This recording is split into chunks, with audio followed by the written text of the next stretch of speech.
else more interesting to do?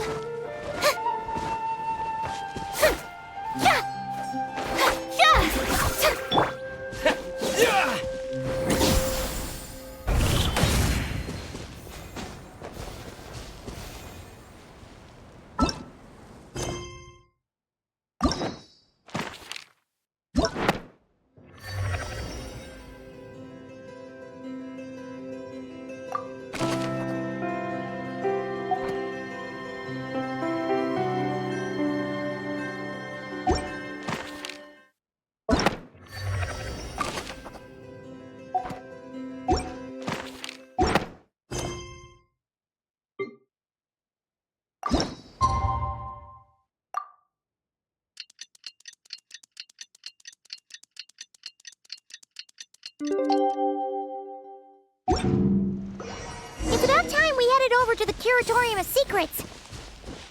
We have something super important to discuss. You remember, right?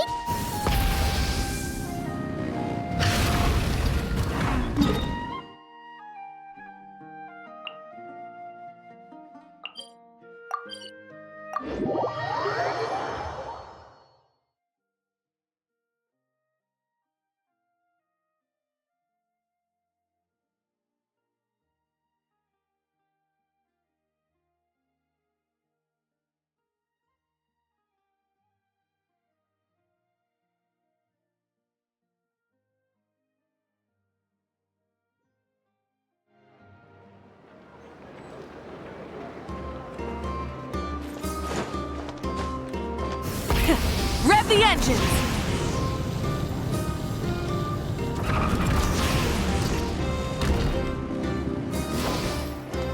Ha! Yeah!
Looks like the gang's all here!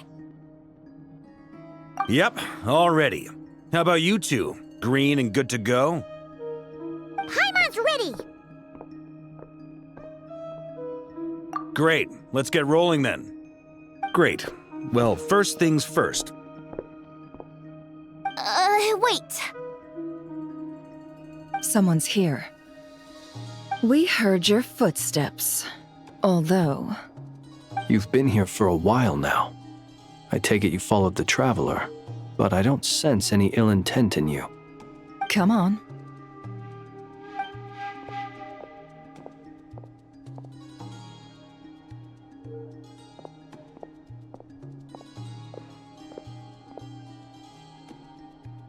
I figured it wouldn't take you long to notice me. I come bearing news from my lady, the Knave. Dottore went through the motions of returning to Snezhnaya, but it was obviously a facade. However, he has not returned to the Kuvaki Experimental Design Bureau, nor has he made an appearance in Nasha Town. Well, in that case, he'll be in his lab way up north. I always wondered why he applied for his own private pad. He was planning this all along. Tell them that Sandrone and I will go on ahead. If they still intend to pursue this matter, they should meet us at the research center in the northern tip of Nodcry. Nice of Columbina's two best friends to think of us. We appreciate the heads up. Our sincere thanks to the Fatui for your aid. Lady Damselette may have left our organization, but at least some of her colleagues remain genuinely concerned for her well-being. Not to mention that the doctor's increasingly cryptic conduct gives us great cause for alarm. We have crossed swords many times before, but it's not personal. We're just on different sides. We don't lack humanity. And so, as fellow friends of Lady Damselette, it's only right that you should be in the know about this. Arlecchino's situational awareness has saved us a lot of trouble. I'll leave the map here with you. If you do decide to head to the research center, please proceed with caution. And remember, at least while you're in Nodcry, Lady Arlecchino's subordinates are your comrades if you want them to be. This is very accommodating of you. We can't thank you enough. Just doing my duty. I shall take my leave now. If you need us, you'll find us at the Experimental Design Bureau.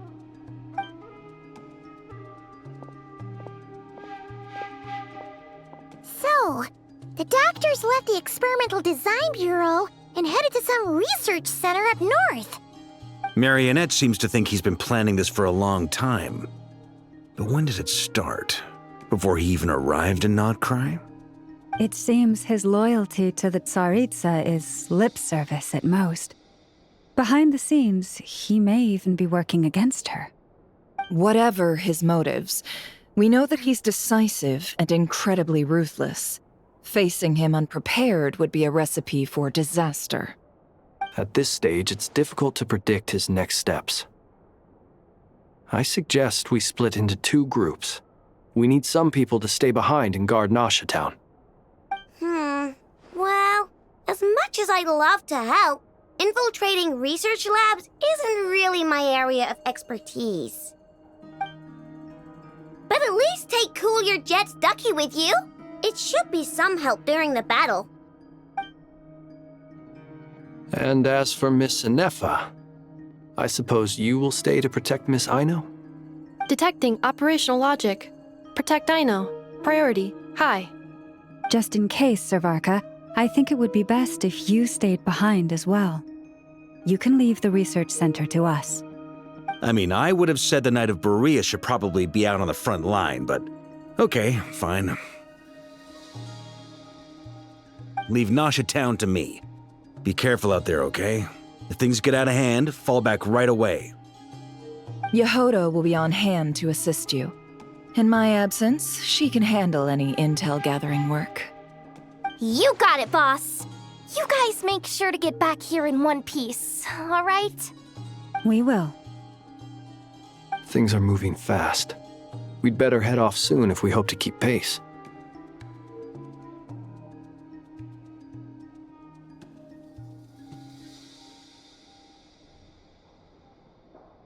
So, it's infiltrate a secret research facility, or...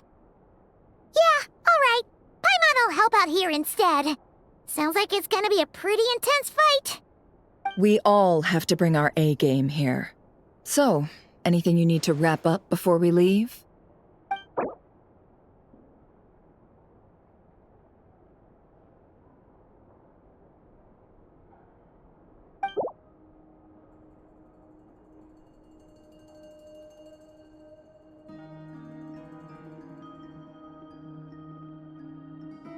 Then you'd better get going. Very well.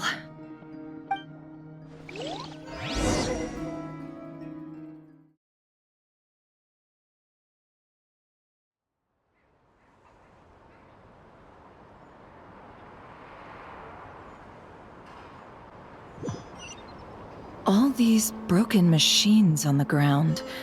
Someone got here before us.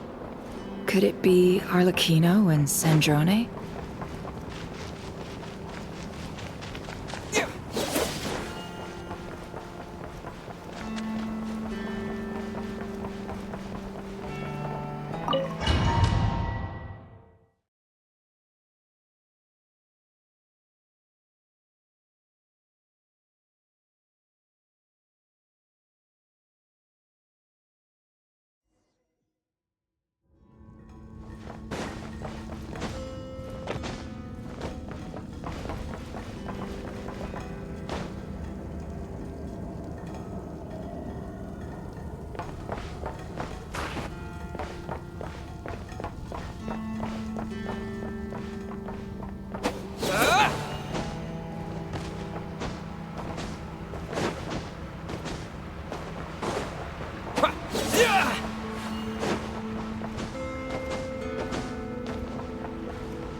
Go!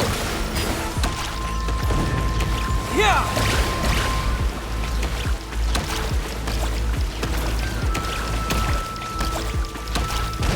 That's quite a welcome party.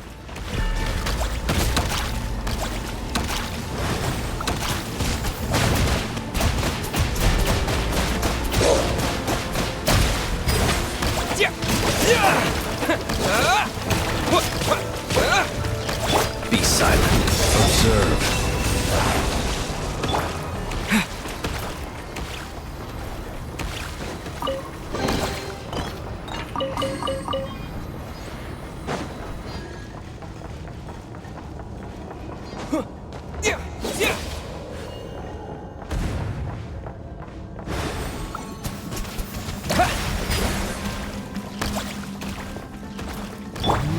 We leave this place for the everlasting forest. Can't hide the truth. Seek within. Be silent.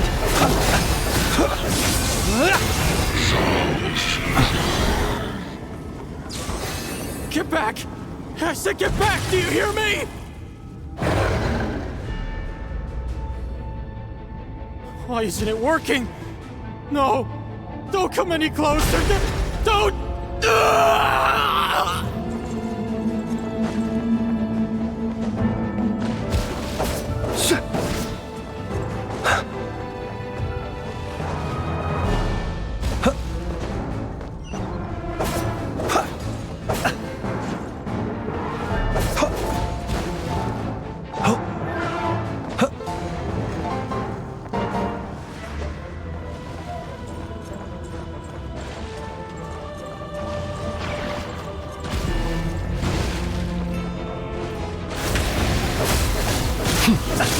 Close your eyes to dust. It all adds up. Can't hide the truth.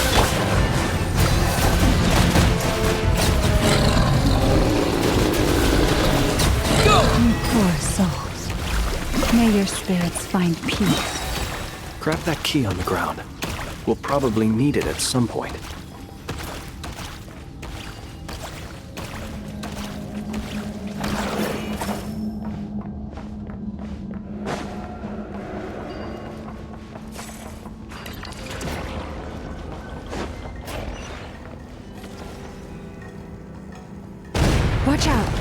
There's no way through. Let's go around.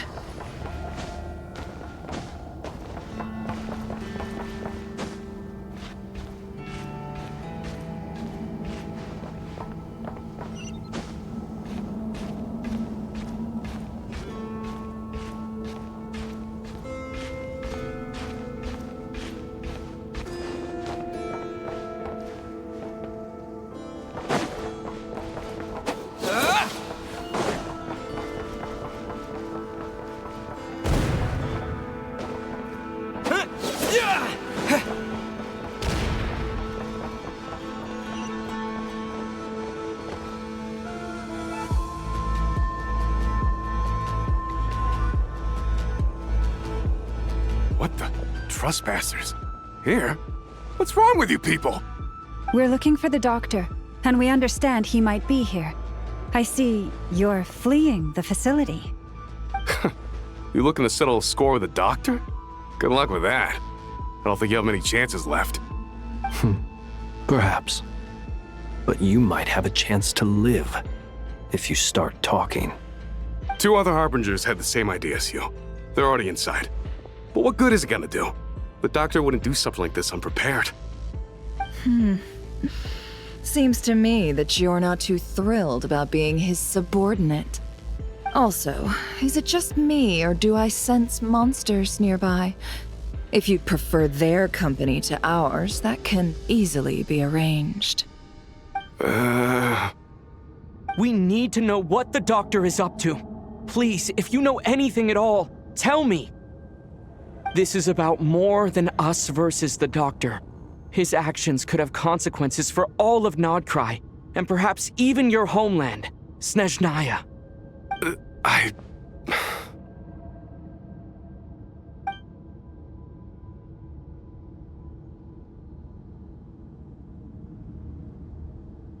He's building something. Ambitious doesn't even begin to describe it. Feels like this could be the big one. God knows how long he's been planning it. A while back, he told us he'd be returning to Snezhnaya. We weren't expecting him back so soon. This time he brought some gemstones with him, or something. 2 of them. The moon marrow spheres. He stole them from their rightful owner, Columbina. Oh, Lady Damselat? Last I heard, she left the Fatui. Before she went, she told us she'd finished what Her Majesty asked of her, and wished to focus on some personal matters. I remember thinking that leaving us might not be the best choice. I mean, I always looked up to the captain the most, and... Back when this all started, the higher-ups dispatched 3 units to Nodcry to execute their plan. They were led by the Doctor, Marionette, and the Damselet, respectively. I was a part of the Damselet's unit to begin with. She never really interacted with us much. In fact, she seemed sort of detached from everything. Not because she was distracted, just felt like she was indifferent to the world around her. Like she had no stake in anything that happened. She always seemed like she was staring off into the distance. Almost as if she didn't see anything worth living for in the present, so she had to look further afield. That's right. She always used to stare up at the sky. The Doctor used to stand nearby and watch her. Apparently they got along well at first, but somewhere along the way, she grew wary of him, started avoiding him as much as possible. After she left, everyone in our unit merged with the Doctor's. He's similarly indifferent to the world, except when it comes to the moons. He seems to have big plans for them. Right now, obtaining the 3 moons is his #1 priority. He even said if he can only get his hands on 2 of them, he'll create a 3rd one himself. How would he create an artificial moon marrow? Maybe the knowledge he gained from the Hyperborean phantoms has something to do with it. Thank you for cooperating. We appreciate the level of detail. I get the sense that you'd serve under Columbina again if you had the chance. Would that be fair? No, she's no longer a Harbinger. As a member of the Fatui, my loyalty will always belong to the Tsaritsa. I'm only telling you all this because I don't completely trust the Doctor. His actions do not align with the goals that first brought us to Nodcry. I understand. We'll do everything within our power to stop him.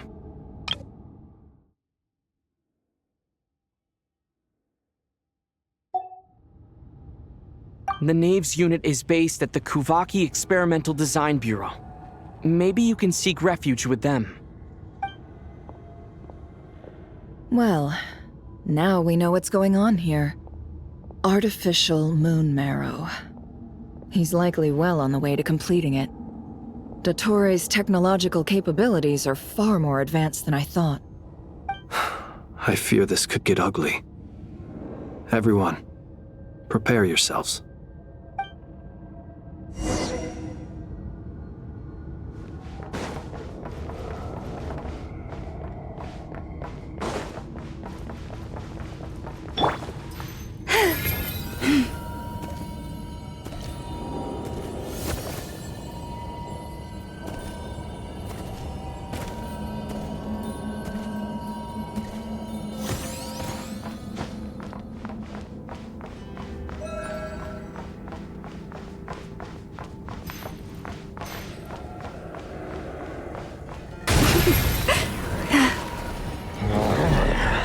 Poor lost lamb. With one heart, we pray. It all adds up. The mystery unravels. Can't hide the truth. Go! Bombs away!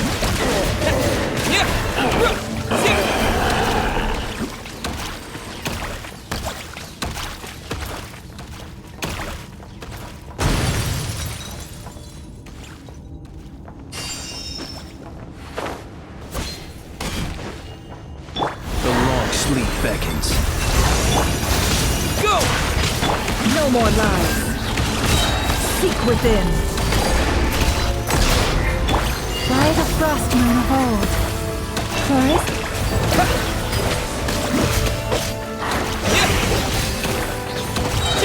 Wipe out!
Welcome, one and all. I've been expecting you. I hope my humble research facility is to your liking. Yeah, we really appreciated fighting our way in through a horde of monsters. The gall. You expect us to believe you've just been patiently waiting for us? Of course I have. Should I be worried about something? Everything seems to be going quite smoothly so far, and you've shown up right on schedule. First Sandrone and Arlecchino, now you. Ah, quite a surfeit of guests I've had today.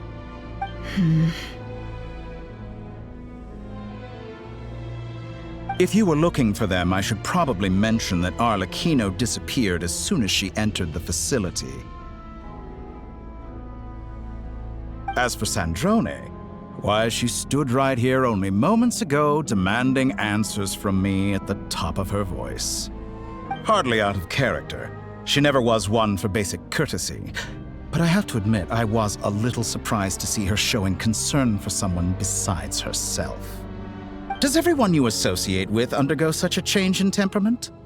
Speaking as a researcher, I have to say, it is not a change for the better.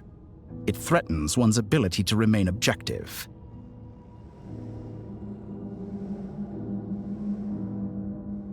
Well, since you ask. So you've got your hands on the moon marrow, and now you're claiming godhood. Don't you think that's a bit of a stretch, Dottore? I must protest what you are insinuating with that phrase, claiming godhood. I am not claiming anything. I am stating a fact. You're a researcher. I'm sure you appreciate the distinction between the two. Huh? Wait, you really think you're all that? You'll excuse me if I'm not being a polite little lady for you. We're colleagues. We both know what kind of person you are. By the same token, I knew you'd respond along those lines. You and I both understand that facts speak louder than words. To that end, I've had my people send you a small gift. It should go some way toward helping you understand my present position. What gift?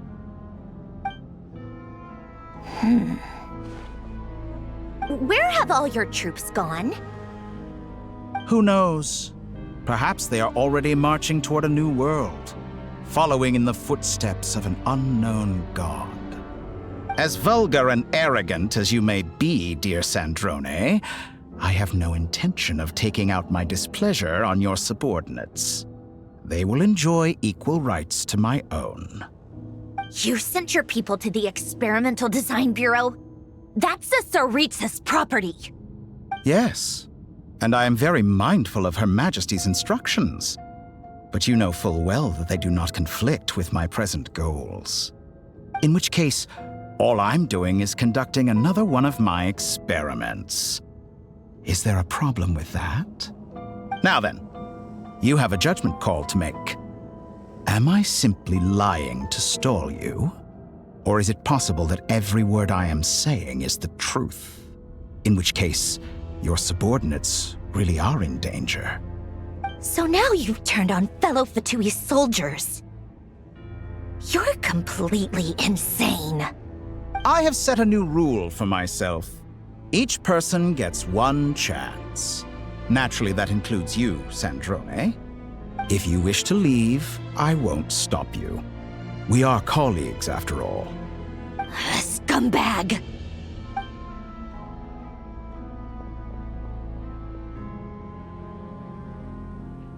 Still, I hadn't counted on Sandrone sparing any thought for the people of this world. Shame. I always found her self-centeredness to be one of her few better qualities.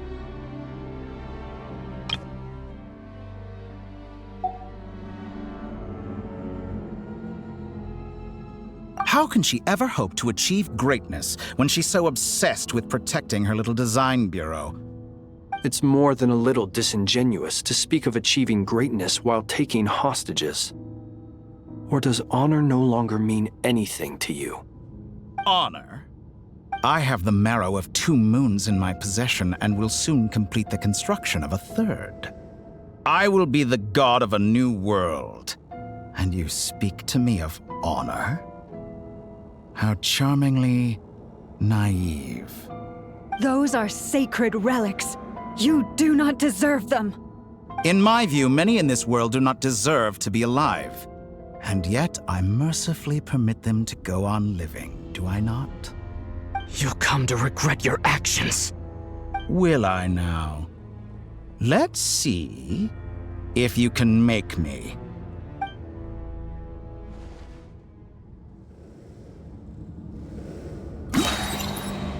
Yeah! You won't feel a thing. Observe.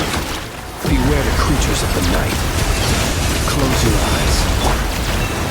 With one heart, we pray. The deception ends here. It all adds up. Can't hide the...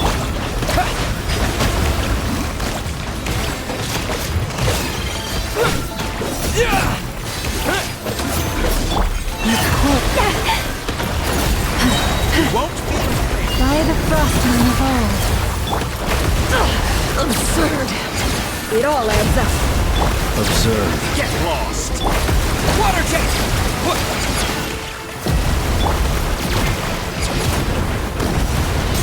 Arlecchino! Thanks for the assistance. Arlecchino. They see you as an ally. What a farce. You're clearly here to destroy my research, not the flaws. I'd say your research is more valuable than your life. Am I wrong? Shattered like a reflection. Is that the best you can do?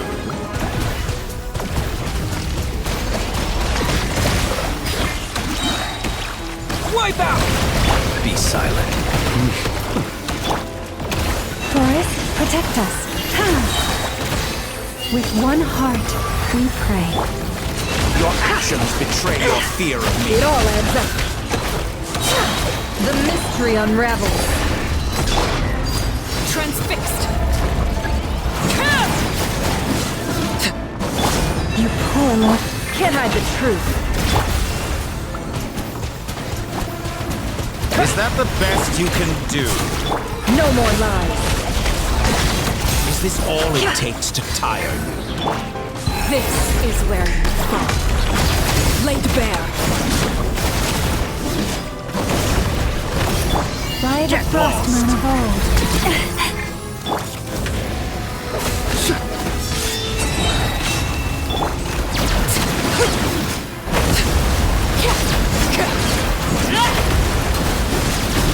Overruled.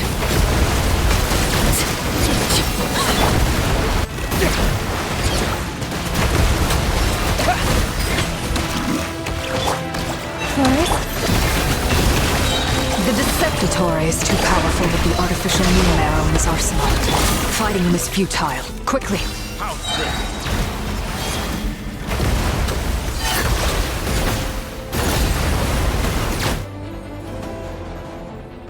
Let's go. I've always thought it is wiser to flee than surrender.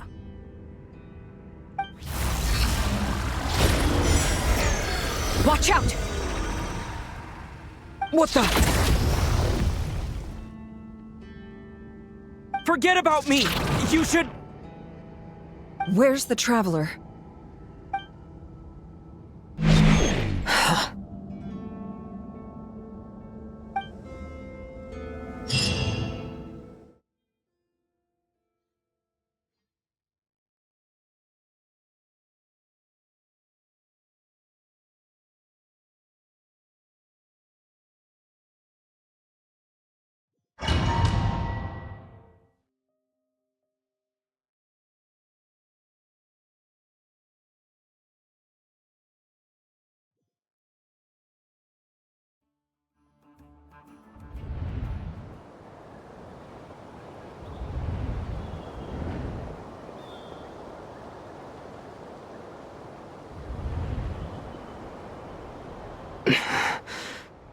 What just happened?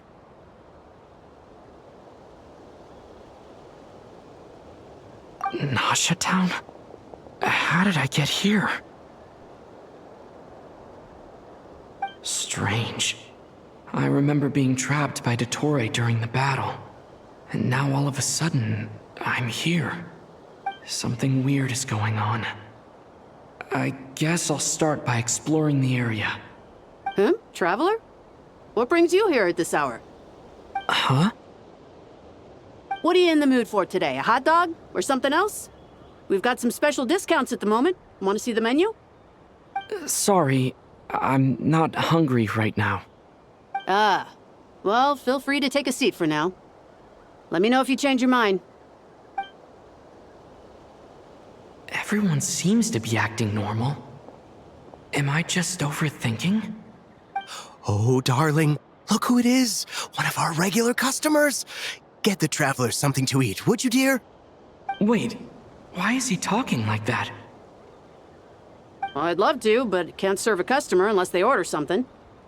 Anyway, I take it your business is wrapped up? Yes, thankfully. It was a long trip, and it's left me feeling pretty exhausted. But the upshot is, I won't have to leave again for a good while. We can have some quality time to ourselves. Wait, these two are a couple? I see some kids around too. I didn't know they had a family. Hey there! I haven't seen you in ages! What's keeping you so busy? Have been looking forward to playing with you again. You forgot already? You're silly. Daddy brought you over to our house recently. We had some snacks together. What is she talking about? We've had a lot of customers over the last few days, so we've been real busy. And like my mom always says, some people are more than just customers. They're friends. Oh, another customer's arrived. I better go see what they want. This is all wrong. I never once heard the owner of this restaurant talk about their family. It certainly isn't a family-run business. And that child? I don't recognize her at all. Could this be a false memory? Very good. I knew you had it in you. Aren't you going to try the house special?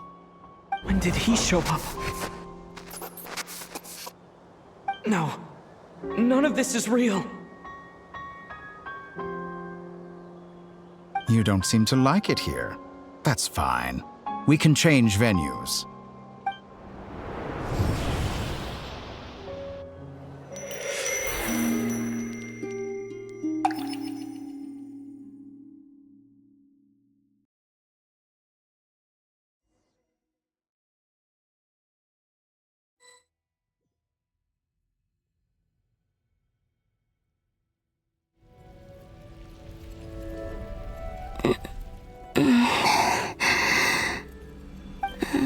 I'm still alive.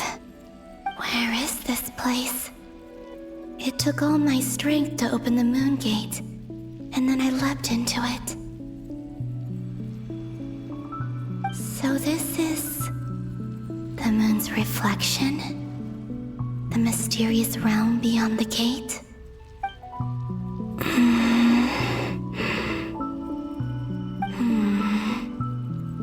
I can't sense anything. I guess I could try opening the gate once more.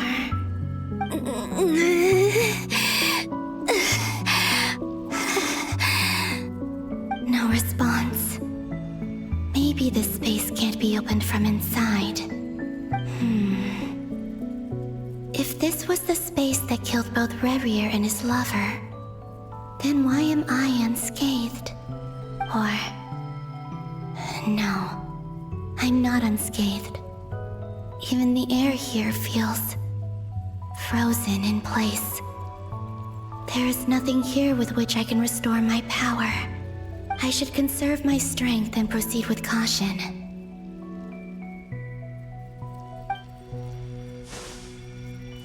I don't believe Dotori's scheming will stop just because I escaped.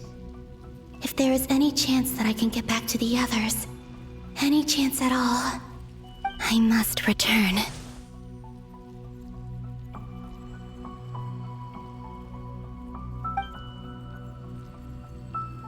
Emptiness. Silence. What is this place? Or maybe the real question is, what is it for? What's this? Looks like it responds to my power.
Like Kuvaki. Is it some sort of guide? And why does it feel so familiar? I might as well follow it.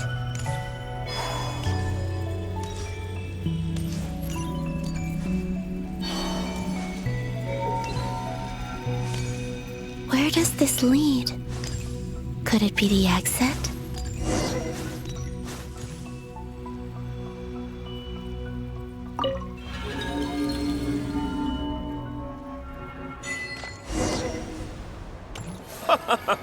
Welcome home, Moon Goddess. Is this Nasha Town? But isn't Moonbriar Night over already?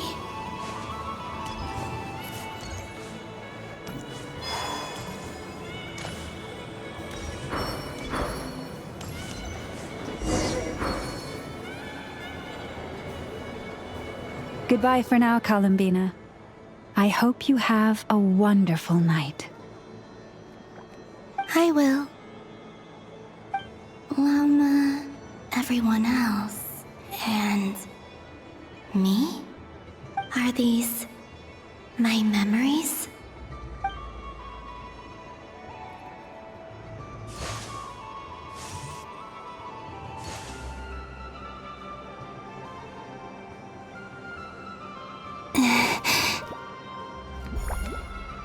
I can't touch them. It's as if we're separated by some impenetrable power.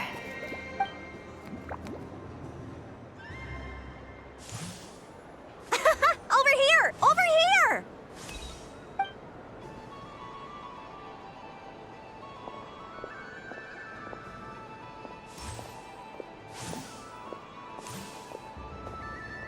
But the people in these memories pass right through me.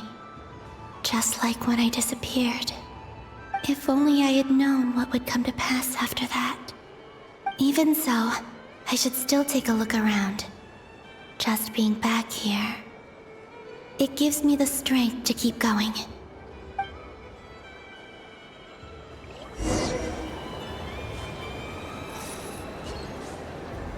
Welcome home, Moon Goddess. Oh, you're the genuine article. Alice was right. This Moon Prayer Night was worth watching after all. Oh, yes. That was the fortune-telling stall run by Barbeloth from the Hexen Circle.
Please, draw the first lunar arcana.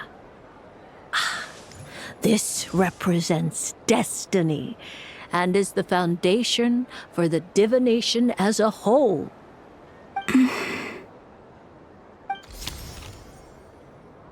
My destiny. I believe the card I drew was the moon. Now that I think about it, Barbeloth's divination was absolutely right. It's almost time to draw the last card. The one that represents the future.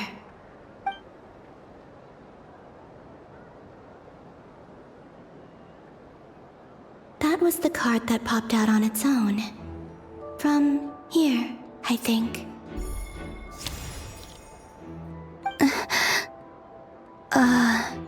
Kuvaki Pulse? What? Fascinating. I've never encountered this before in my role as a diviner. What's going on? Did that card leave the deck because of my influence? All I did was try to touch it, and then... Maybe this memory space is not untouchable after all. Are there weak points in the barrier? Or is it possible that there's more to this space than my memories alone? This card is death. I need to get to the bottom of this. I'll try touching something else.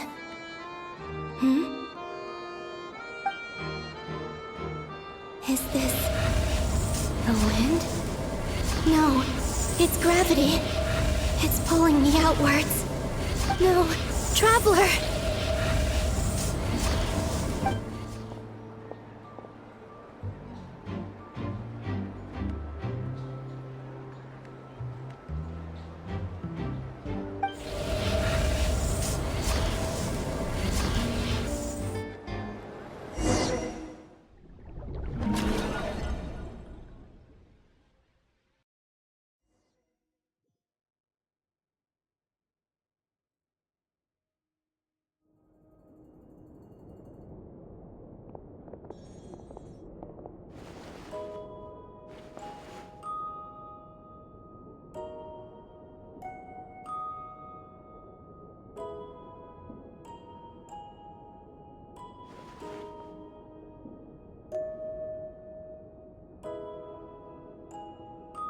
Haimon, listen to me. From the bottom of our hearts, we are so sorry. We completely understand how you must feel. The Traveler is trapped, and we all feel responsible for it. Don't say that! Haimon's not a little kid! You didn't leave him behind on purpose! There was nothing you could do! But... He's all alone in there! What if something happens to him?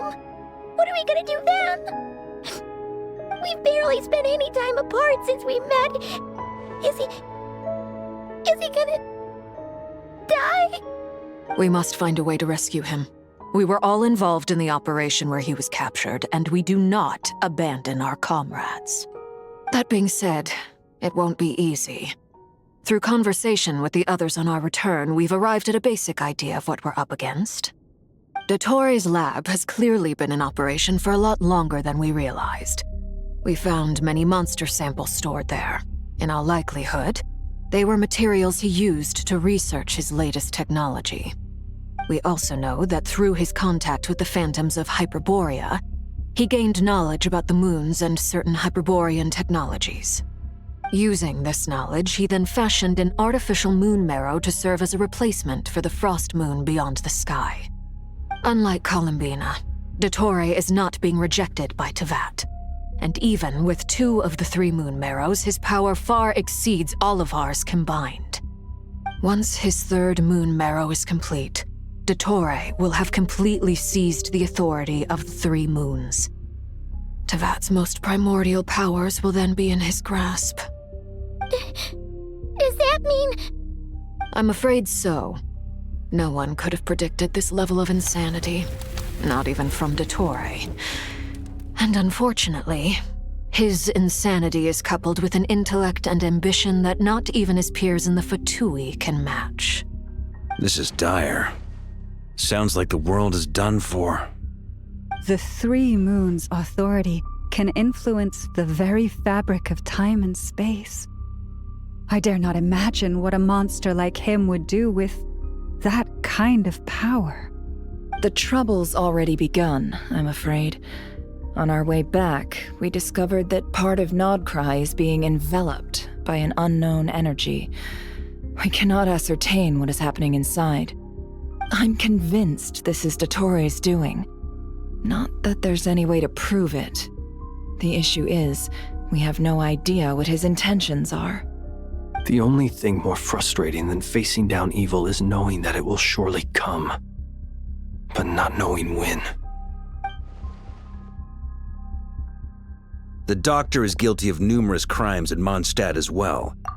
One of our knights, well, former knights, His father was murdered by Dottore.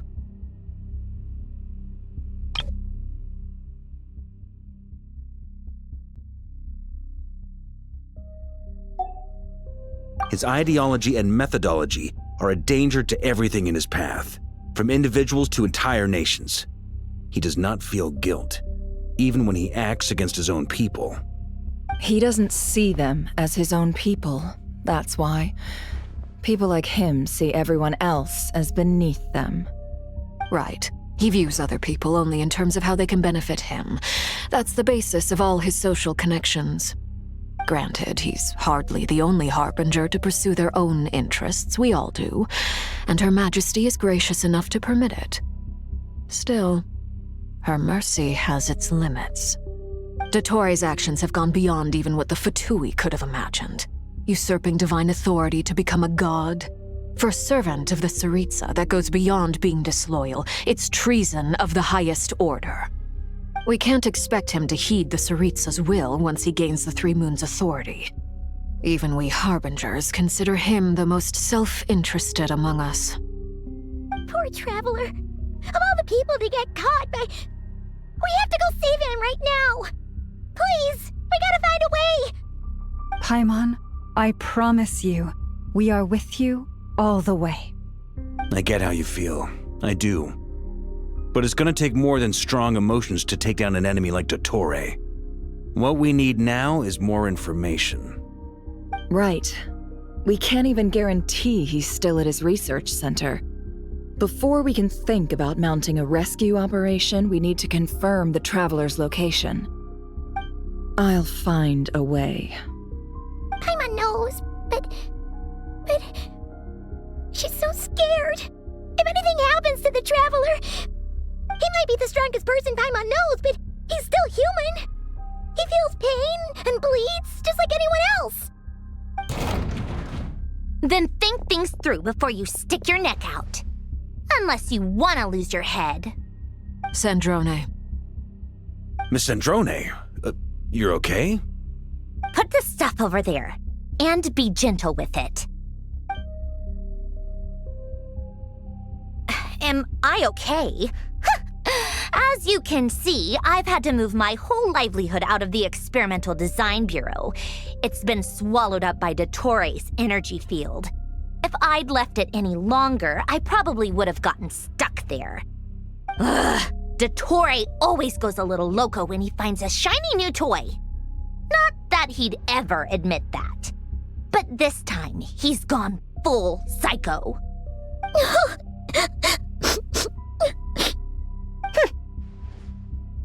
Just go ahead and cry already. Sorry. Paimon's not trying to make it seem. It's just... She can't. Oh, Paimon. Let it all out. There's no shame in it. When you're overwhelmed by fear and despair, crying can help get it out of your system. You'll feel better for it. Okay then, while the baby of the group is having a moment, how about the grown-ups get to work? Give me your hand. You've made a discovery? Polonia, scan.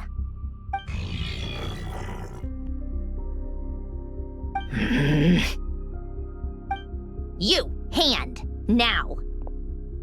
Oh, I thought you'd never ask, my lady.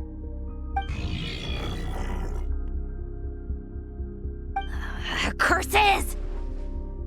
You're next, then you.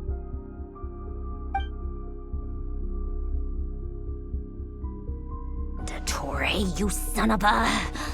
He's done something to us! Everyone who entered his research center has been implanted with some sort of curse.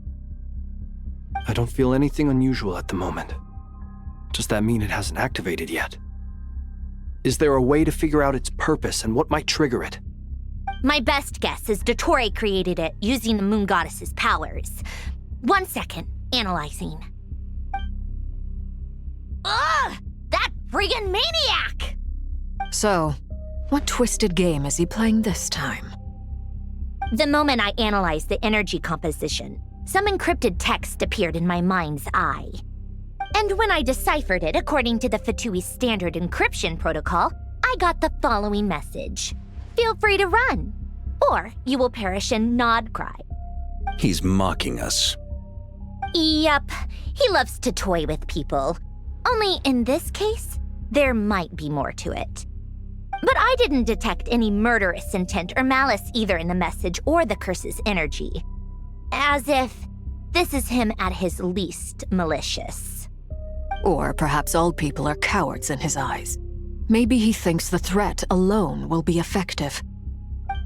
What a despicable person. And he has the Traveler in his grasp.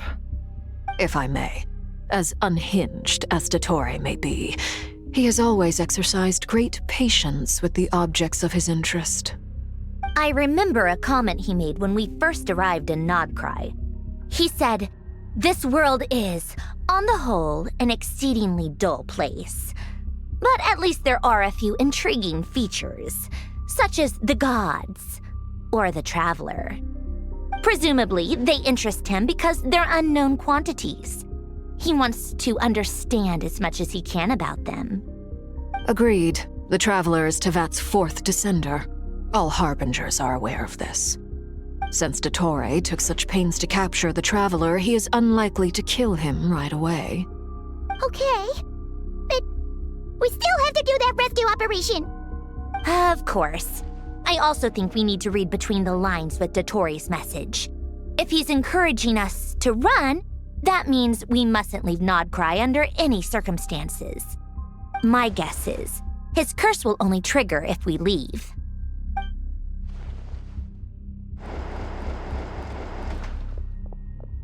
We've discovered multiple energy fields. Albedo is still attempting to analyze their structure. He told me to report back first. Each field is slowly growing, swallowing up more of the surrounding area in the process. And the pace of their expansion has increased since we first examined them. He's probably trying to swallow Nodcry whole. His nefarious ambition knows no bounds. If this continues, the whole of Tevat will be in trouble, not just Nodcry. The loss of Columbina could not have come at a worse time. Do we think she's truly gone for good?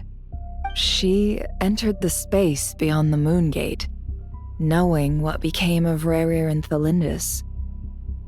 I'm sorry, but I fear the odds aren't good. Don't be ridiculous. If I know her, she's busy finding a way back as we speak just so she can annoy me. She isn't dead. Whatever has become of her, the fact remains that we are two comrades short on the eve of a decisive battle. We need to find out the Traveler's location. But there is also other work to be done. Agreed. Whatever Dottore's planning, we have to get the local populace somewhere safe. So, as well as a rescue mission, we have to organize a mass evacuation at the same time. It would be best if someone could approach leaders of neighboring nations and negotiate emergency asylum for Nodcry's inhabitants. Can anyone handle that? Snezhnaya is one option. I'll see what I can do.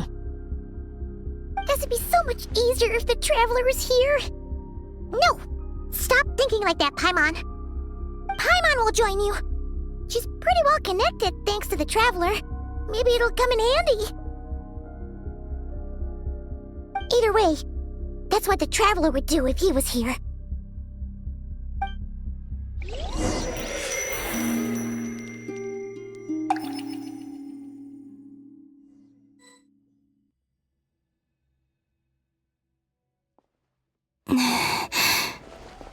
Back here again.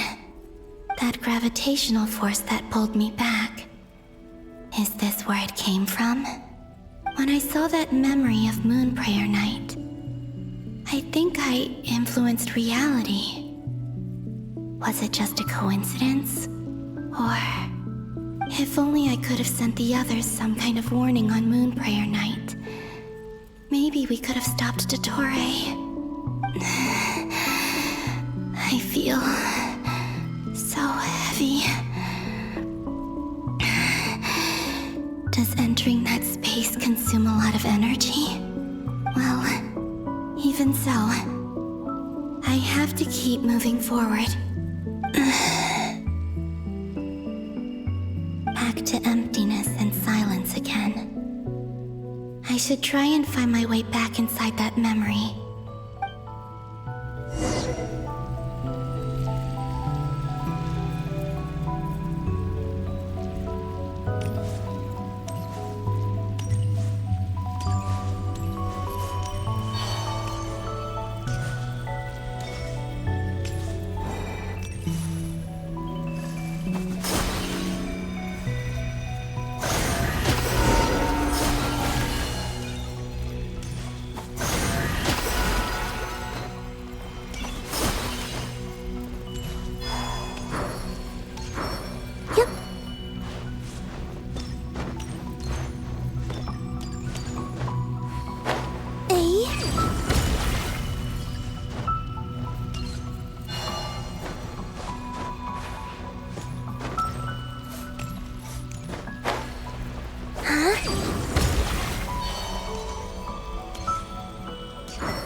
Entrance from last time isn't showing up. What am I missing?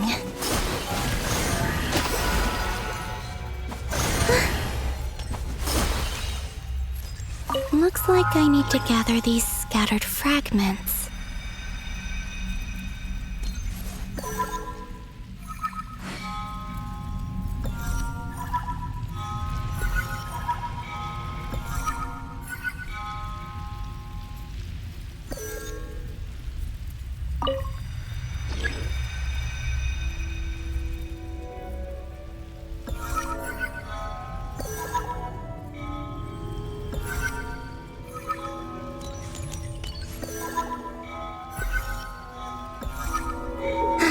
It worked!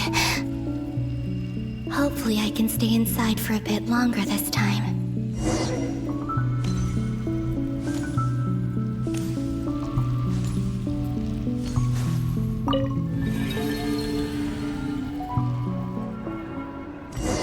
Ad Astra Abyssosque. Welcome to the Adventurers Guild.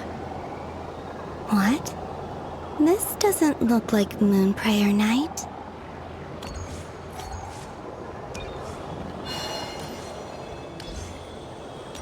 Extra, extra! Latest issue of the Nausea Express! I don't think I've ever been here. Maybe this space isn't comprised of my memories after all. There aren't any festive decorations around. Is this Nausea Town after Moonprayer Night ended?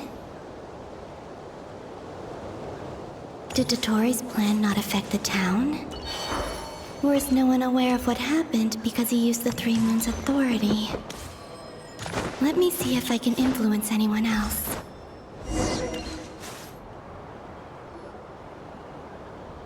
So, what do we do next? Wait, that voice. Paimon?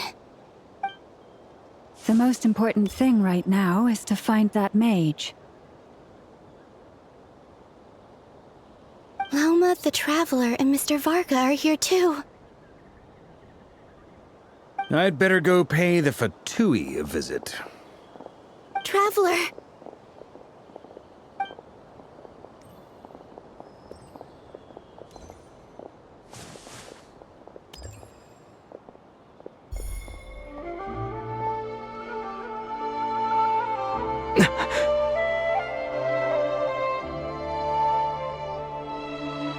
Columbina? I made contact. It's me, Columbina. Huh?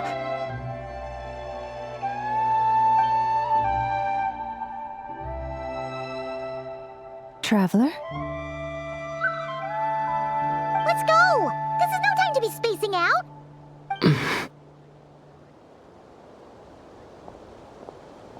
Huh? Wait a moment. This has happened before. This is what happened when I disappeared. I stood right over there, thinking that no one would ever find me again. It was only when he called my name that I decided to follow them. But did he turn around because he sensed my touch just now? Is it really possible that from in here, I can change the past? If I keep following them, maybe... Huh?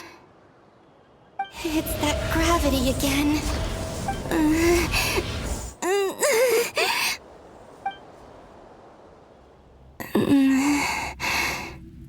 Every time I influence reality within that space, this force intervenes and pulls me back. It's as if it's trying to stop me from leaving.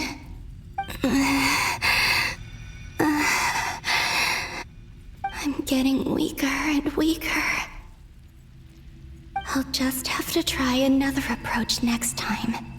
Come on, Columbina. Keep going. You have to tell everyone what happened.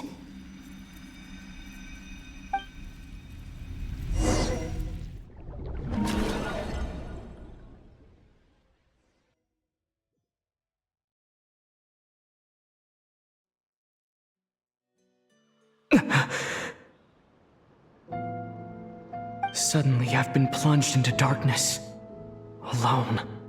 It feels strange. As if something has grabbed hold of me. Is Toray now powerful enough to interfere with space itself?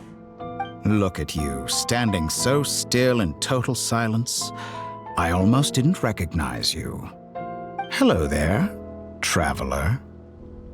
He seems to be in a good mood. Wait, what's that behind him? Ah, so you noticed. This is the completed Trilune. 2 primordial moon marrows and 1 artificial specimen. You are wary of it. Good. Maintain that reverence. You performed well in that recent battle. Brave and reckless as always. Courage is the sign of a true hero, and impulsiveness is the hallmark of those who strive to advance. I say this not to belittle you. Most creatures are far more timid by comparison. 3 moon marrows? Does that mean the artificial one is now complete too? Well spotted. What do you think? For a replica I built myself, I dare say it looks the part. Dottore, are you planting illusions in my mind? I have no interest in fooling your eyes. On the contrary, I hope to show you the true essence of all that you see before you. Is this not a beautiful city? People live in peace and find joy in their work. The streets are safe. People can even leave their doors unlocked at night. You might say it is the Elysium everyone dreams of. All available data indicates your values and worldview conform with the mainstream. This kind of society should be quite to your taste. False beauty is deceitful. Lies are to no one's taste. I wonder, is it your moral standards that are too high? Or your expectations of reality? Answer me this. If someone existed in a sweet dream from the moment they were born, a dream in which they never once felt pain, which do you think they would consider superior? The dream or the reality? That's pure sophistry. It has nothing to do with your actions. As I suspected. You have yet to understand all of this for what it really is. What do you want from me? You sound impatient. Do you think the only reason I'm keeping you is because I want something from you? If it's not, then why haven't you killed me yet? No one can stop you if you're as powerful as a god. I'm delighted you recognize that fact. I believe we last squared off in Sumeru. Ah, the memories. How time flies. You and I have both grown. I'm not surprised that Arlecchino and Sandrone worked with you. You've always a way of slowly but surely ingratiating yourself with all levels of society. People laud you as a hero, but I suspect there's more to it than that. Oh, but to be clear, I don't say that to flatter you.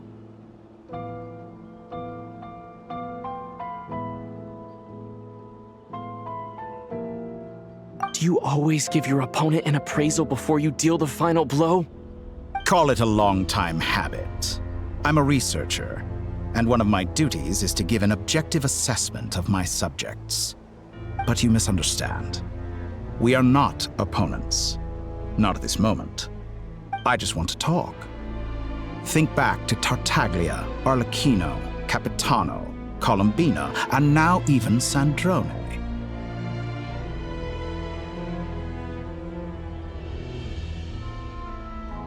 You've worked with each of them in the past. I believe you can work with me as well. What makes you so sure? Well, why not? Should the good associate only with the good and the bad befriend only the bad? I like to think we could have a more mature relationship than that. Surely you don't think all your relationships are grounded in friendship or shared ideals.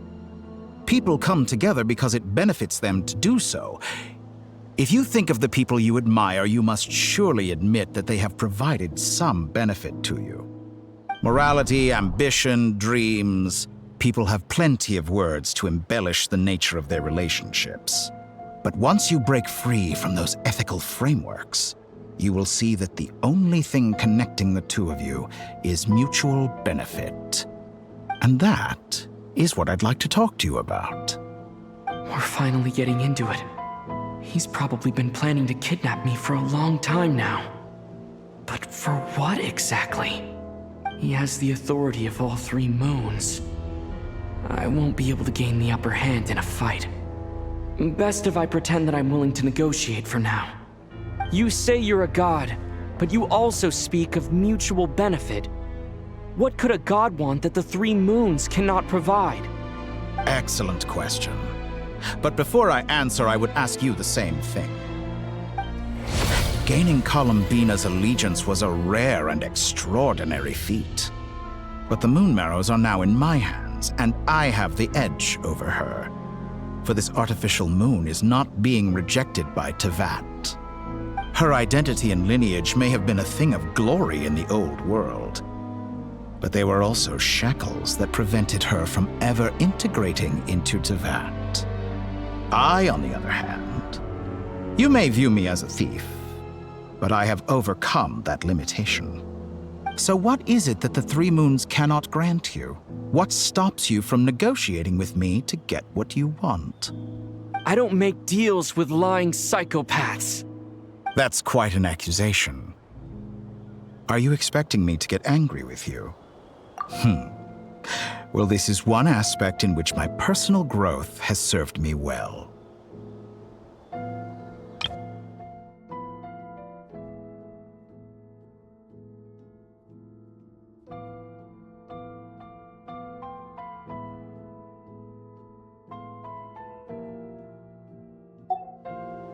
In the past, my less mature self might have been disappointed, perhaps even angry, over a small setback like this.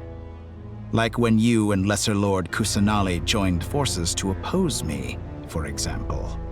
But things are different now. Just as the rich do not quibble with the poor, I no longer find myself perturbed by these trivial affairs. Human relationships end with conflicts of emotions and interests. But relations between humans and gods are different. And ours is even more unique. I have ascended to the highest heights and laid claim to unprecedented horizons. And you were no ordinary person to begin with.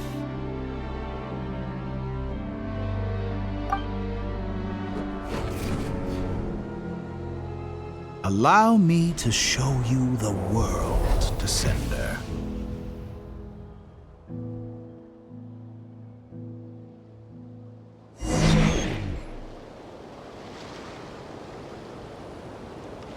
To stand, walk, jump, sit, and lie down. These are the most common of behaviors.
Have you ever wondered why we were born following such laws? Who stipulated that we could not fly instead of walk?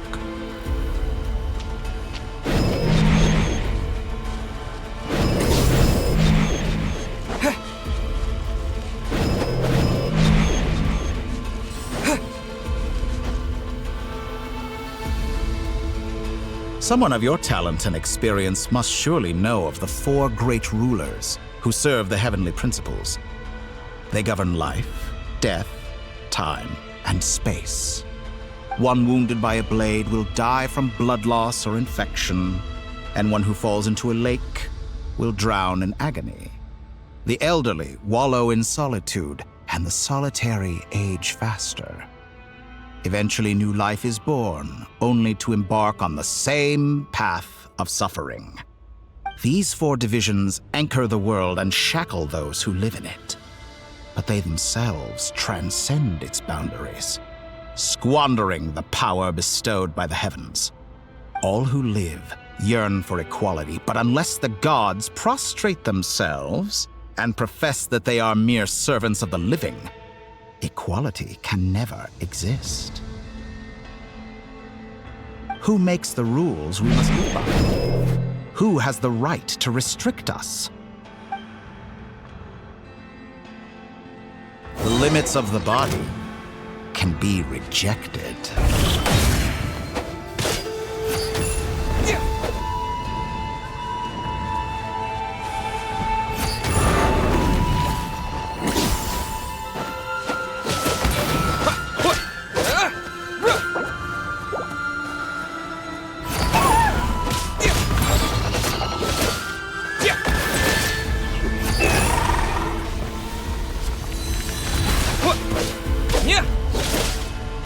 How does it feel to be among those with absolute power?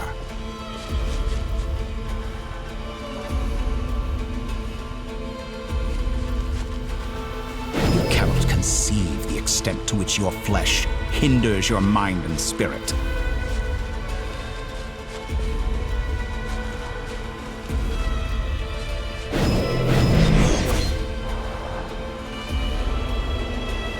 Only by discarding our useless, primitive eyes can we perceive a new world. How narrow-minded we all were in the past. Why should the final answer of the world not be the power that predates those of life, death, time, and space? The power of the Trilune.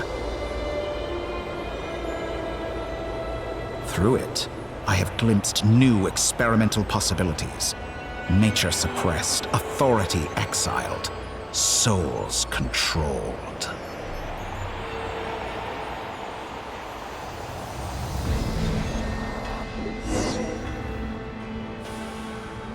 You know, I heard recently that a group of critics reviewed countless stories and drew an interesting conclusion. They found that it is more often than not the villains who strive tirelessly to push the boundaries of progress. In fact, long before this, someone voiced a similar idea in an academia editorial. I felt a great affinity with this perspective. I have never been afraid to step up and play the role of the villain. Fanatics are trampled down for their transgressions, and those who transcend are rebuked for their audacity. And so, the majority of creatures are too timid to follow my lead. But all sacrifices made during my experiments have been worthwhile, as you can now see. I can offer you something new, something unique, precisely because I am a villain. Think about it. We are eternally bound through mutual interest. Can you truly say you would never turn to malice if it could give you the life you dream of? After all, what value do perfection and purity really have? They are fragile and feeble things, utterly tedious. I say, better to be governed by a flawed humanity than a gnosis. The true seeker of knowledge is the villain who undergoes countless tribulations in pursuit of their goal. I'm sure many people have told you that you're different. Because I'm a descender? Exactly. Very clever. But what has that got to do with you? I do not conceal my wicked deeds, my selfish desires, or my greed. A true researcher must act as I do if they are to understand and speak of the truth.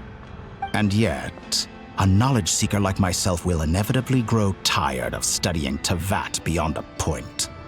You have traveled to all corners of the world and met many people. Along the way, there have been moments when you were misunderstood or even became a wanted criminal. And all the while, you have spent your days doing some of the most mundane jobs in the world.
You fight and toil, claim minuscule rewards from my friend Pantalone, then you fight some more, winning some battles and losing others as your search goes on. And this cycle continues, with no end in sight. Surely you must sometimes grow weary of being stuck in this same loop day after day. We're completely different. I embrace everything that life throws at me. I am engaged in every step of my journey. How does that make us different? I too embrace what life brings, researching everything that interests me. Think of all the novel things I've managed to create, like the artificial moon marrow. Don't you see?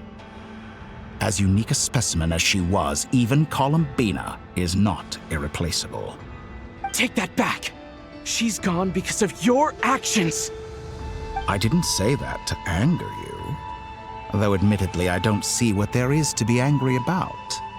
Anything Columbina could do for you, I can do better. I know what your ultimate goal is. You wish to walk the path your sister walked, and seek answers from her at the end of that journey, don't you? Someone like you could never understand what it feels like to care about another person the way I care about her. Perhaps not, but that doesn't mean I can't help. I could find your sister right now, bring her before you, and make her give you the answers you seek. Don't be so presumptuous. You'll never begin to understand the situation between us. Oh, no. This is no presumption. I'm only offering what I know is possible with the power of the Trilune. But it seems like you would sooner continue with your journey through this world. Why? Do you truly desire this journey? Or is it simply a necessary process from which you cannot escape? Think of all the time and energy you have spent, everything you've had to endure just to make it this far. Is this really what you want? Or has your hand been forced by the promise of that final answer? Yes, you have made many friends. But do they ever spare a thought for the void in your heart and what it yearns for? What you want is not friends. It is family. But do they know this? I, on the other hand, am far more considerate. Join my experiment, and in return, I will bring your meaningless journey and all its struggles to an end. This is a malicious attempt to manipulate me. But at the same time, he's stating some very human truths. Of course he's right about my predicament. How can I deny it?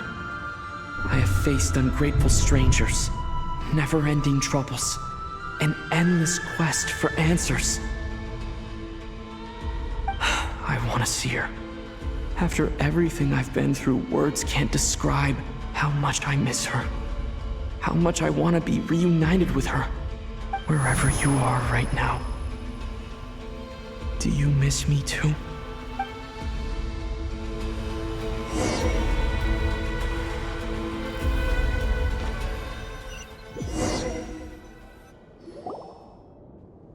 All right, everyone. Our next mission is clear.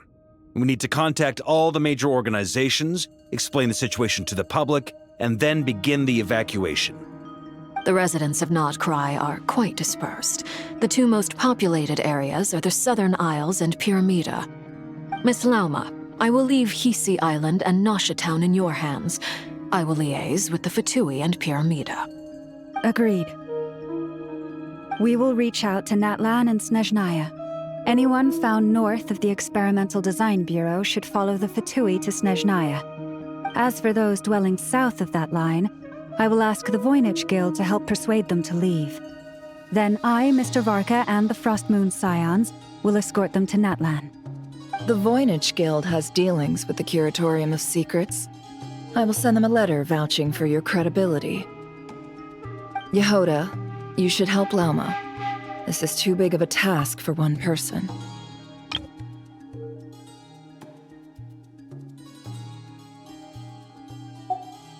My wish has come true.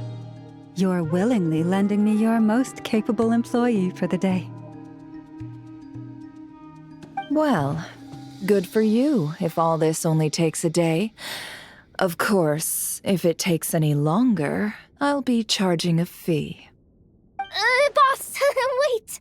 Don't I get a say in this? Oh, I'm sorry. Something to add, Yehoda?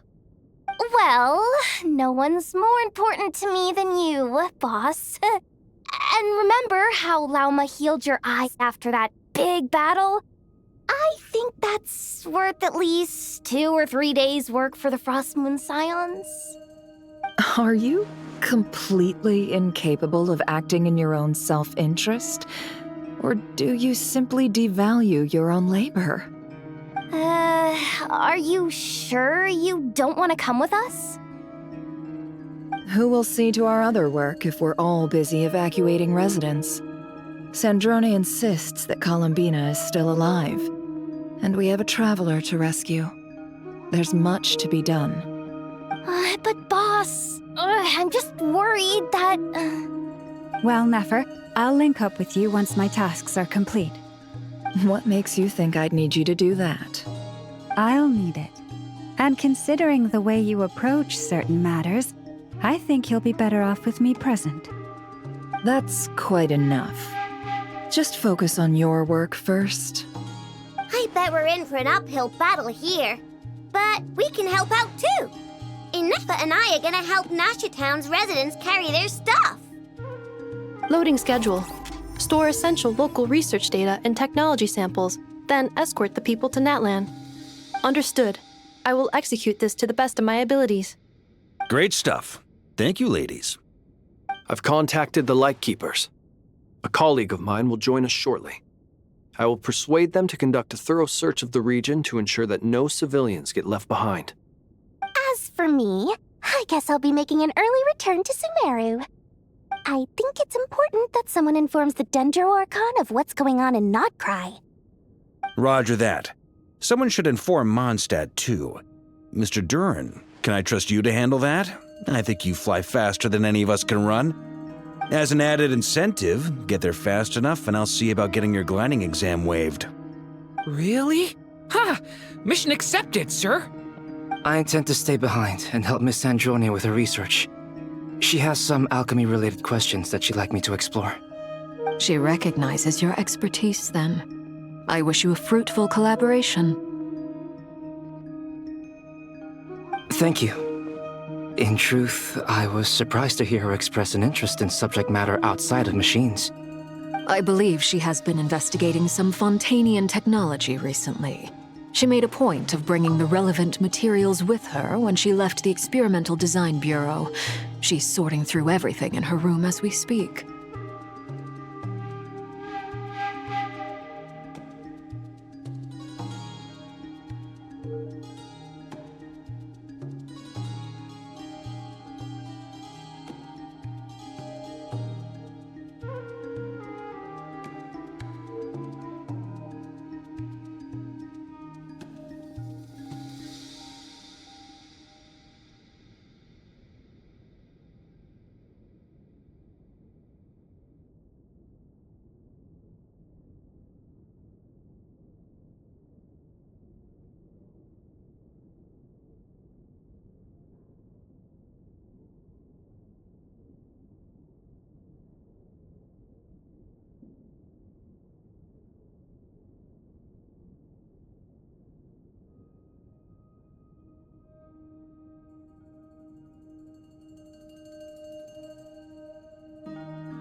I should mention that we have one other friend who isn't present.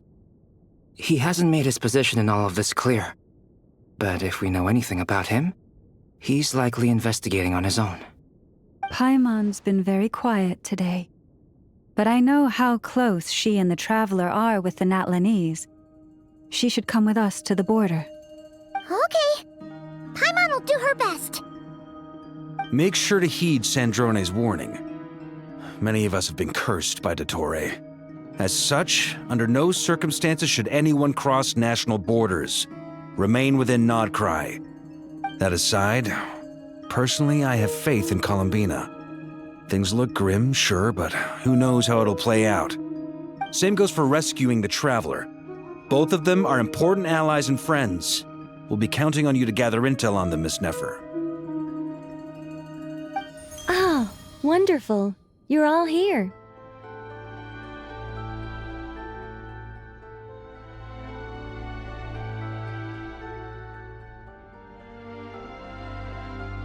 That voice again! Nicole?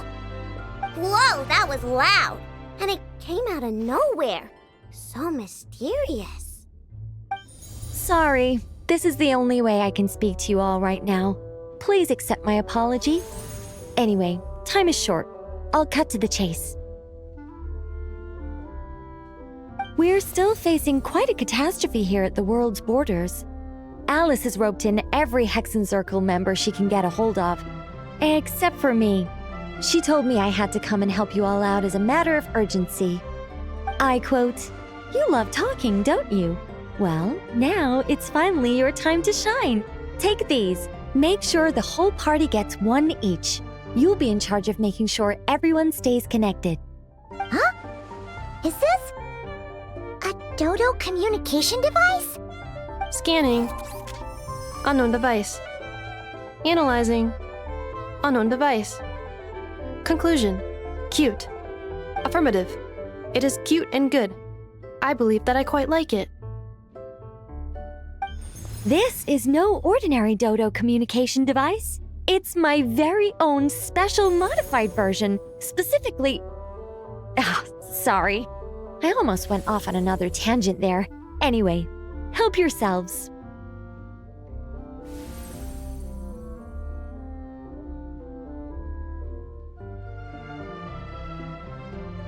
It will allow us to communicate over long distances within Nodcry.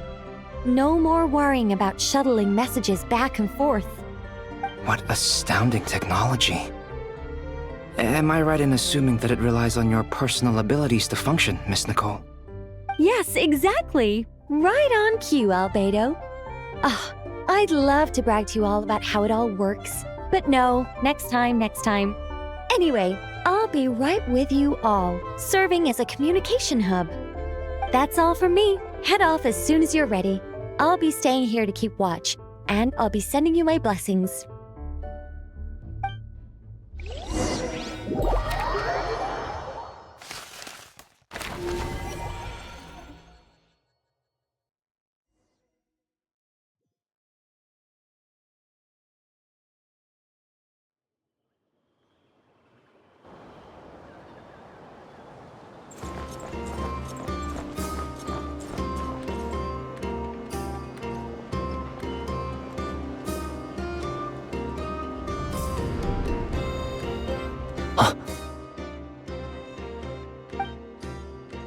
Sir Flint.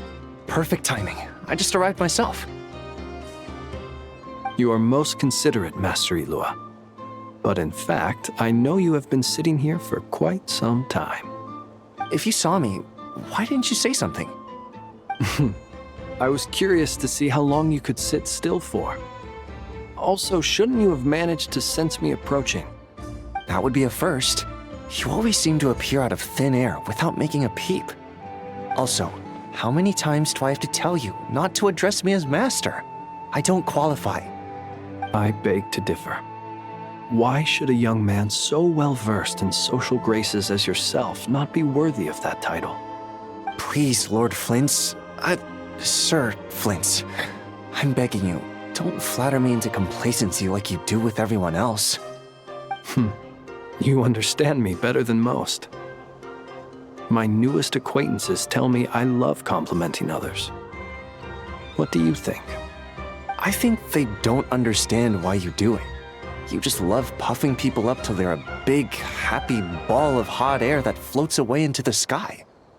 In all sincerity, I can only hope that they bring good tidings when they come back down to Earth. Is the situation that bad? We just held a strategy meeting. Let me fill you in.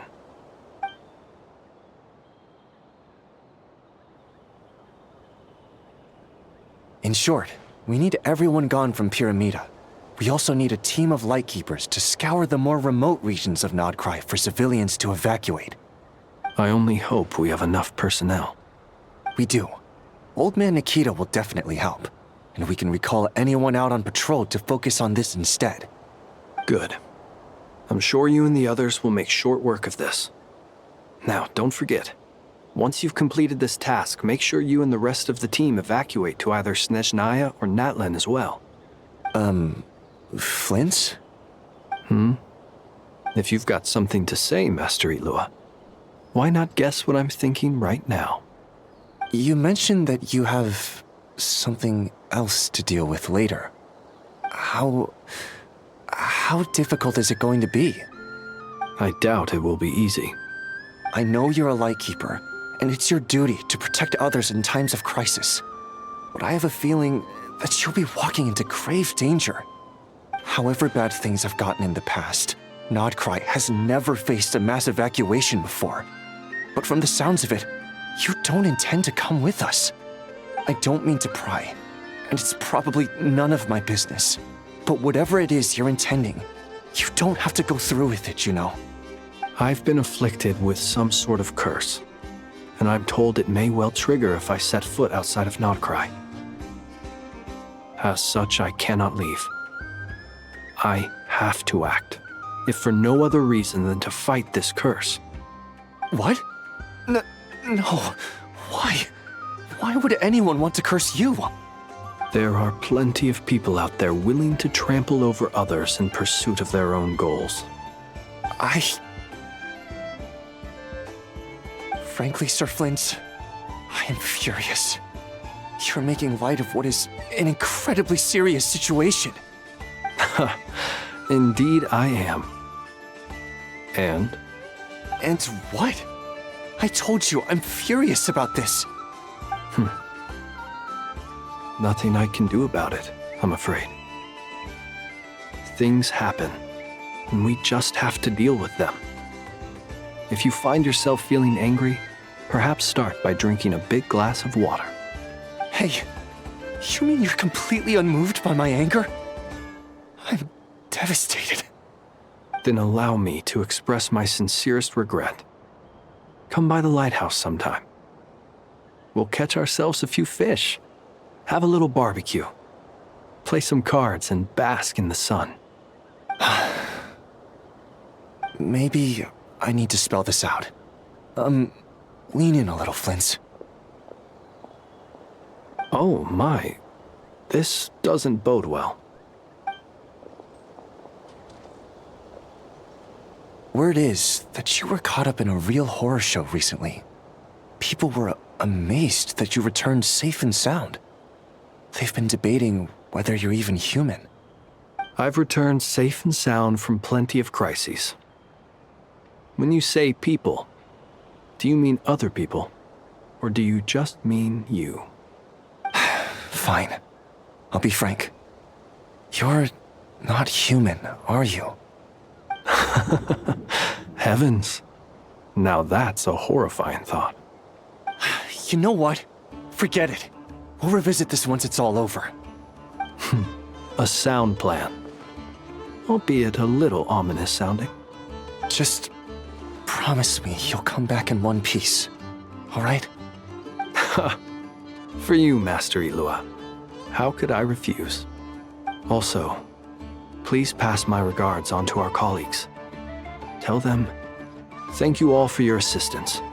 Please put safety first as you proceed with the operation.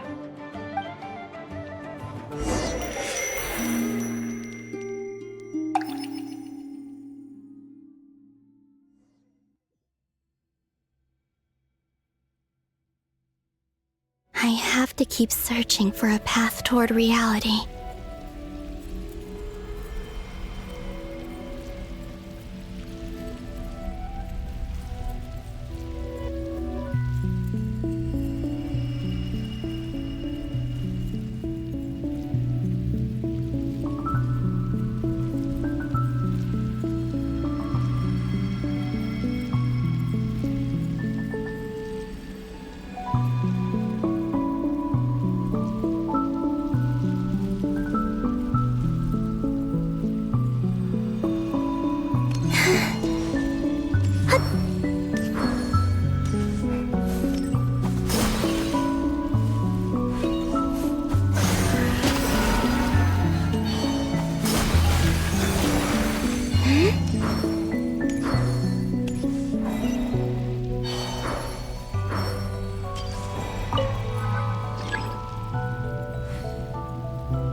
This should do it.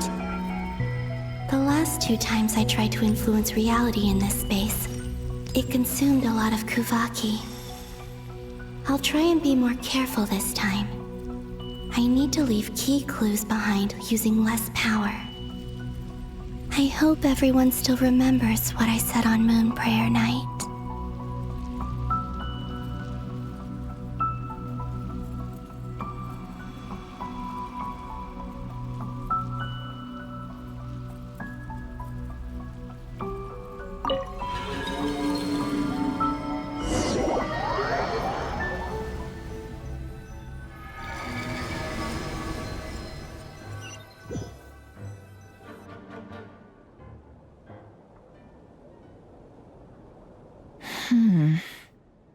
Nothing here either.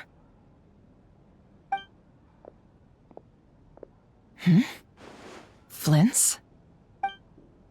Ah, Miss Nefer. What are you doing here? Unless...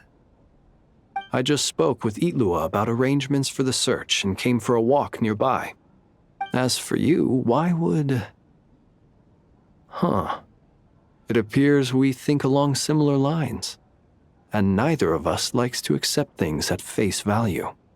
As well as figuring out how to gather intel on the Traveler, I wanted to confirm some of my own suspicions. Also, we'll need to bring a lot of force to bear against Ettore, even if we're only looking to rescue the Traveler. We can't leave anything to chance. You don't think Columbina perished either, do you? I'm merely considering the possibility that she survived, just as you are. How much can we really know about a deity like her anyway? Do you remember what she said on Moon Prayer Night? About using moonlight to send messages to us? Of course. I think that's why we're both here. Where have you checked so far? I've been focusing on the outdoors. Anywhere the moonlight shines. I checked most of Nasha Town, but didn't find anything. I checked the Curatorium of Secrets, and a few rooms where I thought I might find some leads. But no luck here either. The only places I haven't looked yet are the rooms in the flagship. But process of elimination isn't the only thing that brought me here. Oh, really? What's your other reason? After all that build-up, our mystery ally never showed up even once!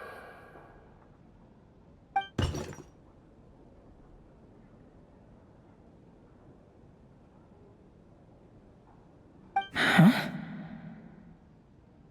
Am I imagining things?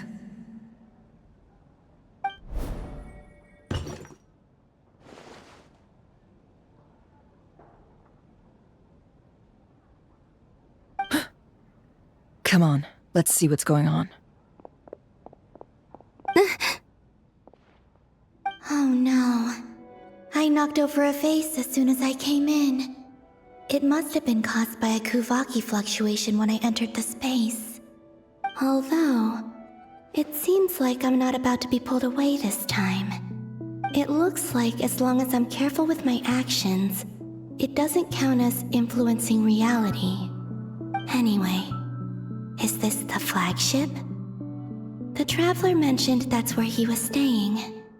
I only went into the lobby last time, so I've never actually been here before. How does this space work? If nothing else, I can now be sure that it is not simply memory. He mentioned where his room was. I think it's this one.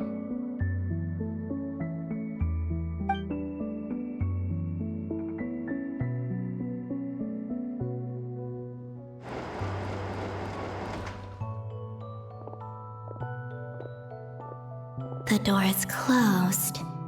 But if this is anything like when I disappeared, then maybe...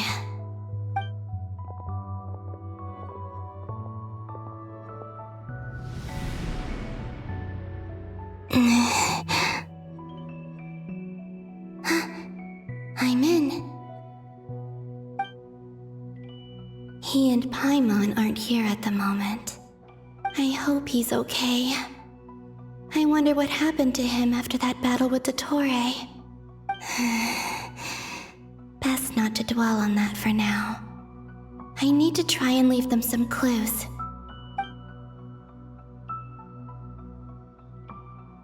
Please, Traveler. I really hope you find this.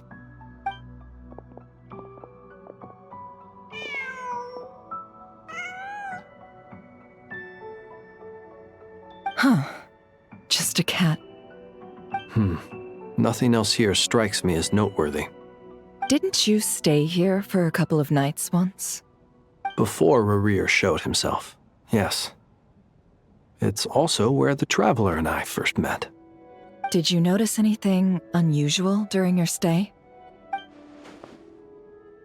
I remember thinking how much noisier the flagship is at night compared to the graveyard.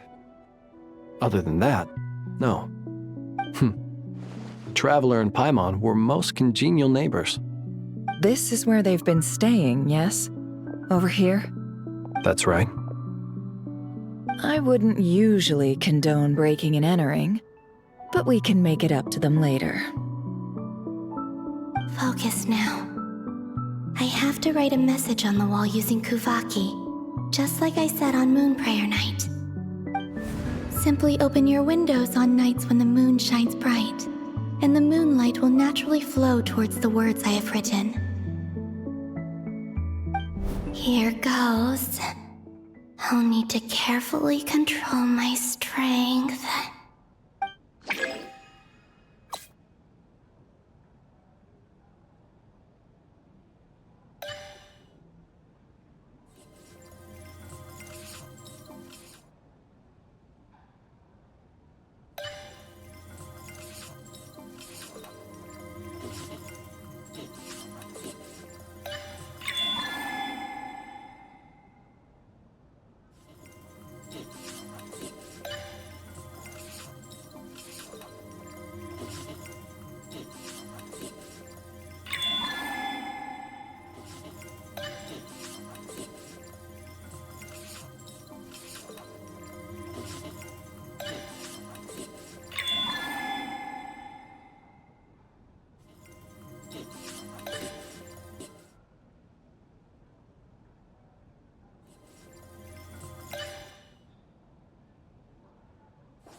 There's a noise outside the door. Is he back?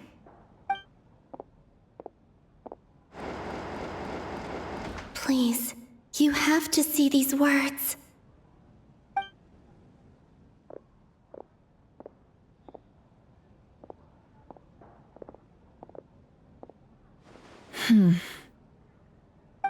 Well, do you sense anything? Unfortunately, no. And this place was our last chance. Not necessarily. We've only looked in Nasha Town so far. Miss Columbina said she would leave messages at her friends' dwellings. It's still worth checking where Miss Lauma lives and where I live. Let's try and make some time to look into those then.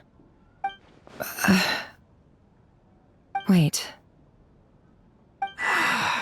What are you waiting for? Oh, Paimon might have overeaten slightly. What's that look for? This is a victory feast. It's normal to eat a little more than usual. The Traveler in Paimon. It's really you. But why are they talking about a victory feast? Huh. You worried Paimon sick while you were out there fighting Rare, so this is your chance to make it up to her, alright? Wait. So this is the night after the battle against Rare. How did I end up here? That's quite a long time ago now.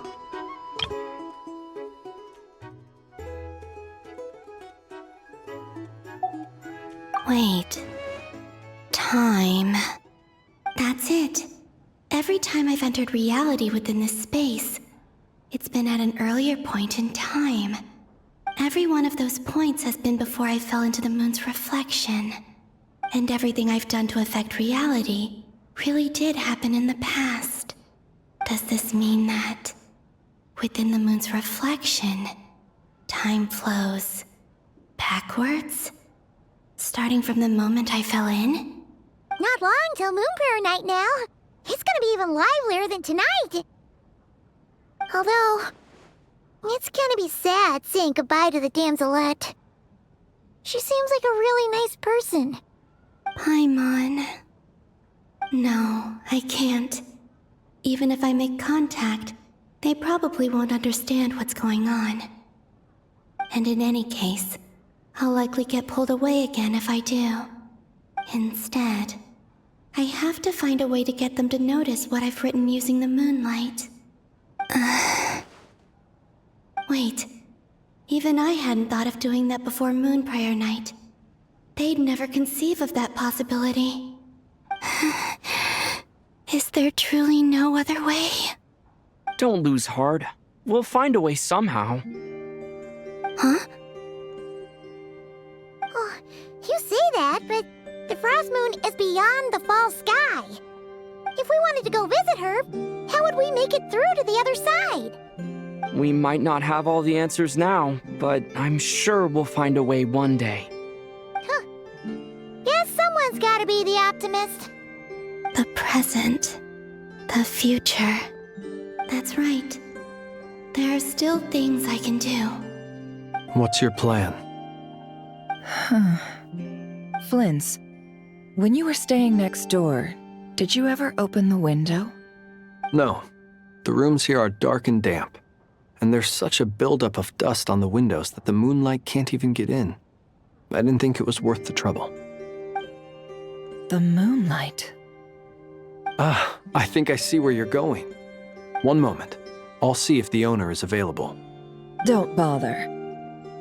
Time is of the essence.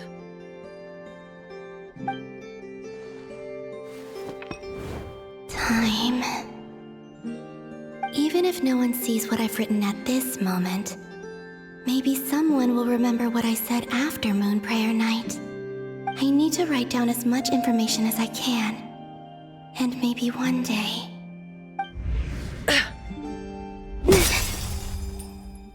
Huh? What's up with you? You can't even hold your cup steady. Are you getting tired? A little. Well, you should probably hit the hay then. You've had a really tough couple of days for you.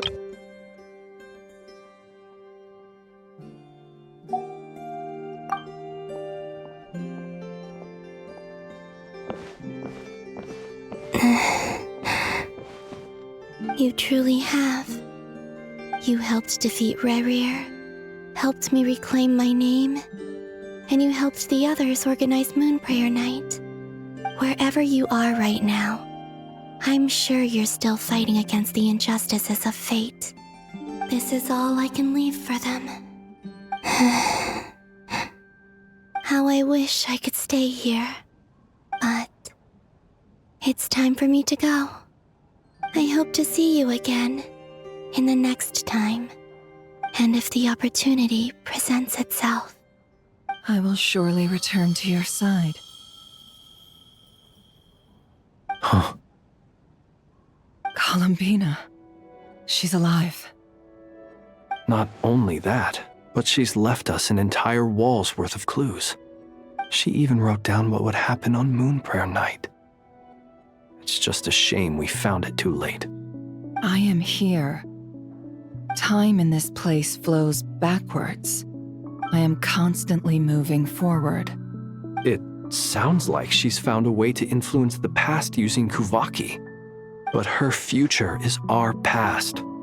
So, these words have been here ever since we defeated the Ray Hero Solnari. We just never discovered them. Which came first, the chicken or the egg? Do you ever mull over questions like that? Only when I'm in a good mood and at leisure. Well, I never do. Everything that has happened already belongs to the realm of fact. As a business person, and especially an intel broker, what I do is extrapolate from those facts to try and read the future. An admirable philosophy. It's a means of survival. Let's go. We have a wall's worth of clues to share with the others.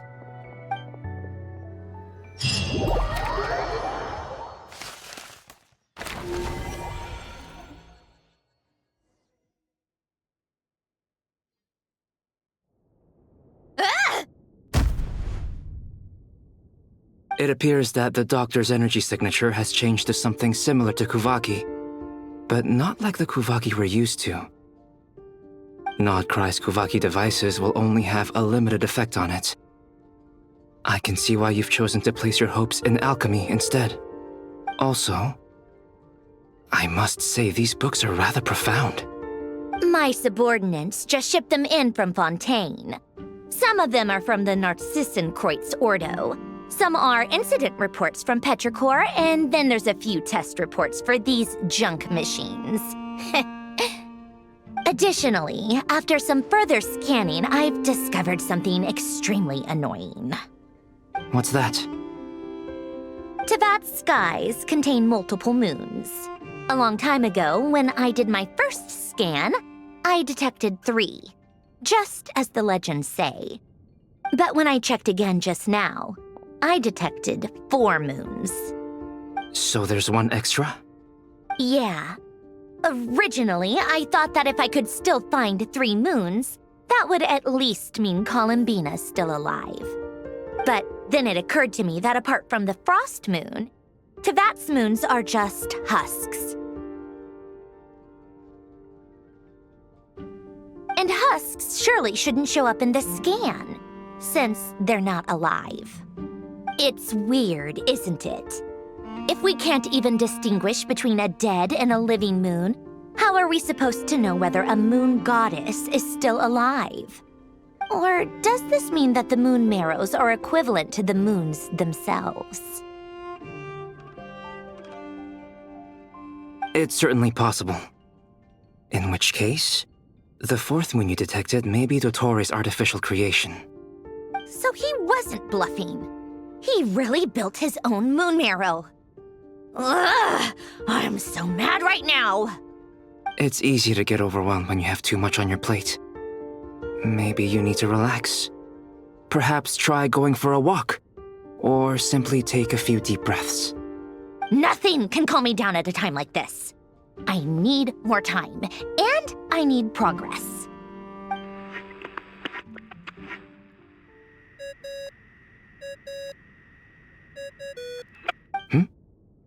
It's Mr. Flynn's. I really hate that ringing tone. Ugh. First the 4 orthants of the Narcissenkreuz, then moon marrows. Now what? Oh, sorry if we're disturbing you. Might I ask what's troubling you? What do you want? We're busy. Are you still at the Curatorium of Secrets? Yeah. Look, everyone else is still out, so there's no hurry. Plus, I'm busy, so I would appreciate if you gave me some space. Even though we have crucial intel to share? Fine. I'm listening. Do you intend to share it via the Dodo communication device? Ordinarily, I would, but this is a unique situation. I think it's best that we discuss it in person. See you at the curatorium.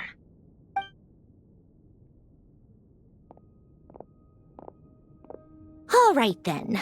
So, what's the situation?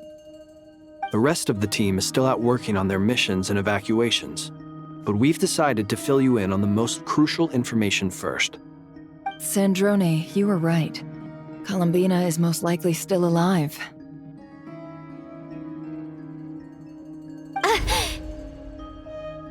That's the best news we've received in a while, by a long way.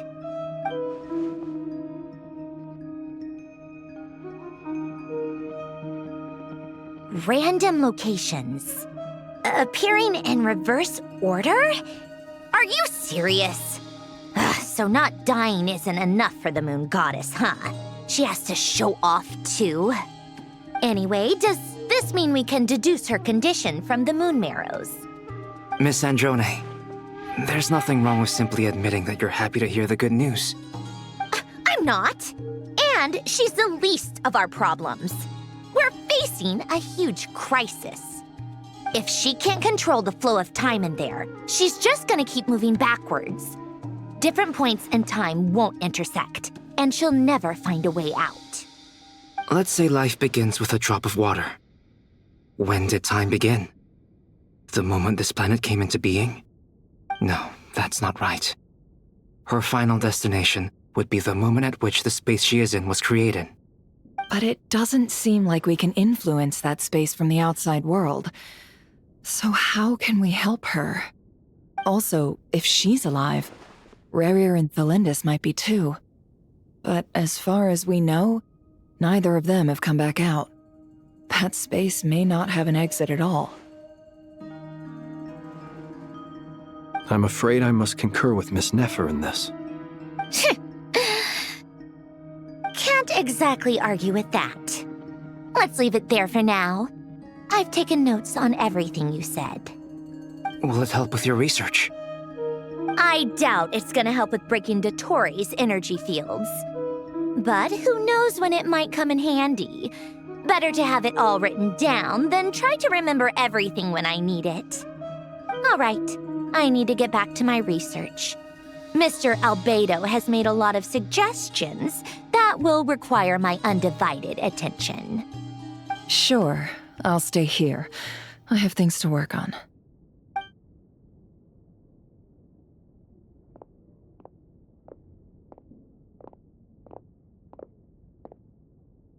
Paimon, are you there? Oh, right. She went with Varka to Natlan, didn't she? Good thing we've moved her and the Traveler's luggage in here. Speaking of the Traveler, where could they be? There's a note from Paimon. Paimon here. Not in at the moment, but if anyone needs to borrow her stuff or the Travelers, go ahead and help yourself. Paimon won't be mad. Also, Traveler, if you get back before Paimon, make sure to get some rest. Paimon misses you a lot, but put your health first, all right? How sweet. Well, since you offered, Paimon, don't mind if I do. This is the Traveler and Paimon's luggage. All the items they use day to day are here. It's well organized. I wonder which of them is responsible for that. What do we have here?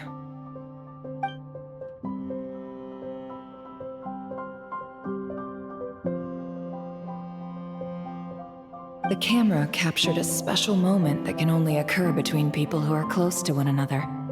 You can really sense how the photographer feels about their subject. I wonder why this picture was placed outside. Is it because Paimon recently looked at it?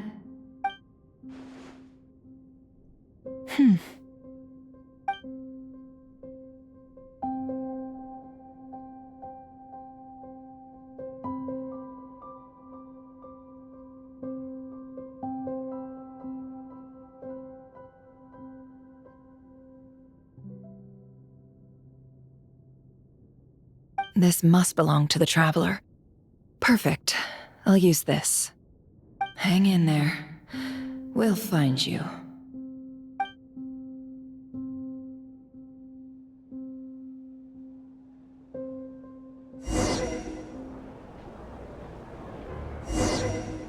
Polonia. Search keyword world formula and bring me all relevant books.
see. This one is on Tonki's sermon dictation concerning the apocalypse.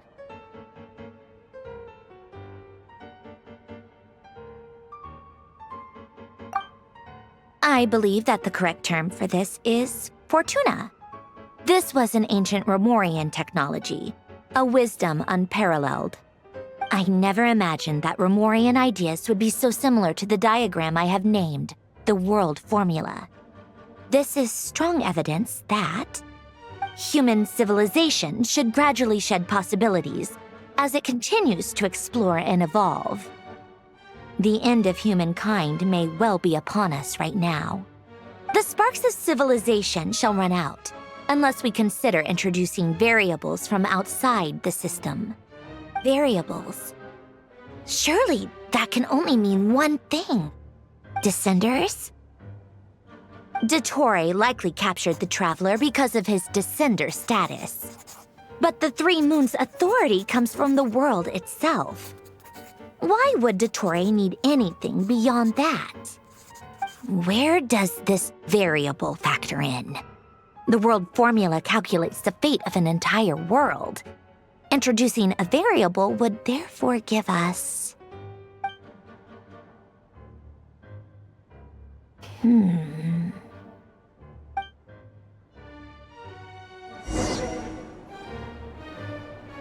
Polonia, search keyword pathway and bring me all relevant books.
Otonki Sermon Dictation.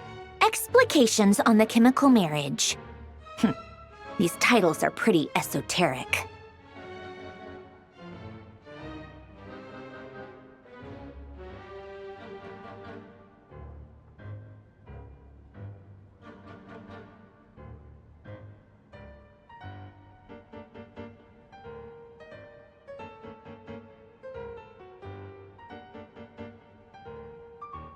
Observe and compute the pathway displayed in the guidance diagram. Deconstructing and reversing its effects could generate potential ideas. So, it's one of Renee's draft lectures. Deconstructing the pathway. I suppose that could lead to a breakthrough.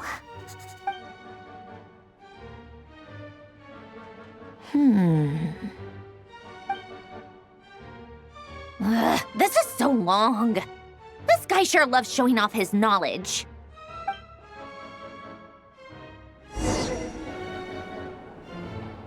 Polonia, search keyword tree model and bring me all relevant books.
Most of the experimental devices proposed by the Lilia Crucis Ordo are built based on the simple and basic logical structure of a tree model. Lilia Crucis. Guess they were trying to cover up the name of the Narsissenkreuz Ordo? When Duke St. Germanus departed, he said, "It seems that there's no going back." Alas, he is only a genius when it comes to machines. In all other things, he is but ordinary. Excuse me? I'm sorry. That's just ridiculous. What kind of book is this? Great Detective Herlock, The Alchemist and the Clockwork Saint? Isn't this a novel? Come on. Still, the author swears that they knew Renee well. Whatever. I guess it's not beyond the realms of possibility that Renee would say nonsense like that on occasion. Memory, wishes, souls, and persona. Frankly, this sounds more like occultism, but if Albedo vouches for it, I suppose there must be some alchemical basis to these techniques. The way Alain Guillotin saw it, the world was comprised of machines. The universe needed machines, and thus his technologies were created. That's why I was born. Renee, his full name was René de Petrichor, if I recall correctly. Sounds like he and the town must be intricately connected.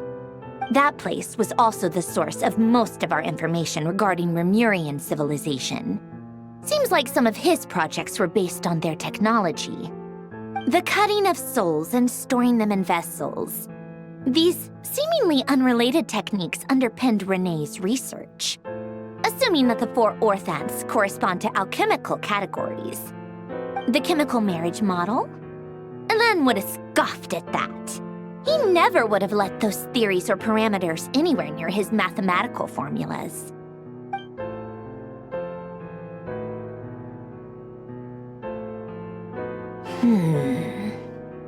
What was Alain's view on Renee? I know he mentioned the name, albeit very rarely. Oh, now I remember. Alain's old notes are here too. They mentioned Renee once. Renee seemed most out of sorts when he spoke to me. A lack of sweet foods has dulled his mind, I should think. Either way, his words are not to be believed. Yep, that sounds like Alain. My subordinates actually did a half-decent job digging out all these materials. Makes a change. Good for them. Some of Alain's old files are completely consistent with these records. He must have gotten them from the Tower of Gestalt. I never knew he got his hands on Renee's records that early. He may have kept them, but he never even attempted to use them. Didn't believe a word they said. Come to think of it, Renee's world formula was filled with calculations of constants. That shows he believed that the fate of the world to be predetermined. As for Alain... it's been too long. I forget what he said. What would he have said? A guy like him, fervent believer in machines, but not headstrong enough. The world can be changed. It is worth persevering. Yes, that's how he used to think at least. He created that procedure to save this world. Yet the scale of the world's fate proved too enormous. The result was beyond his ability to calculate. He died having never seen the outcome. And there I was, left behind in the ashes of his dreams.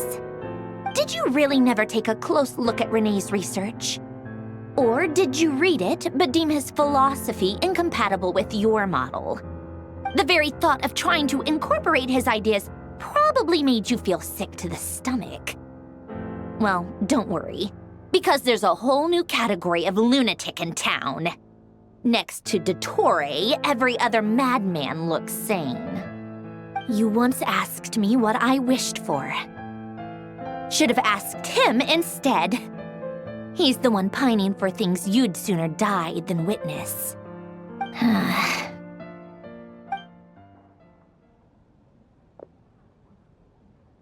Even the tiniest variable can make big waves in the present.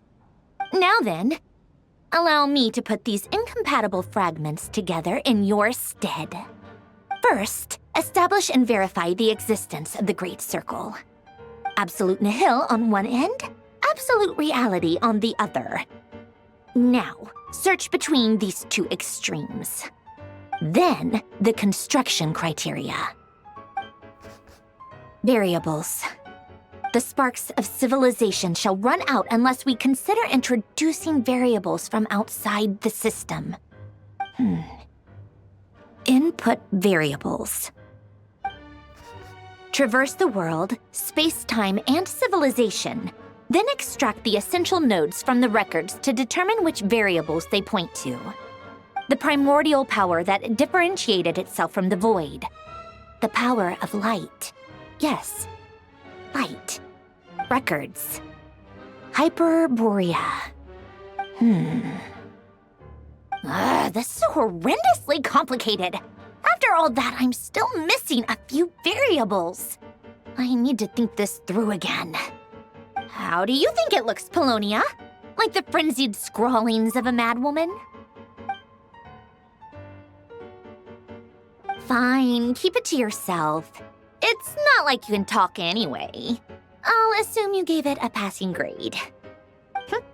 I jest. But true madness does often start with trying to save the world. What would Arlecchino and Columbina think if they saw this incomprehensible hen scratch? They'd probably have me institutionalized.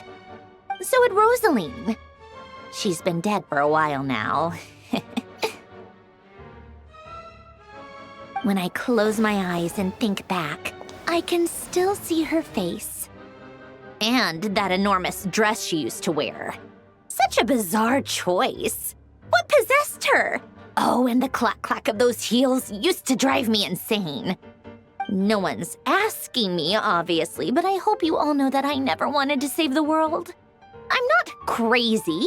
I don't have delusional ambitions, and that's a clinical fact. The world needs a solution, but I don't need the world's validation. It's the world begging me for answers, not the other way around.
Oh, cookies to go with the tea.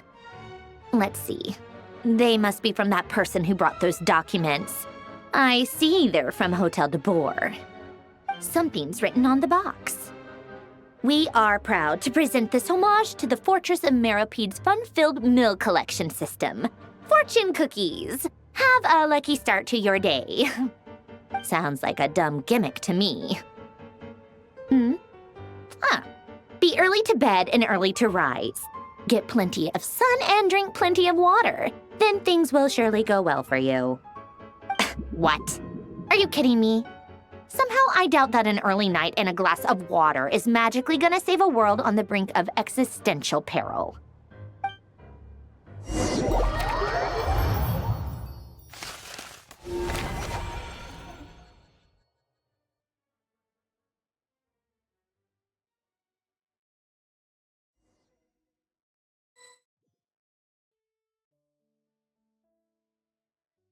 Lady Arlecchino, word has reached us that Lady Marionette's troops are all in position. They are ready to act as soon as the order is given.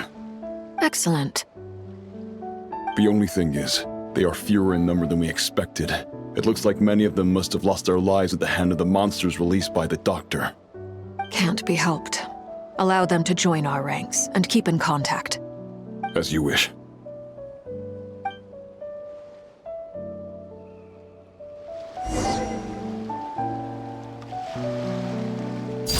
Laid bare.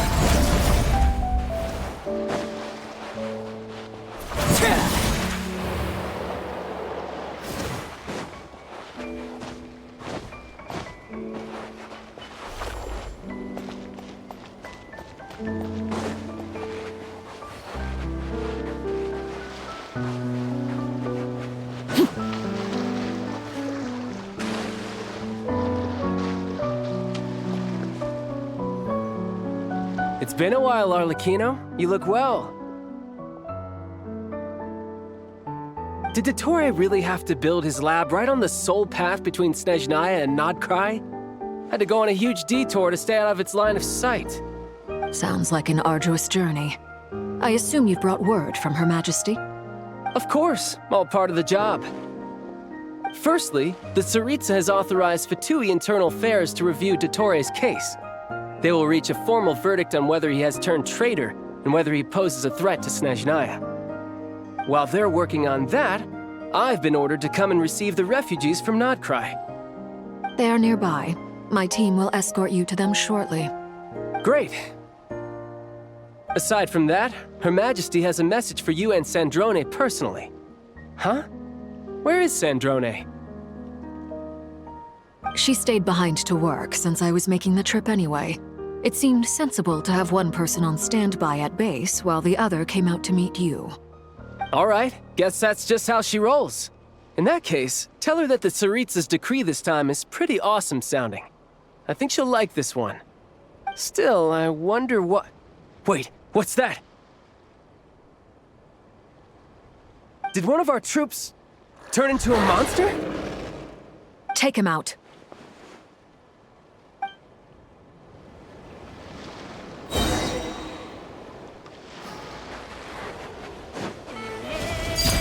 Transfixed! Everlasting as the moon!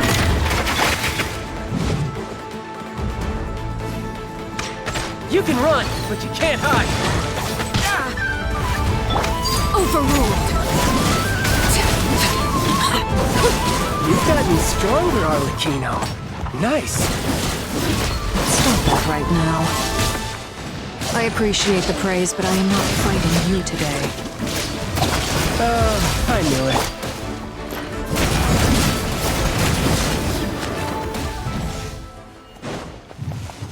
Transfixed! I can't believe it. He was a living, breathing human one moment, and the next? Another fine piece of work by our dear colleague, I'm afraid.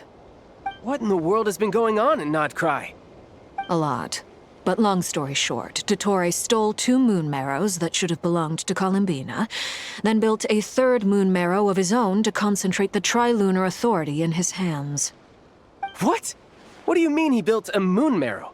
People build roads and houses, not moon marrows. What's his next DIY project? He's gonna build a god? You could stand to be less surprised.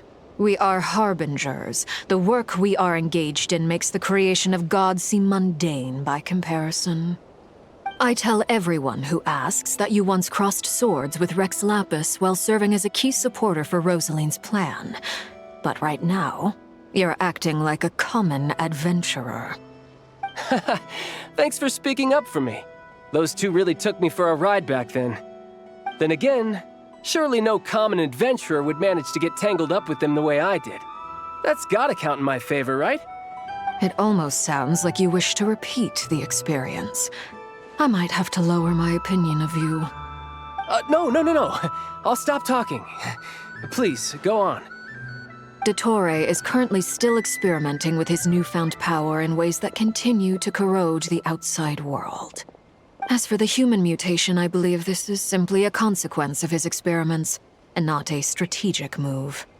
That radiant beast was once a subordinate of Sandrone's. I suspect he was only allowed to live so that he could become an experimental subject. Also, those of us who fought Dottore have been afflicted with a curse. As such, I cannot leave Nodcry. This is so much worse than I thought. No wonder Her Majesty's decree is so extreme. While these exceptional circumstances persist, the Harbingers are hereby authorized to use unilateral executive powers. Should Dottore pose a threat, Arlecchino and Sandrone are permitted to eliminate him. My thanks to Her Majesty. I will pass these good tidings on to Sandrone. Her Majesty has also declared that she will refrain from launching an attack on the now evacuated Nodcry due to the presence of unretrieved research material. A wise decision. By the way, how's my old partner doing? I'm assuming they're with you? Partner? You mean the Traveler? I'm afraid I have bad news. He was captured after our failed assault in Dottore's lab. His whereabouts are currently unknown. What? Why? Since when does Dottore have a bone to pick with him? That is indeed the question. I'm not sure he does. He must have some other goal in mind. This won't do. I have to rescue him. You can't. We have no idea where the Traveler is. What am I supposed to do then? Stand here twiddling my thumbs? Sandrone is working on it. The best thing you can do right now is complete your mission. Fine. I guess I'll leave this to you then. One last thing. Tell the Rooster to get the message out to the gods and citizens of every nation in Tevat. Beware, an uncontrollable pollution is spreading forth from Nodcry. The source of that pollution is a madman drunk on the success of his experiments. The Fatui and our allies will endeavor to contain the threat. However, if Nodcry falls, things are likely to escalate. Considering Dottore is one of our own, all Fatui stationed in Nodcry consider it our duty to stay and fight him to the bitter end. Whatever the cost. Hey, don't be too pessimistic. If it comes to it, I'm sure Her Majesty won't stand by and do nothing. I hope you're right.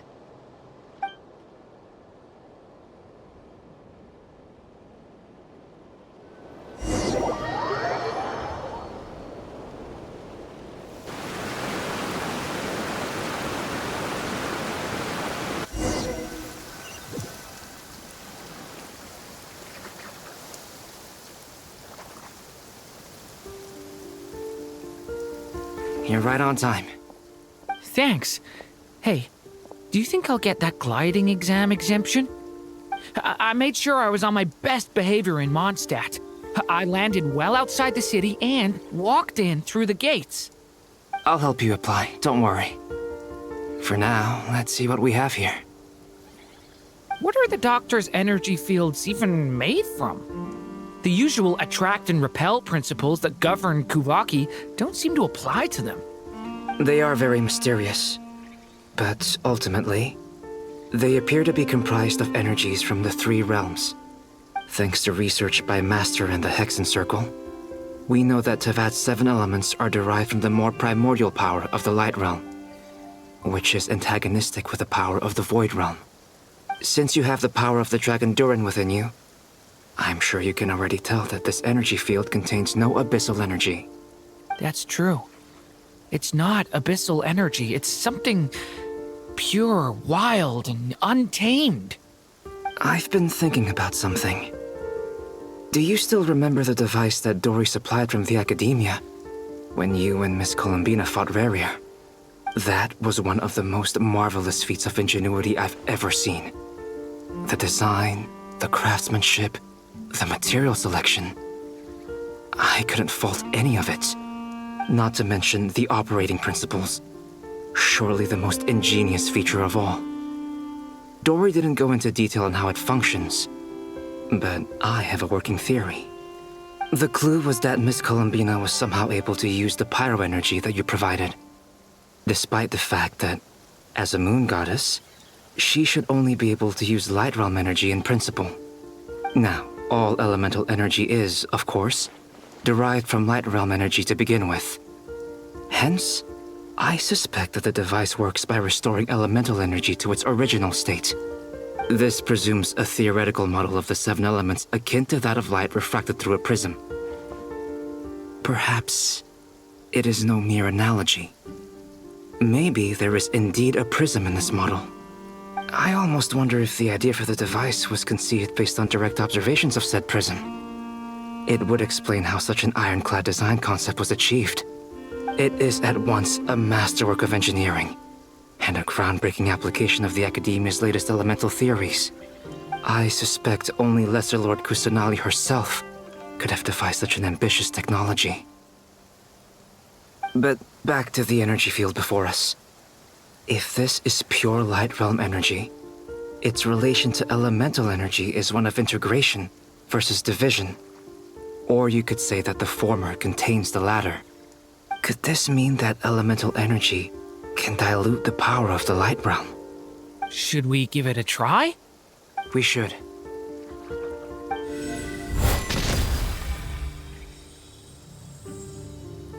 Ha! It works! Clear signs of disruption were detected at the periphery of the energy field. This indicates that elemental energy can disturb or even negate the field. Now you try. All right, here goes. It's working! Switch to abyssal energy and attack again.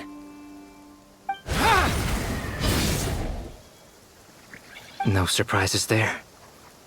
Abyssal power drains the energy field to a significantly greater extent.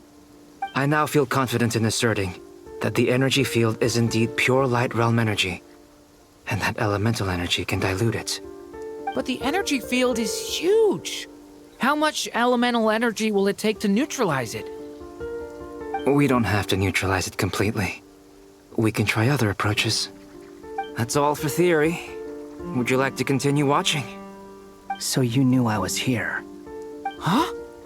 When did you get here? A while ago. But Albedo sounded like he was working on his thesis defense back there. Back in Sumeru. You can end a person's whole career by interrupting them mid-speech. Very thoughtful of you. I'm truly touched. Could I ask you to lend me a hand? With what? A little test. Try using Animo to unleash a concentrated assault with circular blades.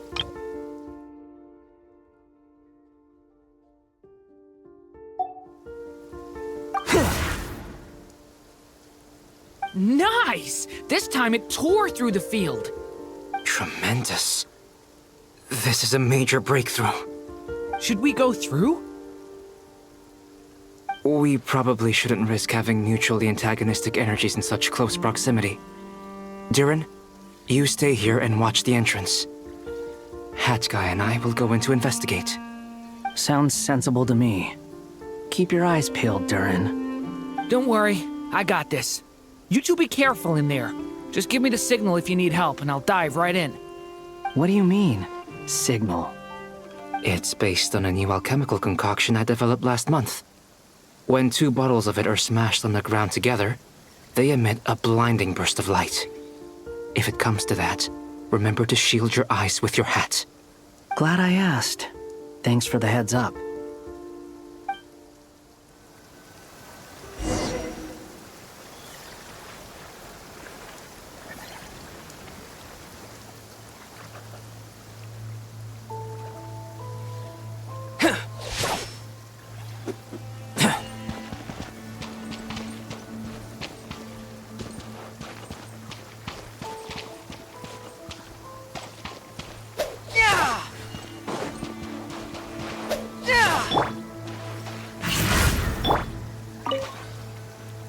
Like I thought.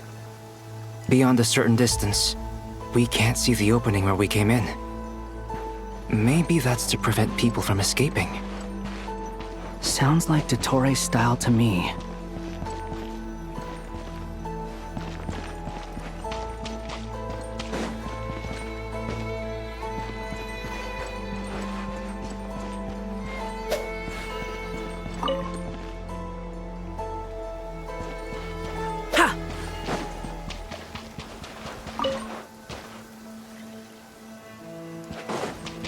Not much has changed.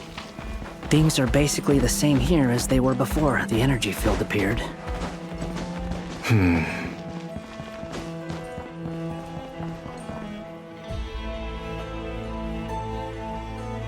They have no heartbeats and they're not breathing. We can only assume they're dead. But there are no visible wounds. Also, there's an animal squatting next to each body. It's watching us. That's not an animal's gaze.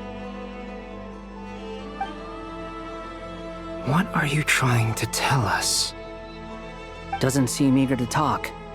I guess maybe it's just an animal after all. Let's keep looking around.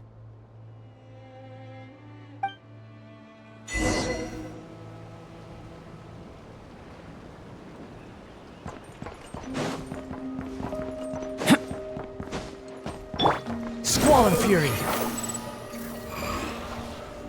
Surge forth!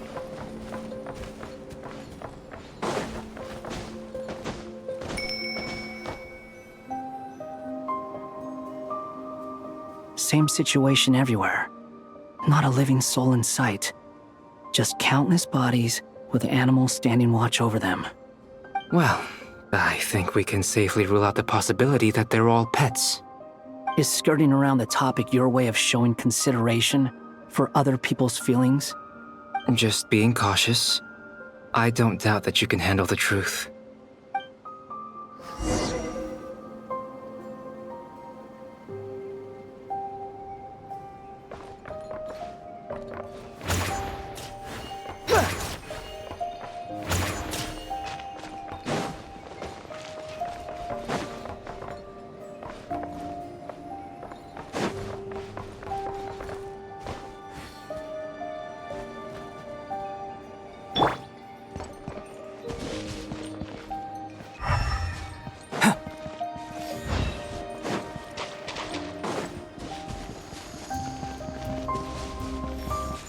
Careful.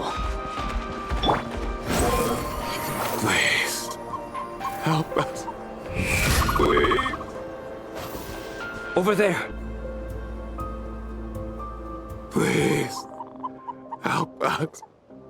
Please. What happened here? I don't know. Suddenly, everyone collapsed. Then my line of sight got lower.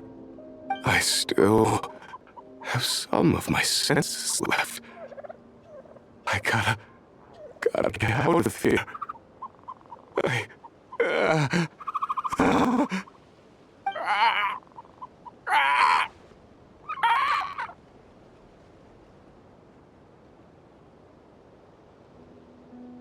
It looks like there's a huge experiment going on inside this energy field. Maybe each energy field is its own giant experiment. Vile. He's swapping human minds with those of animals. Even without the other circumstances, this would be an extremely radical experiment. Those people may have lost their sense of selves, but they are not fully animals either. If they were, they would have left. But instead, their instincts are driving them to remain by their dead bodies. We should go. No sense in sticking around here longer than we need to. Agreed.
The wind rises.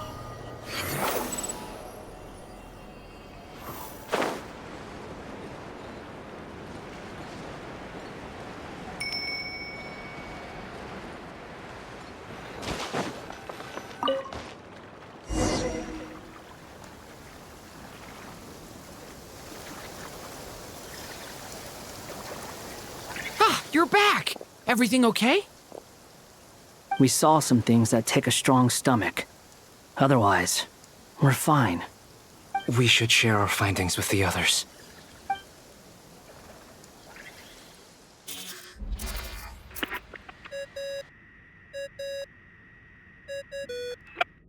Yes? Who is it? Miss Nefer, it's me, Albedo.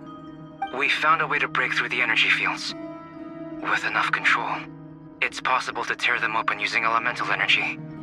Also, we managed to take a look inside. Dottore is carrying out his cruel experiments on an immense scale. Any residents who have failed to evacuate in time will likely meet a grisly end. Sounds like he's living down to our expectations. Might I ask how things are proceeding on your end? I'm just about to get started. I'll be in touch once I have a result. Understood. Stay safe. I will.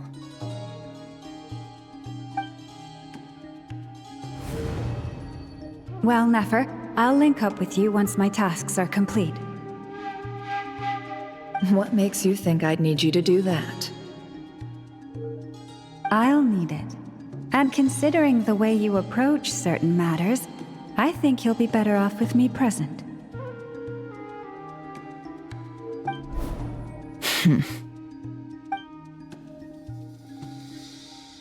Let's begin. Entering simulation mode. A vast wasteland.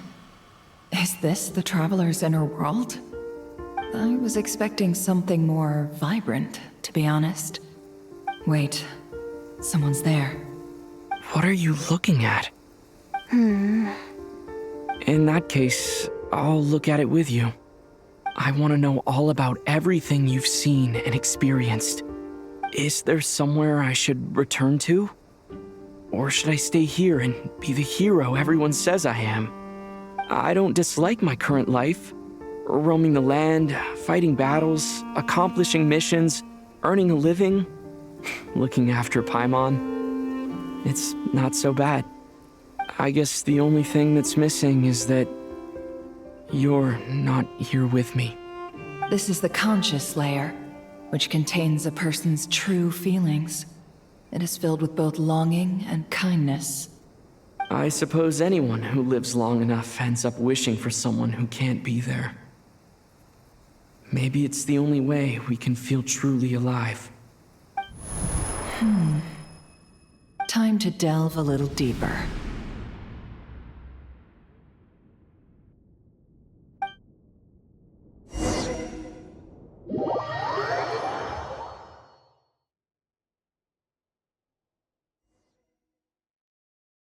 Nasha Town is hardly the optimal choice for a place to live, but it has character and a reasonable population density. What are you trying to say? Oh, don't be nervous. I was just thinking where might make a good starting point for your journey. Perhaps I should send you further afield. Conria, perhaps. Conria ceased to exist long ago. Once again, you fail to understand the possibilities that the Tri-Lune creates. Anything that has existed in the past, I can now recreate. You simply do not wish to see that happen. That might be because you miss your sibling and fear getting answers that you are not ready to learn.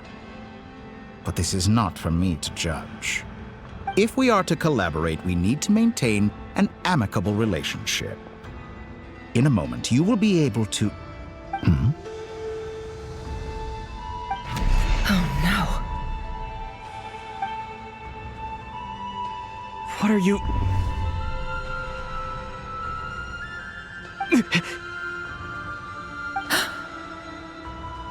What are you gonna do? Don't move. Something unwanted has crept into... Oh? Gone as quickly as it came.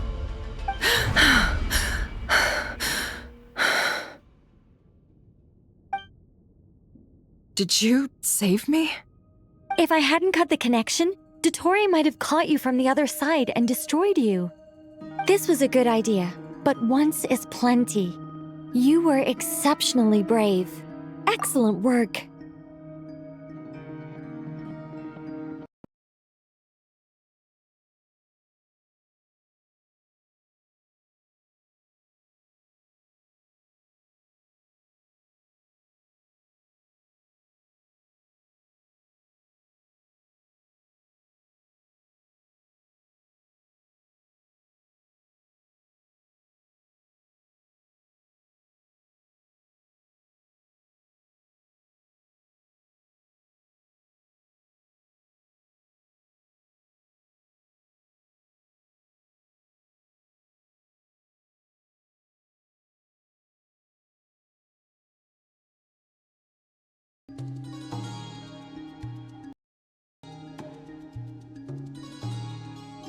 Thanks, but now's not the time for that.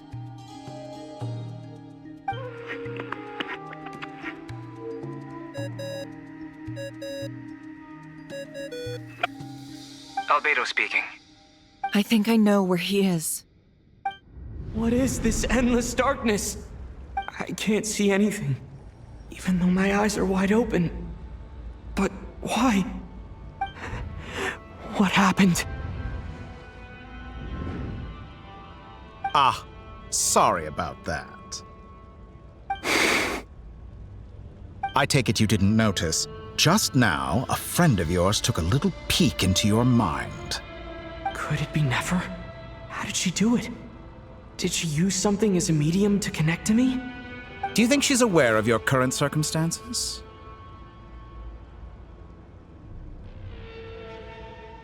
Oh dear. Have I stunned you into silence? I only wanted to slow down your time a little so I could stop your intruder in her tracks. It would have been nice to capture the spy. I must say, I'm finding the ability to adjust the flow of time rather intriguing.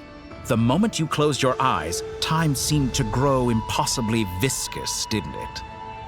A whole month passed before you opened your eyes again, but only for you. No one else was affected. I dare say this is something only a god can achieve. Point taken. You've proven once again that you have god-tier powers. Oh, you misunderstand. This wasn't about proving a point. I was testing things out. I find I learn best by doing, and I have to admit, time is not the easiest dimension to control. I only wanted to make you sleep for a short while, but it ended up lasting a whole month. Clearly some finesse is required to wield the authority over time as I wish. I hope you're not angry with me. It was only a month's discrepancy, nothing too serious. Had I been off by a year, a decade, or even a century, that would have been quite a different story. You could have frozen me for millions of years. So much for collaboration. You aren't showing much sincerity. Millions of years? To what end? I wonder if you don't understand humans all that well. They are very pragmatic creatures who understand only that which they can perceive with their senses. If I had you sit here for a week, I imagine people might sympathize. But if I left you here for 100, 1,000, or 10,000 years, the sheer size of that number would cause it to lose all meaning to them. They would not have the capacity to comprehend your suffering, and thus they could not empathize. Unfortunately, while gods do exist in Tevat, it is ordinary humans that account for most of the population. Their lifespans are so limited, their bodies so fragile.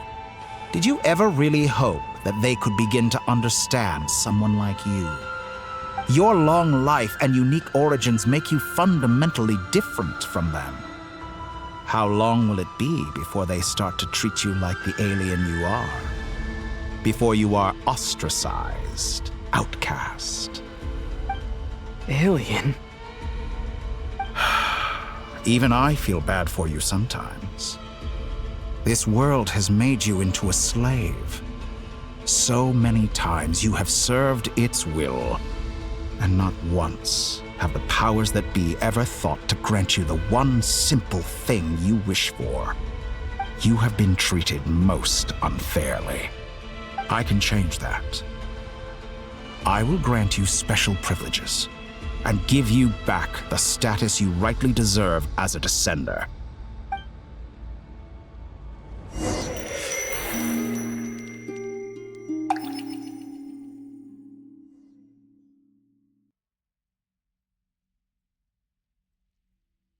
I've entered the past 3 times at this point, but I still have so many questions. For instance, beyond each point being further back in time than the last, what determines the specific locations at which I can make entry? So far, the common thread linking all 3 scenarios is that the Traveler has been present. But it's more than that. I know I sensed something familiar around him. What was it? I'll keep this question in mind as I carry on.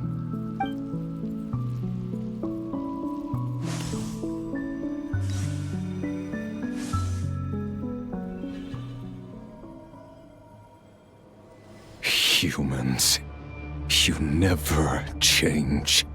Always trying to use powers you neither comprehend nor control. This looks like Star Sand Shoal. Was this before Rerir regained his physical form?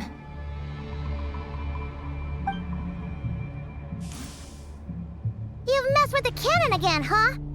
Sorry, but this round's not gonna go your way. The cannon. That's right.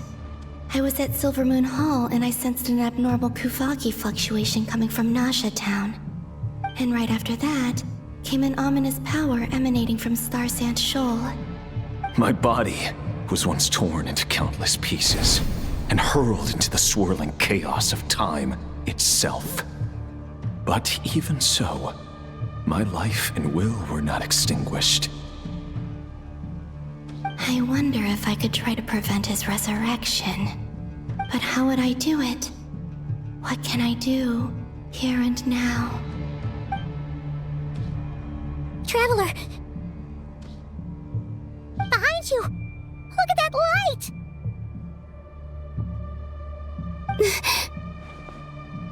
No, I won't make it in time. He's using the Kuvaki shield, like I taught him. Is he going to use it to block the cannon's beam? He's strong. I'm sure he can manage. But the force released when the beam impacts the shield might lead to collateral damage. Easy Island.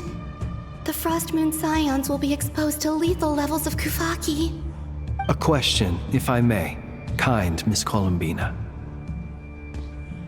When the cannon's Kuvaki beam was deflected earlier, I saw several bolts of energy streak toward Hisi Island, only to be blocked. Did you also have a hand in that? Maybe that really was me after all. Well, future me. But I don't know if I have enough power left. Siki sato pasa sais, niti ipotuftos. There's no time. Osestikos paratin tiran to risuiku, to pir to aithion feraton. I have to make it. Oh, Frost Moon. Oh, great land. Oh, slumbering moonlight of Nodcry. If you can hear me, if you can sense my call, then please, heed me once more!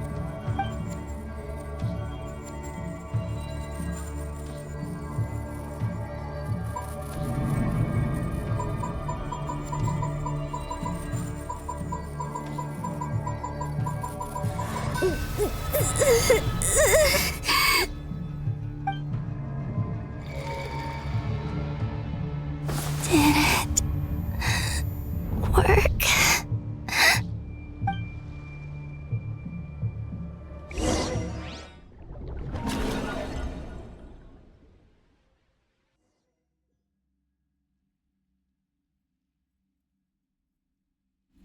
Hey, wake up. Hey, did you hear me?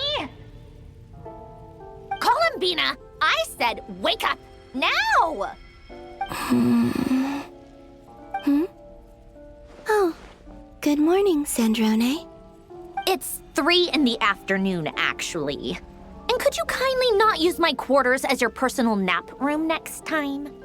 But I feel so safe here. And your coffee, right? It's so bitter, but it smells lovely.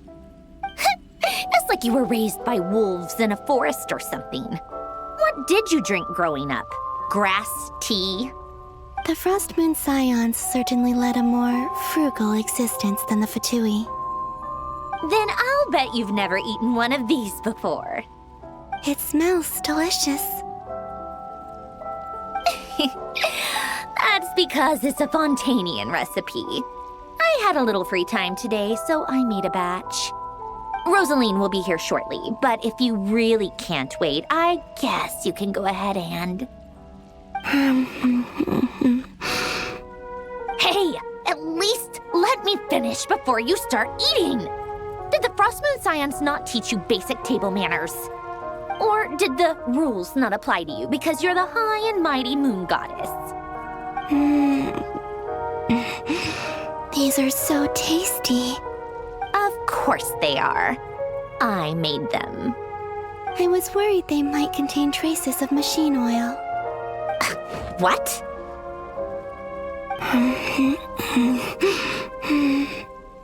You know, there's something I've always wanted to ask you. Why did you leave your old home and join the Fatui?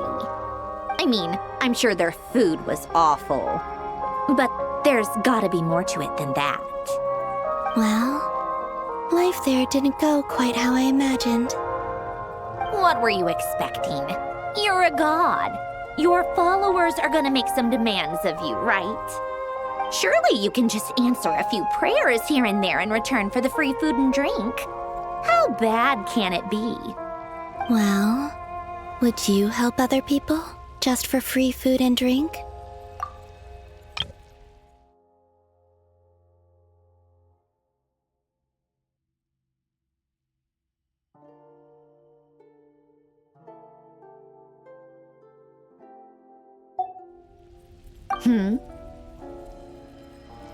The doctor told me that you were created by a great mechanic, Lord something Fisher. The Lord Artificer. Ugh, some people can't keep their mouths shut. Oh, Lord Artificer. And didn't he have something to do with the, narcissist? Narcissenkreuz Ordo. Yes, that was it. Narcissenkreuz Ordo. So, would you try to fulfill their wishes? You must be joking. I wouldn't go even if they paid me. I don't even know them. Exactly.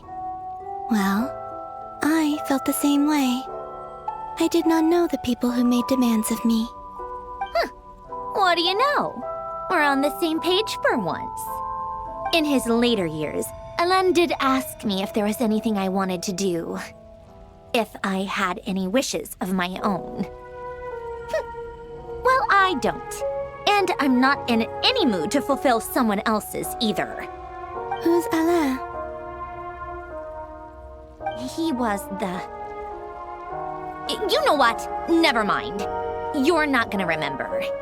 Anyway, the point I'm trying to make is, neither of us is the self-sacrificing type. Let me ask you this. What sort of place would you like to live in, if you could choose? A place where people don't ask me for things I cannot give them. Where they don't worship me, or fear me, but just want to chat with me like a normal person. I'd also like the freedom to come and go as I please. And ideally, it would be somewhere with the smell of coffee and snacks. Not to burst your bubble, but no such place exists in the world. Now, take your snacks and scram.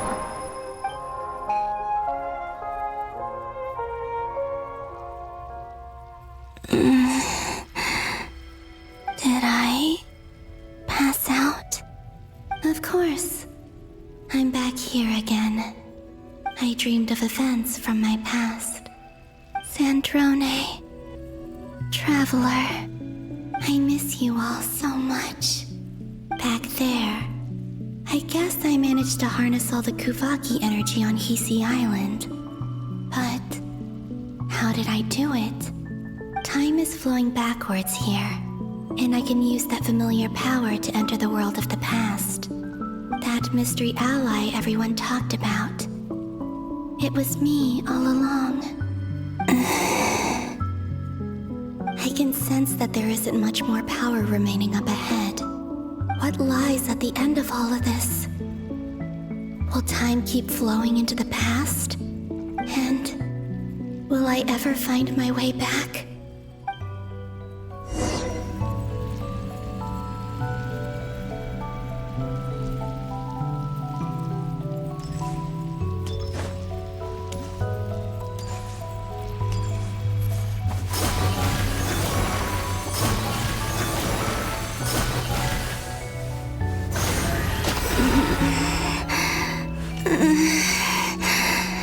It's getting harder and harder to use my power.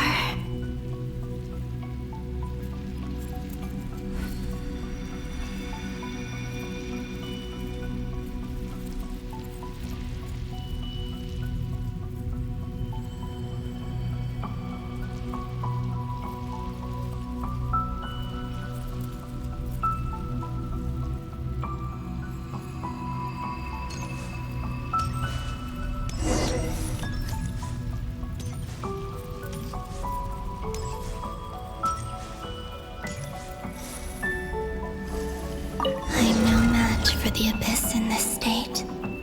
I need to avoid the contaminated fragments.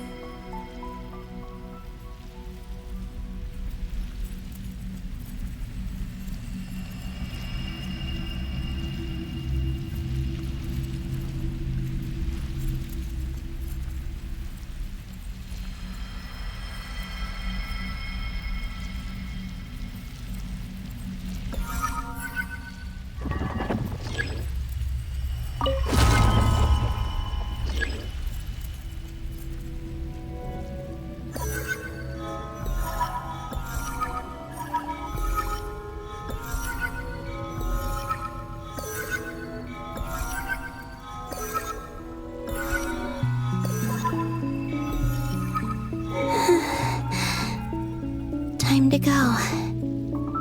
I wonder where I'll find myself this time.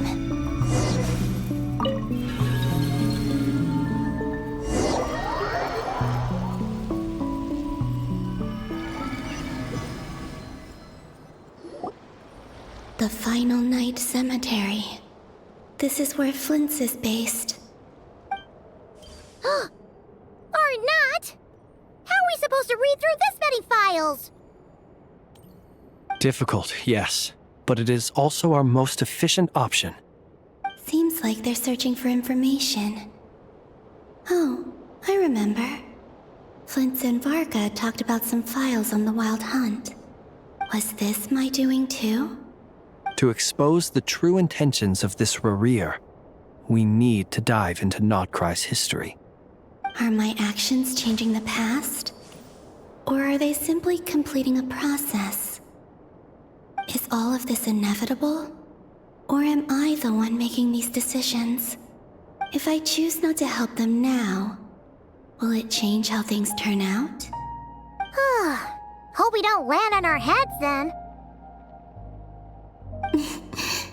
They're my friends. I can't not help them.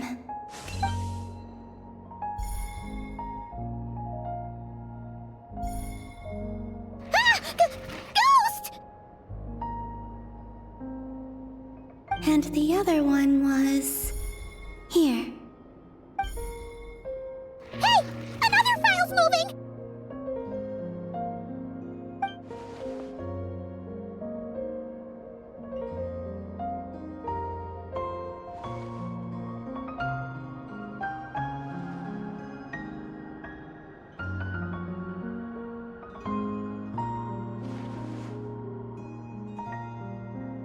That should do it.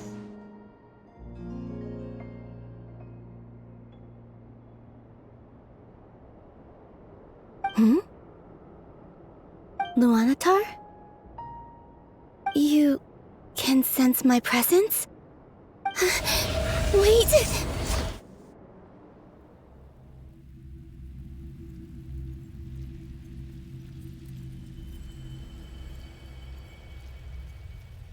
Luanatar. So she's that familiar presence I've been sensing all along. She's always been by the Traveler's side. That explains why the Traveler has been there each time I've entered the past. But why Luanatar? Is it because she has a connection to me as the Moon Goddess's familiar? If so, why not any other Kuhenki? That's...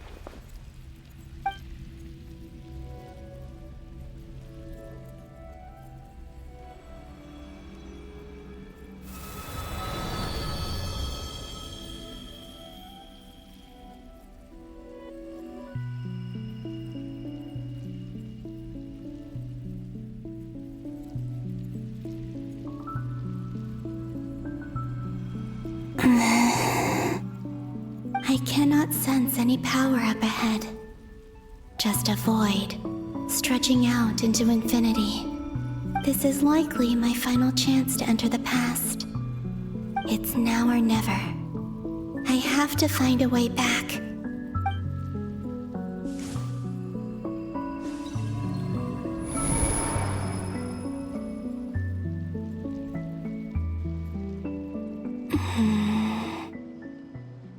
Easy Island? How far back in time is this? Where's Luanatar?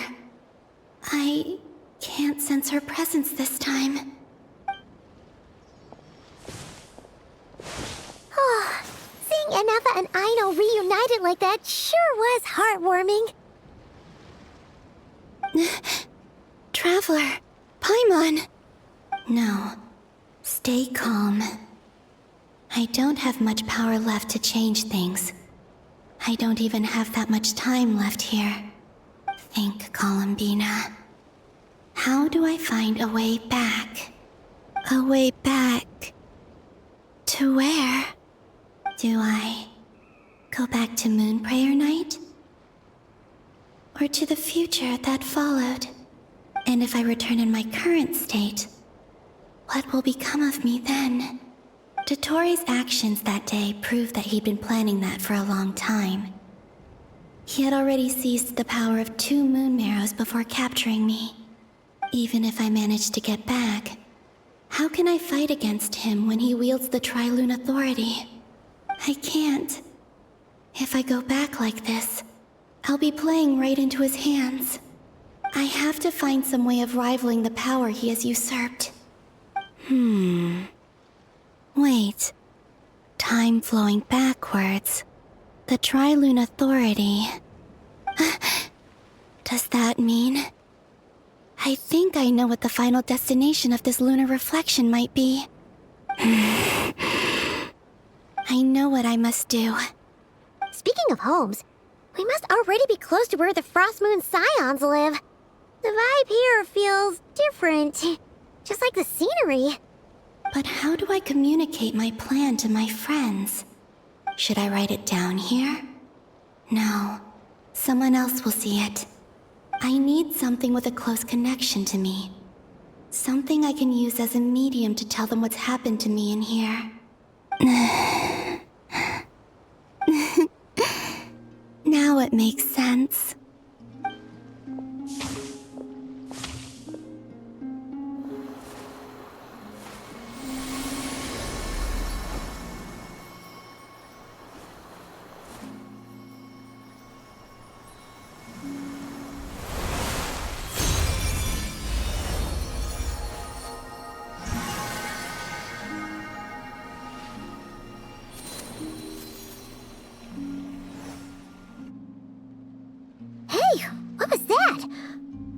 Some sort of breeze blew by, and then the petals suddenly turned into... Huh? It was I who brought Luanatar into being. I gave up a piece of my own soul to create her. That's why I could sense a familiar power from the moment I entered this space. It also explains why she's been present in every past location that I've entered. Because we have a deep connection. Hey there! What's your name? And the reason why there are no more gates to the past after this point is that Luanatar hadn't been born then. No wonder I sensed the trace of a blessing when we first met. But I still didn't recognize the soul hidden within you. Back then, I was just a little lost dove. I had yet to become Columbina Hyposelenia. Go on now. We've got stuff to do. Best you find someone else to hang out with. Hey, you scared it off. I'll be counting on you. Remember to stay by the traveler's side, guide him, and help him in my stead. Oh, and bring him to the garden where the moon prayer blossoms grow. There's a little lost dove there who will need his help.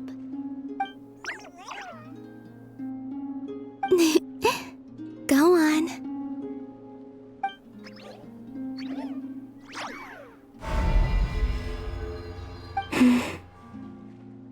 You too.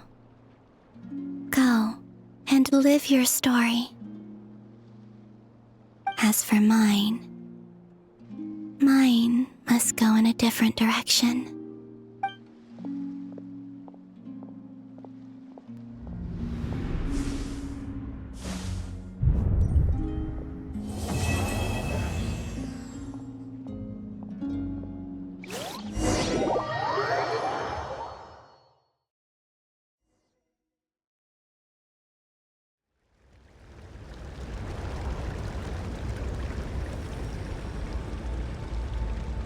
How would you like to experience the thrill of never being held accountable for your actions? You could crush people like ants without consequence, or tear off their heads or limbs as you please. Believe me, such a life is but one small step away. What point is he trying to make? Freedom? But the freedom to kill? To do evil and get away with it? Why would you offer me that? The creation of a world is the ultimate scientific experiment.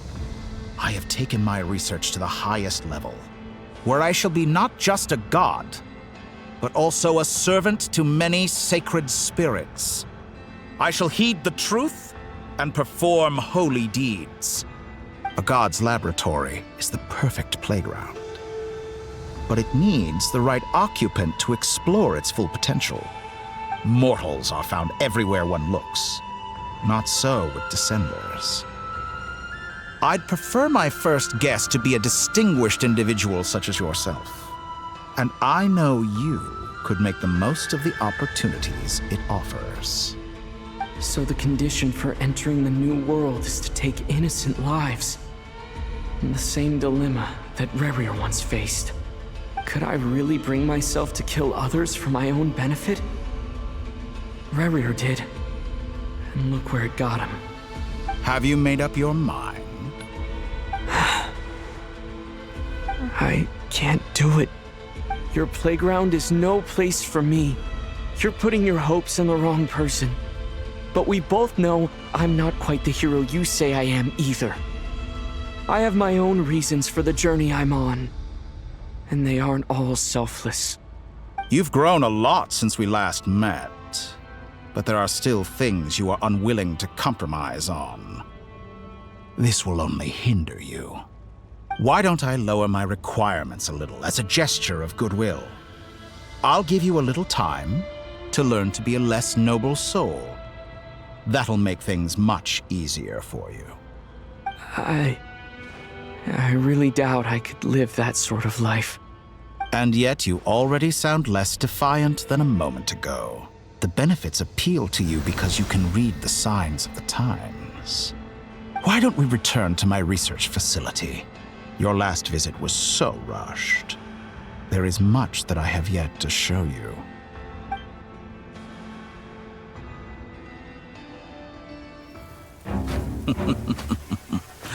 Now to that question, Heroes don't attack from behind. Guess I'm no hero. This is most disappointing.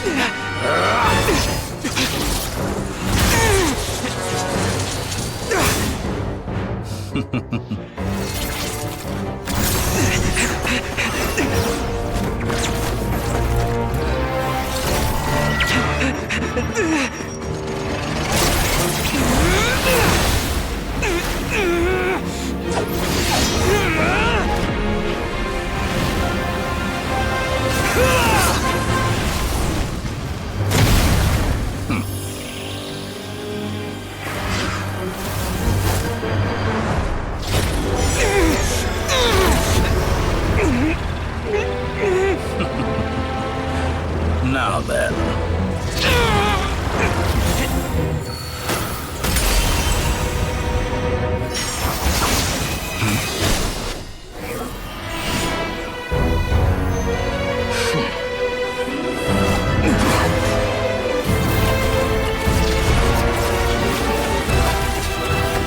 A new face.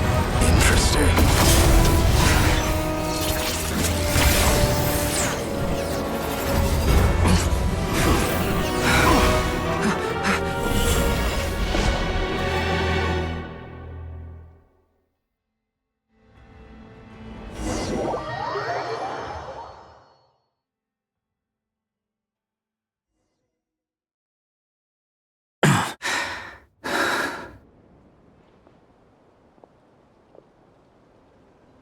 You're still gonna call me Hat Guy after that, huh?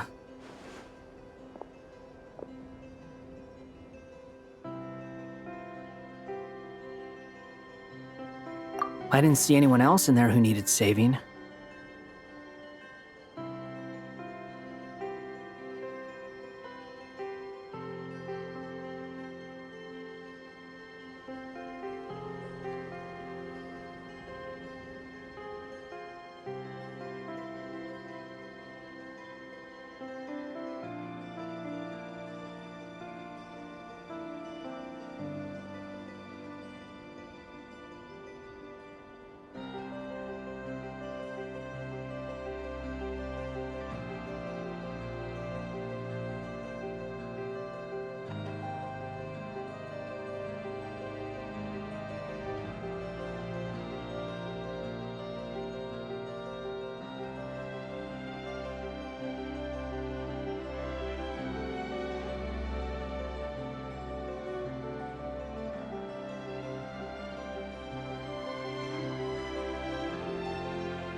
It's nothing. I'll be fine.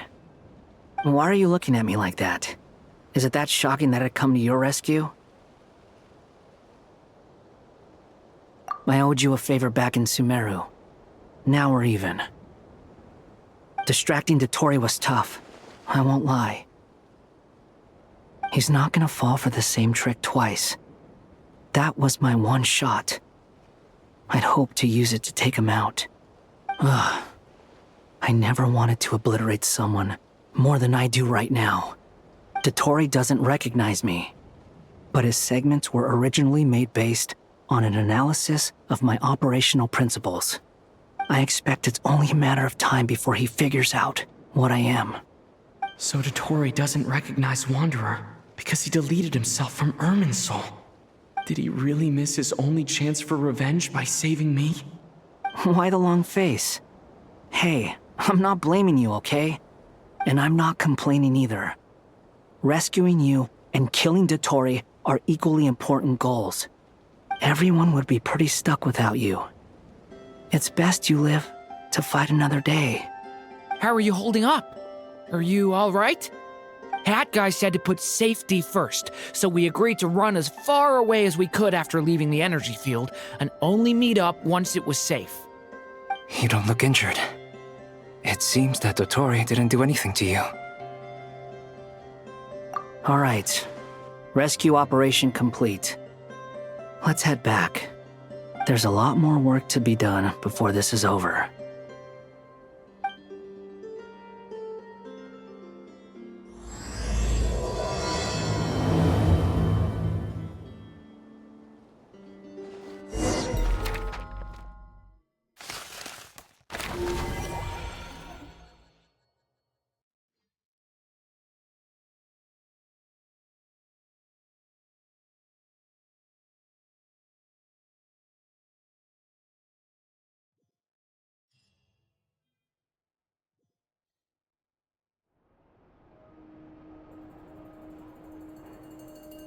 Understood.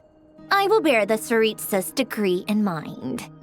I don't see what's so awesome about it, though. Does he really think everyone else is as immature as him?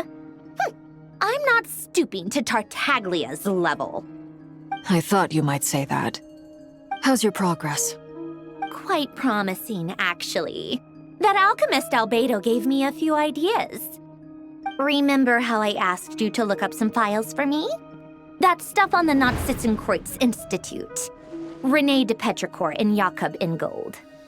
Alain Guillotin despised René's theories and methods, but he never managed to come up with better alternatives either.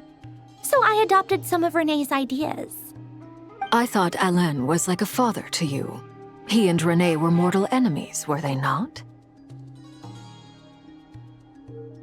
And what would you say if Lenny and his friends one day learned something useful from someone you utterly detested? I would applaud them for it. That would mean that they have surpassed me. For all we know, Alain Guillotin might have thought the same thing.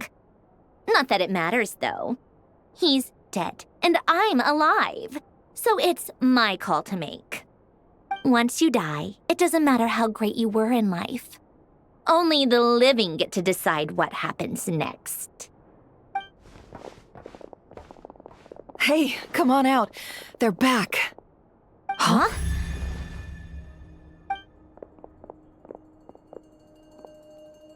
You're back? And your head's still screwed on? And you still have all your limbs? What does it look like? Way to keep your composure, madam. Excuse you. I am perfectly composed. Glad you're okay. Yes, it's a huge relief. Worry? Oh, yeah, right. You think we, the Fatui, were worried about you? We were worried sick. Hey! The Traveler and I were already friends. You are free to join this mission in whatever capacity you please. Much like your tea parties. It's a laugh a minute with you guys. I must say, I was quite surprised when Mr. Albedo told me he would need no additional aid. We discussed this on our way back as well. I am rarely so unequivocal, but in this case, we had full confidence in Hat Guy. He said he knew what he was doing. Albedo and I pretty much had to just wait outside on standby. Meanwhile, Hat Guy broke into the energy field and rescued the Traveler solo. You didn't have to mention that. Well, I'm thoroughly impressed. You are a force to be reckoned with, Hat Guy. Is he back? Is he really back? Traveler! It's really you!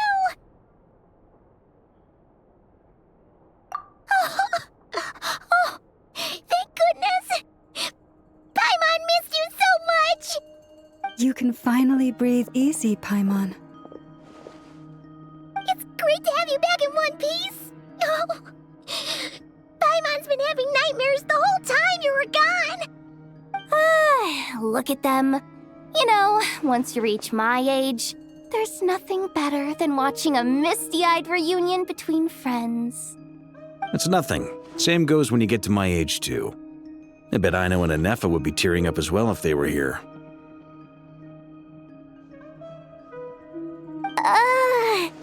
Varka,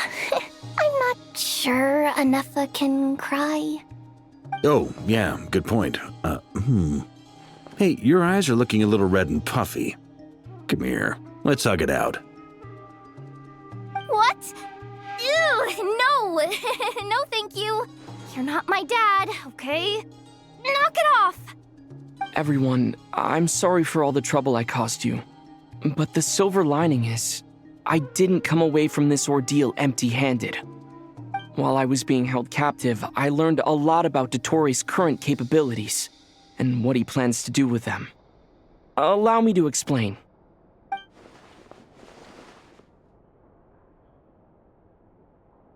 The three moon goddesses were even more powerful than we imagined. No wonder Dottore believes himself to be equal to the gods, maybe even superior. Utter blasphemy. While everyone was gone, Nefer and I made an interesting discovery, and I believe Miss Sandrone has something to share too. Ma'am, perhaps you could do the honors?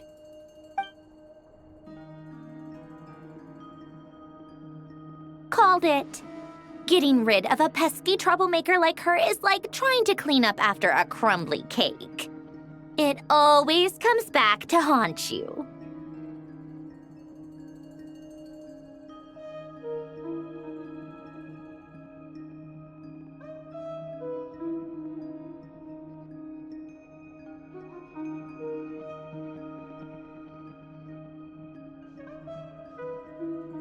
Our next step is to find a way to bring her back. A place where time flows backwards, with no destination in sight. Surely it must have been created for a specific purpose. But I fear the answers are buried deep in Tevat's history, held by great powers beyond our reach. It sounds like she's on a specific path through time, just traveling in the opposite direction to us.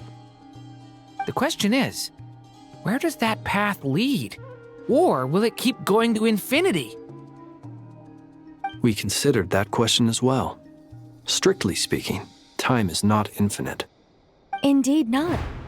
Every road has an end. Nicole! You sure loved quietly sneaking in mid-conversation. I do, in fact. It's something I've always done at our mages' tea parties. Quiet, mysterious, and persuasive. You wonder what lies at the end of her road. Well, just as the world has a beginning and an end, so too does time. And so, the end of the road is the moment that Tevat was born. But where Miss Columbina will end up along this road, that depends on where this particular river of reverse time began. What about the original moons and the moon goddesses?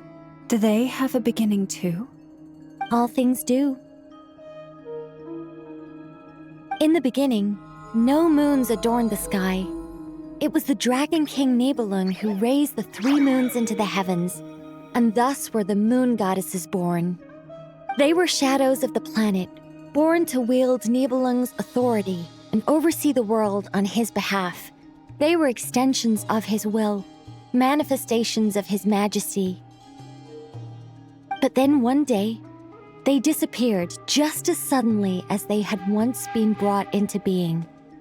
Nobody knew where they had gone.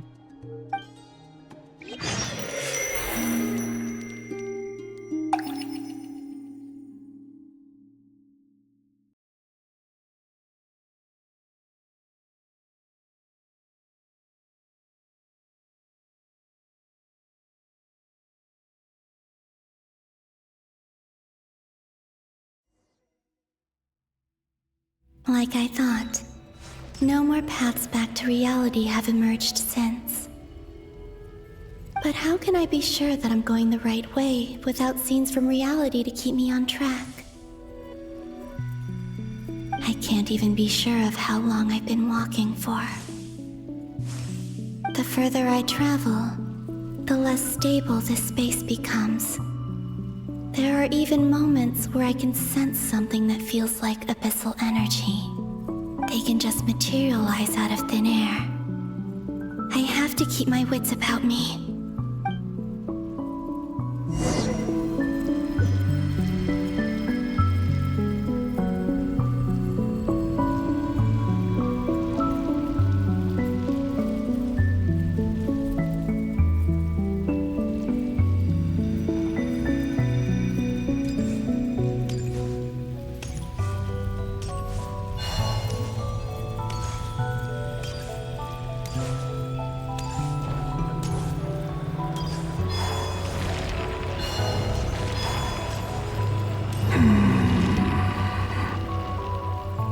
Is that the Rayhir of Solnari? I can't believe he survived.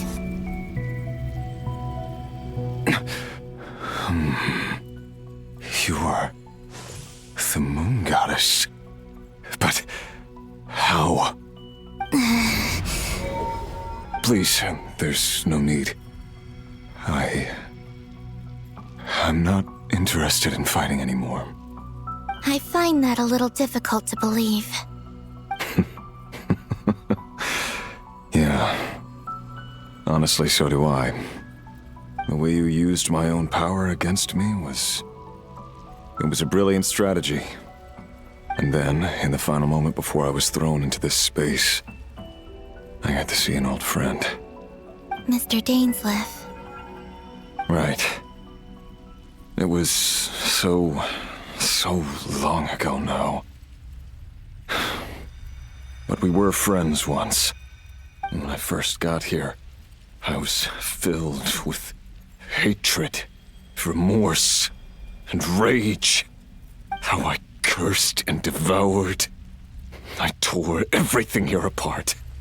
I was consumed by the desire to leave this place and have my vengeance.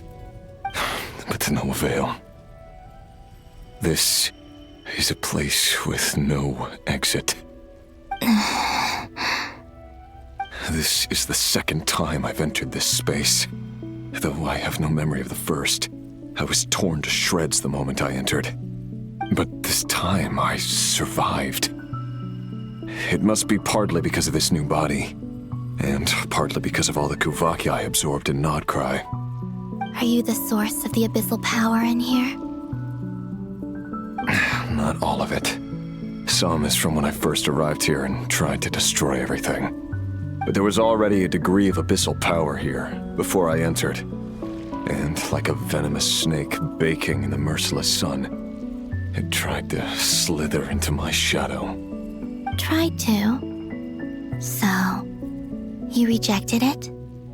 Yes.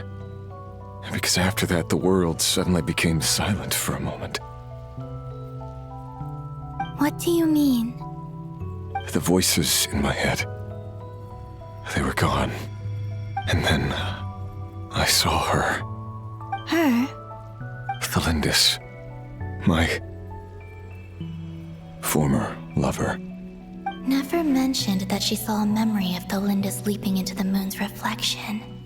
More precisely, I saw her afterimage. I'm sure the real her is long gone. She was just an ordinary Conrian. She couldn't have survived here for very long.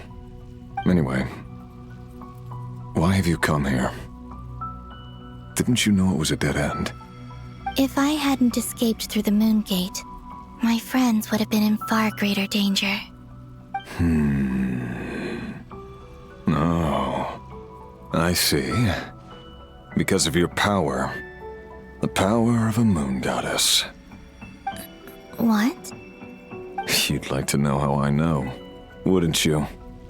The one who resurrected me said so.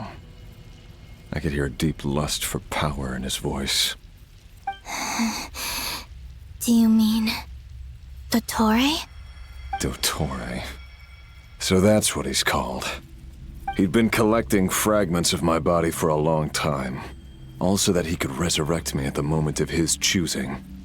I had no interest in his research. But being as corroded by the abyss as I was, we were aligned as far as hunting the moons and recovering my strength were concerned. So that's why the Wild Hunt suddenly became so active in Nodcry. When I left the Fatui in my weakened state, Dottore must have felt that his time had come. Moon Goddess, could I ask a favor of you? What? I know this is a lot to ask, especially from someone who tried to kill you. If you refuse, I won't fight it. But this is the only thing I desire now. Nothing else matters. What do you want? I'd like you to take a message to Thelindis for me. Thelindis? But... Yes. she's dead. But like I said, I saw her afterimage. I can sense that some part of her soul remains here. Far, far ahead. Why don't you go and speak to her yourself? I can't. I don't know why, but I can't move freely in this space as you can. All I can see is a glimpse of her walking away. Just like the moment when I last saw her in life. In return, I will clear these abyssal obstacles for you. No, not in return. I'll clear them for you, whether you want to help me or not. It feels like something I ought to do. Why? Yeah. Why, indeed. I've been asking myself that question a lot recently. Why did I do the things I did? I'm tired of it all. Tired of the person I became. People used me. And then I turned around and started using others. I hurt a lot of people. I think I grew tired of it long ago. But I wouldn't admit it to myself. And ultimately, that's how I ended up here. What do you wish to tell her? All of it. My past. My mistakes. Everything that happened after we were separated. Is it okay if I give her the abridged version? Yeah, I'm sure there's plenty you can skip over. Just tell her the important parts. Whatever you think that means. Like the part where you relentlessly tried to kill us? It's up to you. Love demands honesty. But my relationship with Thelindis was built on lies. We hid too much from each other. But after living my whole life in the shadows, I don't want to hide anything anymore. I will do my best.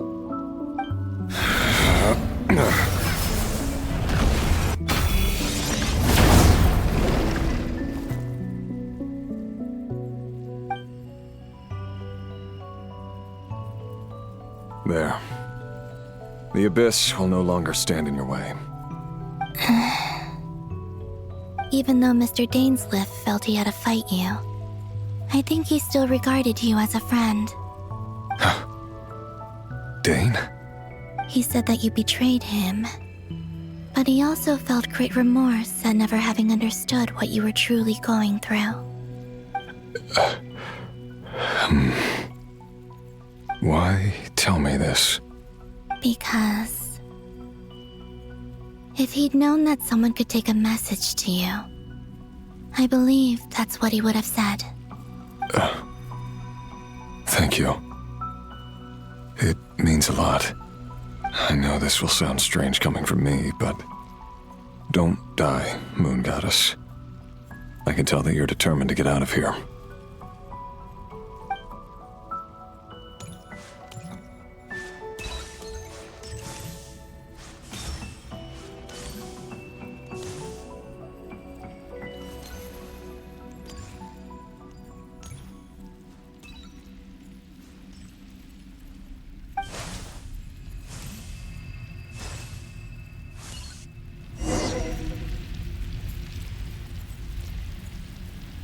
He kept his word. The abyss is no longer obstructing my path.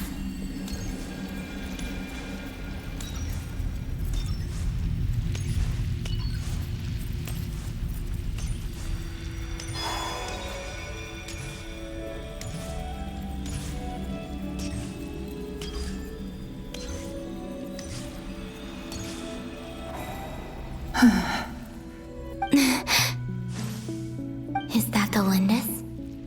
She wasn't far off at all. And yet, they can never meet. Hello, Miss Thelindis. Who are you? How do you know my name? I've never seen anyone else here before. You can call me Columbina. I promised Rerir that I'd bring a message to you. Rerir? My Rerir? Is he well?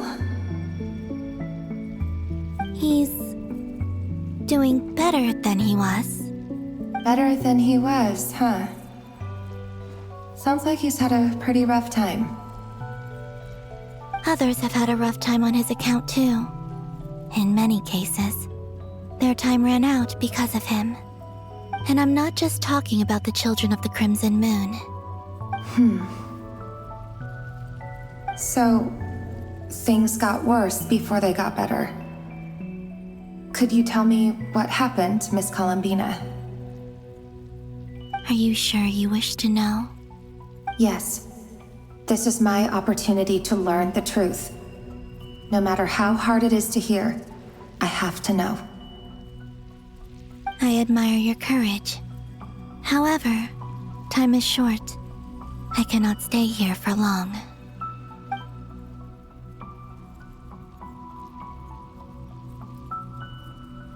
Rerir had seeds of hatred in his heart, and many people nursed them for their own ends. On some level, everything he did was to try and find a way to see you again.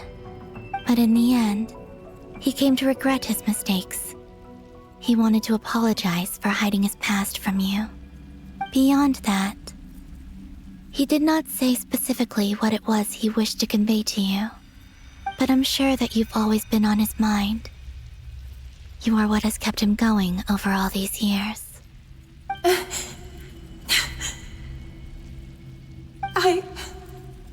I'm sorry, Miss Columbina. This is so upsetting. I'm not sure how to put my feelings into words. It's all right. I understand. Well, that's everything from me. So, I guess I'll be... Wait.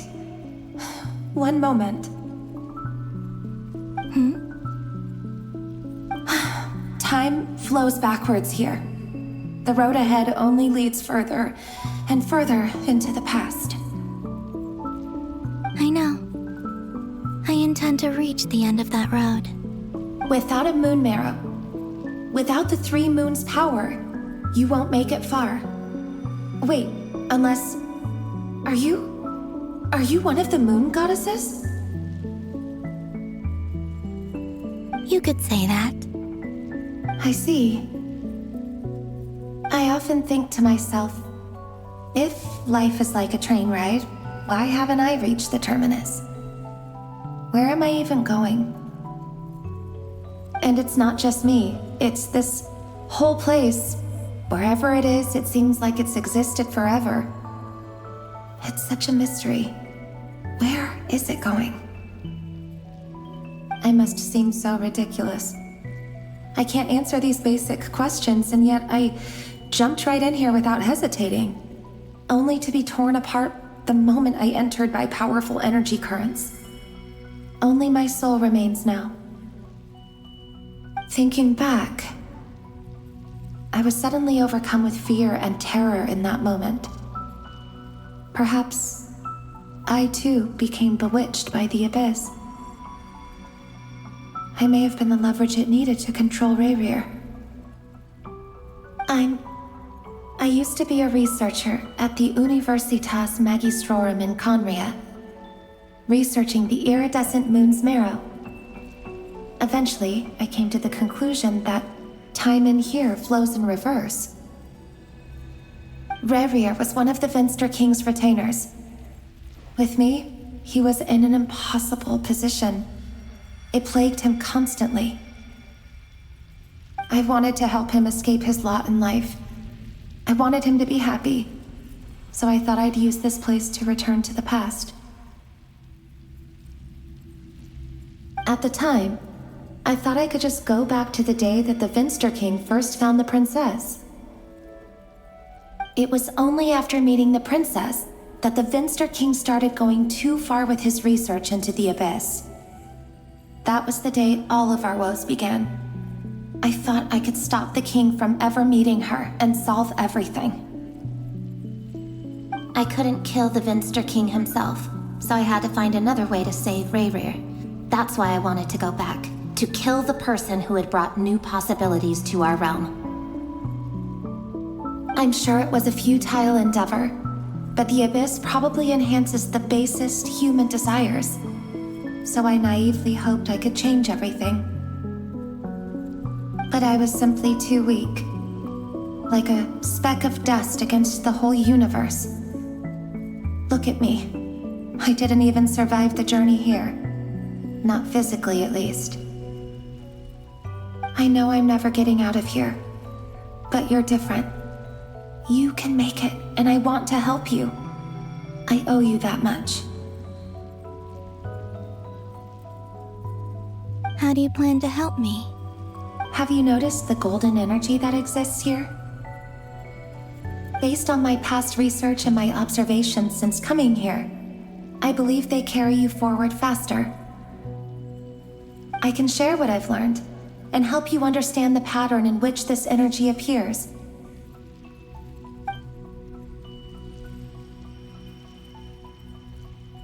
I think you just might... Now, I know you will be able to change the past. Also, I've been speculating about where this phase ends. The documentation was scanned, but from what I know of the legends about the moons, the oldest ones seem to begin with Nibelung, king of dragonkind. I have no way of verifying any of it by this point, but if it's true, you might be able to reach that era if you keep walking. Understood. Thank you, Miss Thelindis. I'm the one who should be thanking you. If you hadn't entered this realm of everlasting death, what use would my deductions be? Thanks to you, they have some meaning. About Rayrir, I'm so sorry. For everything. It wasn't your fault. That's not true. Because we both feared bringing trouble upon each other, neither of us ever told the truth. And that dishonesty sealed our fates. But enough about that. I wish you a safe journey, Miss Columbina.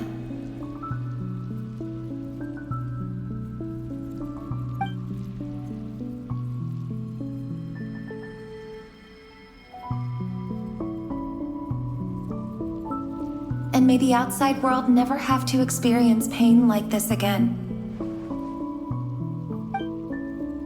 Rayrir, you're there, aren't you? I cannot see you, because you exist in the future. I expect we'll be trapped in this prison of space-time for all eternity. But please, gaze upon the past, and then sit for a while. Let's find a place to sit down together, just like we did when we first met.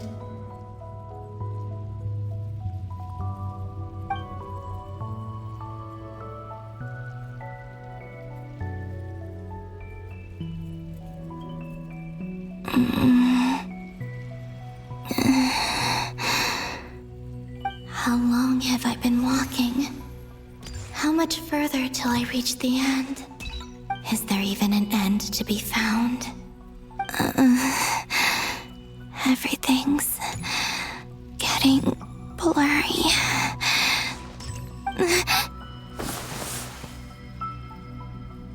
Huh?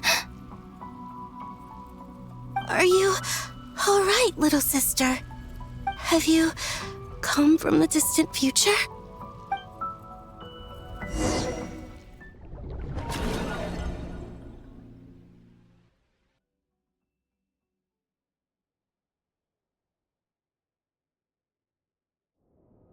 So, how exactly did the moons just disappear? Shouldn't it be a little harder to get rid of major creations like moons? The world is a vast and ancient place. On a certain scale, all life lasts for but a fleeting moment. Miss Nicole explained that the moon goddesses likely perished in the War of Funerary Flame. The moons themselves were also destroyed at that time, save for the Frost Moon, from which a new moon goddess was later born. Am I missing something then? 'Cause the stories say that the moon goddesses were born on the moon, but doesn't Columbina say she was born in Nodcry? Huh. You're right. Why do their birthplaces differ? What's the difference between the two generations of moon goddesses? Also, remember what Sandrone said? Her scans detected 4 moons. In other words, 4 moon marrows. Technically, the result of the scan means that 4 moon marrows were detected and positively identified as moons in that moment. In other words, this piece of information alone isn't enough for us to know how Miss Columbina is doing right now. Yep, we have no way of staying up to date on whether she's dead or alive. She's on her own for now. But at least she's trying her best to get back to us. Yeah, she's a tough cookie, and a sore loser too. We have to trust that she'll find a way. Because we really need her power. As much as it pains me to say it, we've got no chance of beating Dottore in a straight-up fight. He's much too powerful. It wouldn't even be close. That maniac is going to devour everything in his path until he reaches us. We need to find someone or something that can stop him before he does anything worse. I'll be frank. Our only hope of defeating this false god is with a real moon goddess on our side. I'm not just saying this because Columbina's a friend and I want her back safe and sound. It's just the truth. And I know that even she was no match for him when he attacked, but I don't have a better solution. We're not giving up on saving her, whether she can defeat Dottore or not. Right. Don't worry, Miss Sandrone. We're all aligned on saving Columbina. No one's trying to argue that we can only justify saving our friend because it will help save the world. This is about multitasking. We want to save both. So, she's more than just a moon goddess to you guys? Absolutely. Duh! She's part of the gang! And you are too, you know. Yes, I know. You don't need to labor the point. I knew that the moment I came running over with my documents that I was part of the in-group. I mean, if Arlecchino can fit in, I certainly can. Anyway, as for how we get Columbina back, I've been working on it constantly. But I think I'm still lacking certain information about the moon. I'd probably get there if I could continue my calculations, but the problem is, I've run out of computing power. Computing power? You mean you need more energy? No, the issue isn't energy, it's processing power. There's so much data to get through that the whole process has just ground to a halt. That's a tricky problem. René de Petrichor of the Nazissenkreuz Ordo once foretold the fate of the world. But I don't know how he did it. My guess is that he used the primordial sea's power. However, that won't work for me. His methodology was vastly different from my own. What's worse, they're incompatible. And to top it all off, we can't even leave Nodcry. Ugh, this is so annoying. If I'd known we'd run into a bottleneck like this. Well, no, the design bureau's a bust as well. Curse that Dottore! Couldn't have made this harder for me if he tried. Oh, what do we do then? How about we grab a bite to eat and take a break? Maybe something will come to mind after you've cleared your head. You don't get it, do you? I'm trying to calculate the fate of an entire world here. And I need accurate results, not vague prophecies. Where the heck am I gonna find the computing power for that? Ahem. Anyway, time to shelve the discussion on technical difficulties. Being a killjoy isn't very ladylike, after all. Either way, We've done what we can. Rest well, everyone. Remember to let us know if anything new comes up. Hat guy? Is he hinting that we should talk outside? Let's go somewhere a little more private.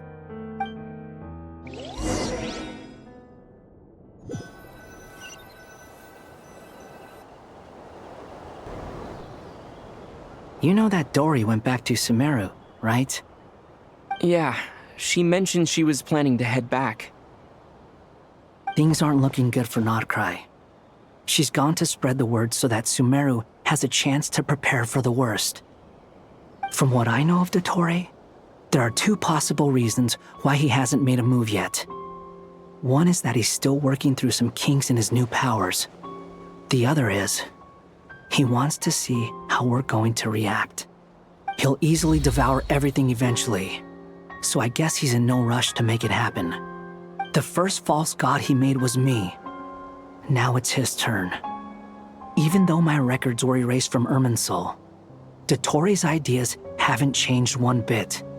He once told me that becoming a god was like turning yourself into a hungry wolf or giant serpent to devour the moon. Clearly, he began studying the moon goddess's powers long before he even tried making a god. He's always wanted to get his greedy hands on divine authority one way or another. And in the end, he devoured the moon where I failed.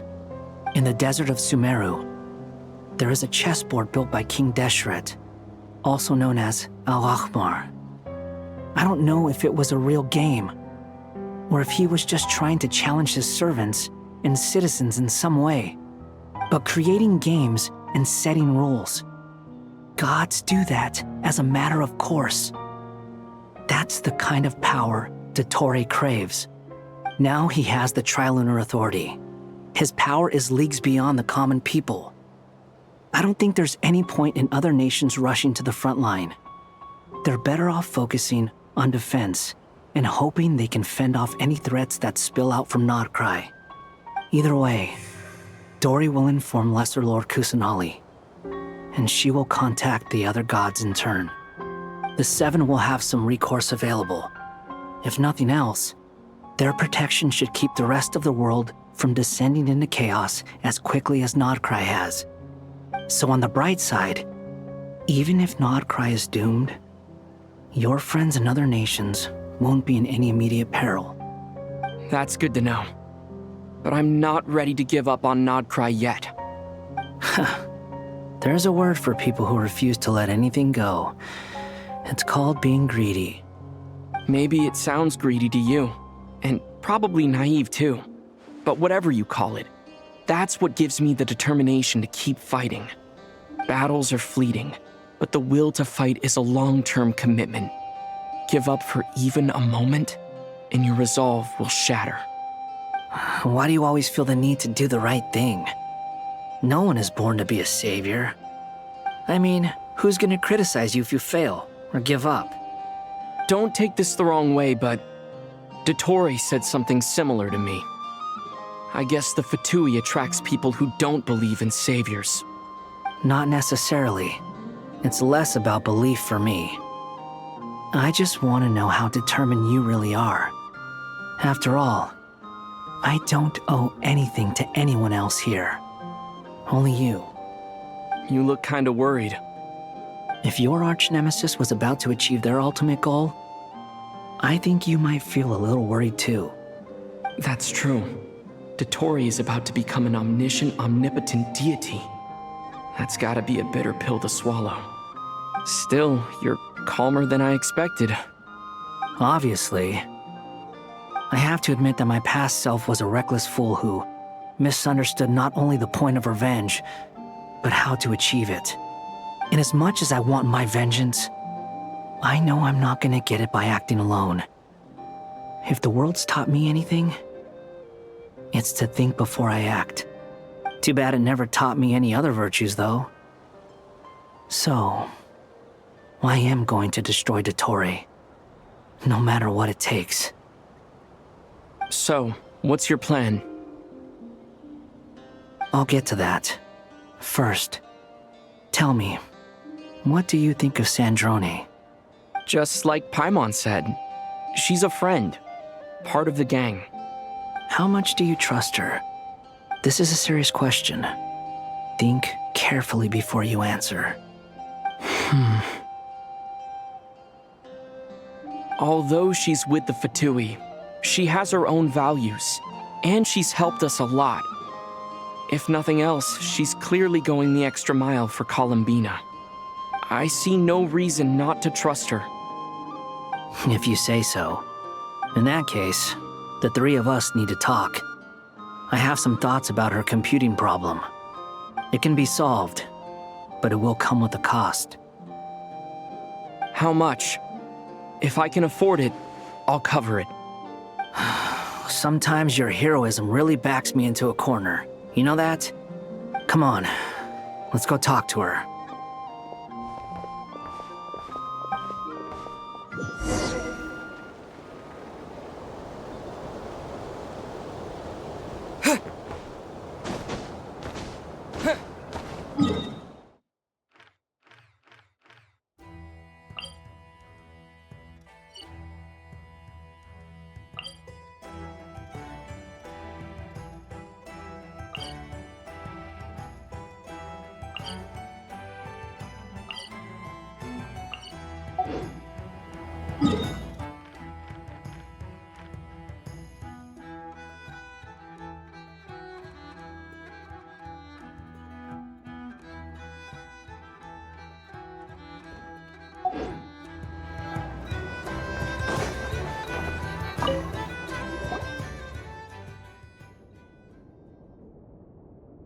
Miss Androne, Traveler.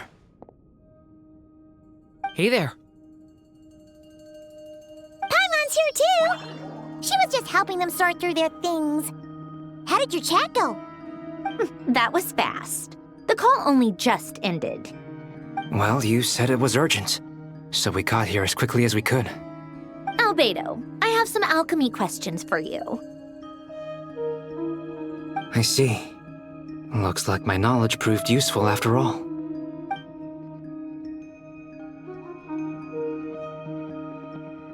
If I might ask, what is the end goal for the modified formula you'll be using?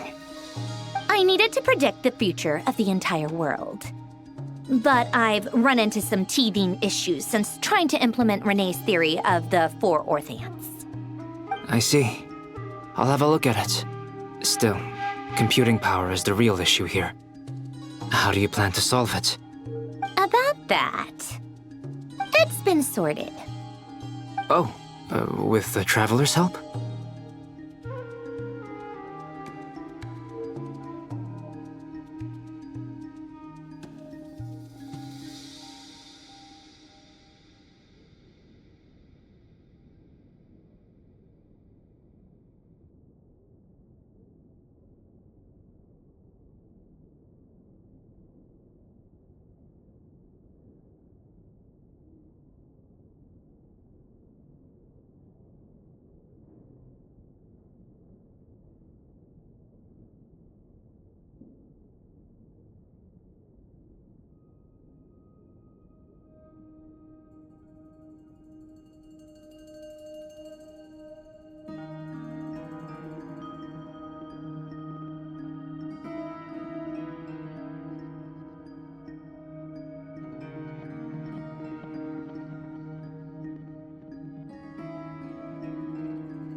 Actually, you're not wrong. He found the person with the solution. Was it Hat Guy? Yeah, it was him. Wow! Go Hat Guy! Seems like all that time studying at the academia is paying off big time. But where is he?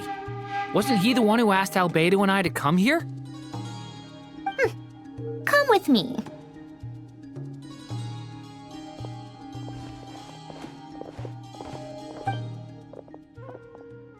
Hat Guy? What's Guy! Can you hear us? No response. I guess he's in hibernation. Hat Guy mentioned that he was a puppet. It seems that his functions are currently shut down. I presume this has something to do with the solution to your computing problem. That's right. He and the Traveler came to see me. Wait, what? You have a solution? Would you calm down? Why do you always react so hysterically to everything? Excuse me? How would you know? You shouldn't be so quick to judge complete strangers.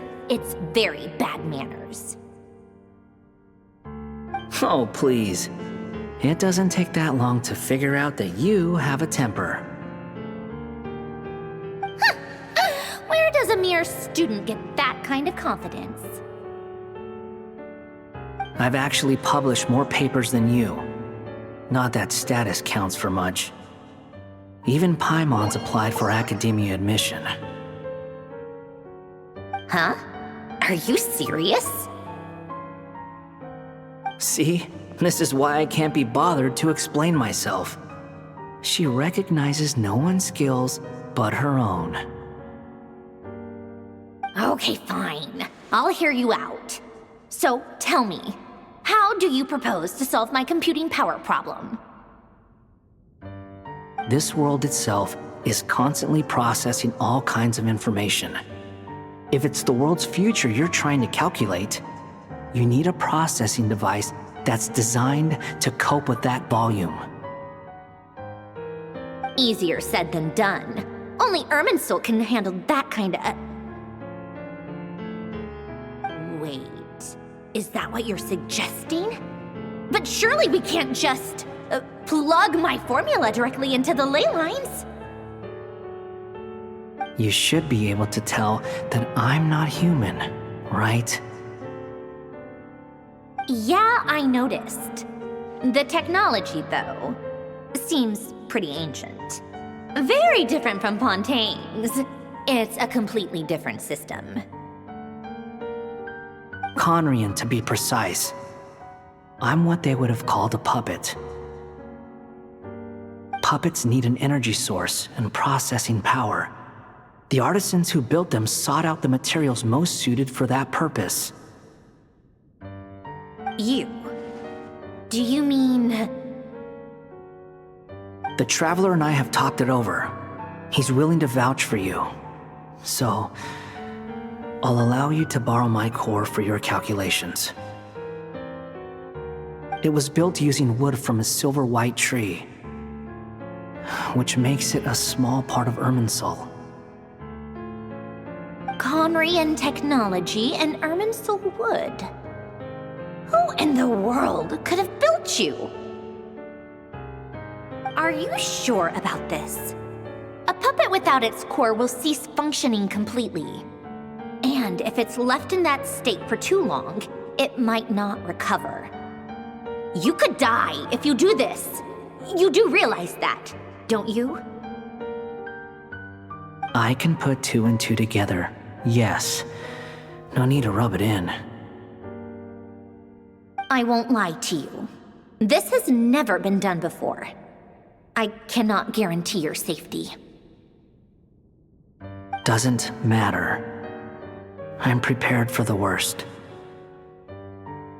Did you two actually talk this through? Is he... Are we really considering this? Yes, we discussed it.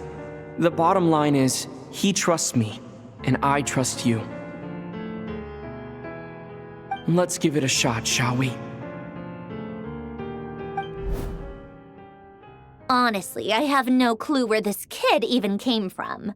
But for whatever reason, he lent me his core to use in my formula. I'm very close to finishing my calculations now, and the core is currently in use. So I'm sorry, but I can only show you a sketch right now. This is what the core looks like. A silver-white branch. It certainly matches the legends told about Irminsul. Is Hat Guy gonna be okay? He's not gonna die, right? Right? In theory, he should be fine. As long as we put his core back in time. Beyond that, all I can say is that I'll try my best to avoid risk and make sure the core doesn't sustain any damage. I think I know why you called us here now. Someone needs to watch over his body and make sure it's protected until the process completes. Correct. He said that the only ones he trusts here are you two, and the Traveler. And the Traveler will have other work to do. He will have our undivided attention. Aww, hat guy. On a more positive note, things are progressing steadily on my end. I'll call everyone in for a meeting once the results are out.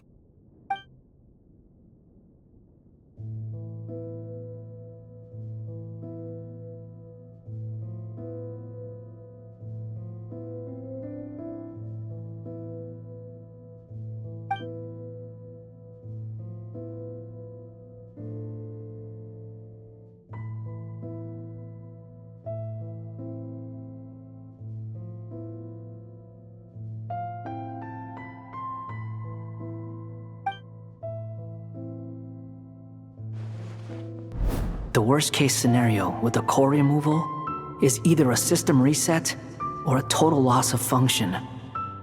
But I'm not afraid. A quiet death should have been my fate long ago. A core is completely different from a heart. It's like another vital organ entirely. I never believed it could be a true replacement for what I sought. But in the end, it turns out the core was more useful to me. Pretty funny when you think about it. It's like the punchline of my entire life.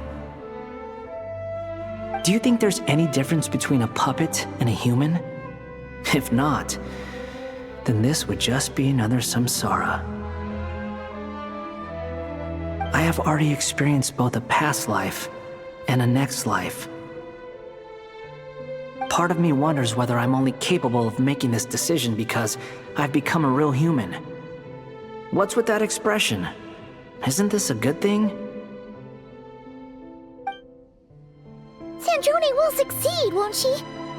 She has to. She will. We all have to persevere until this is over. That's right. And I'll protect you all until a moment of victory arrives.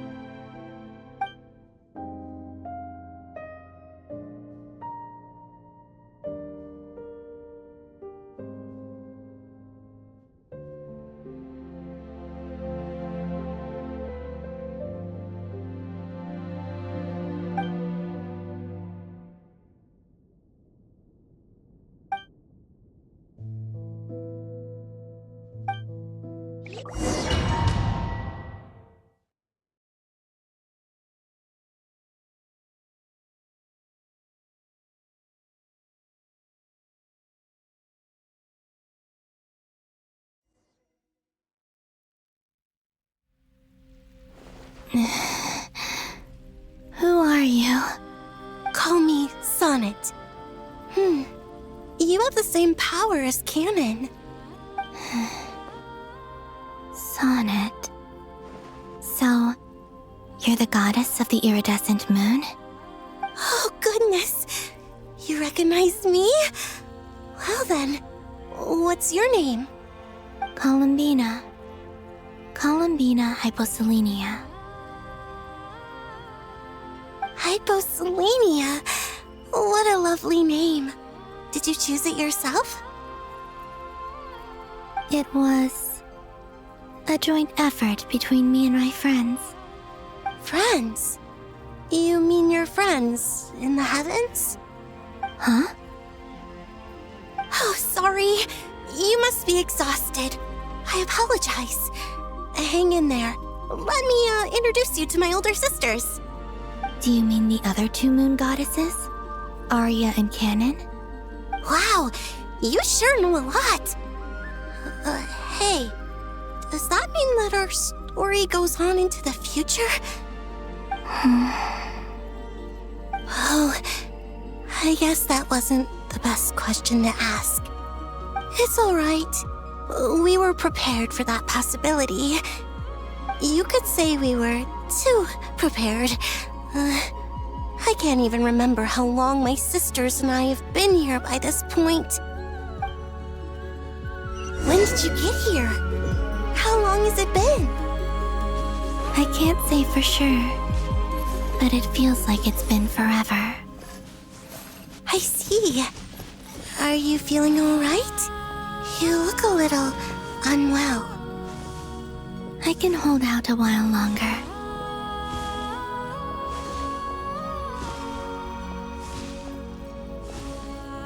We don't have far to go. The place where my sisters and I are based is just up ahead. Don't worry, they're both really nice. I'll introduce you.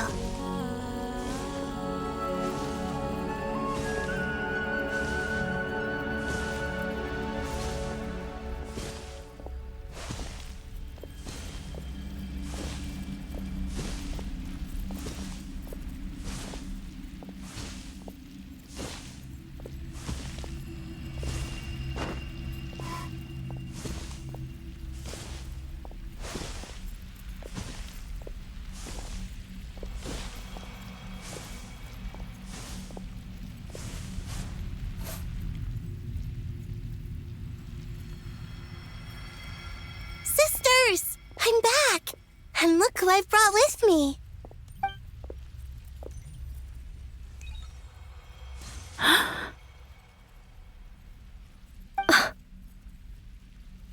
It's our lovely little sister, born in the far future.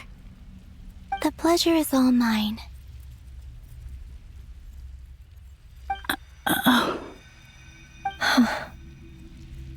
Allow me to introduce you to Columbina Hyposelenia.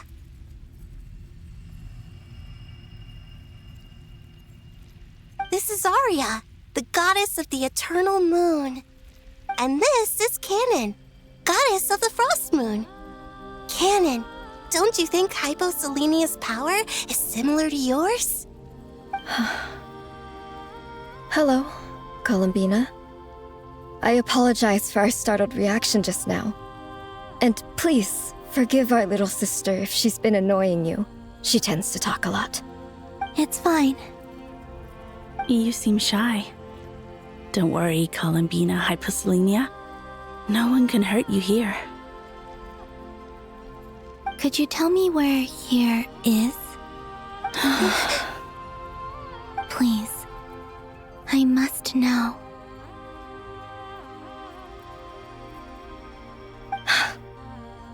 My dear sister, this is where Tevat's original ruler, the Dragon King Nibelung, imprisoned the moon goddesses. What? You're scaring her, Canon. No, I'm fine.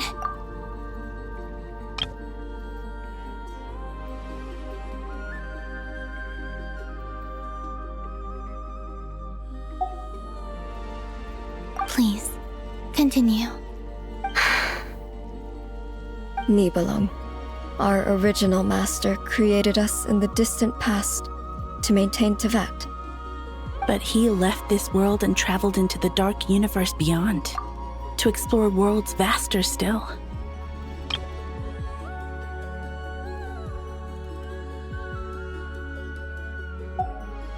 Day and night, we fulfilled our duty in the heavens, until the day that the first descender arrived.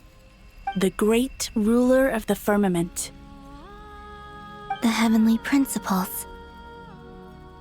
Is that what later generations call them? I see. But we did not reject them at first, nor did they seem to harbor ill intent towards this world. We coexisted in peace.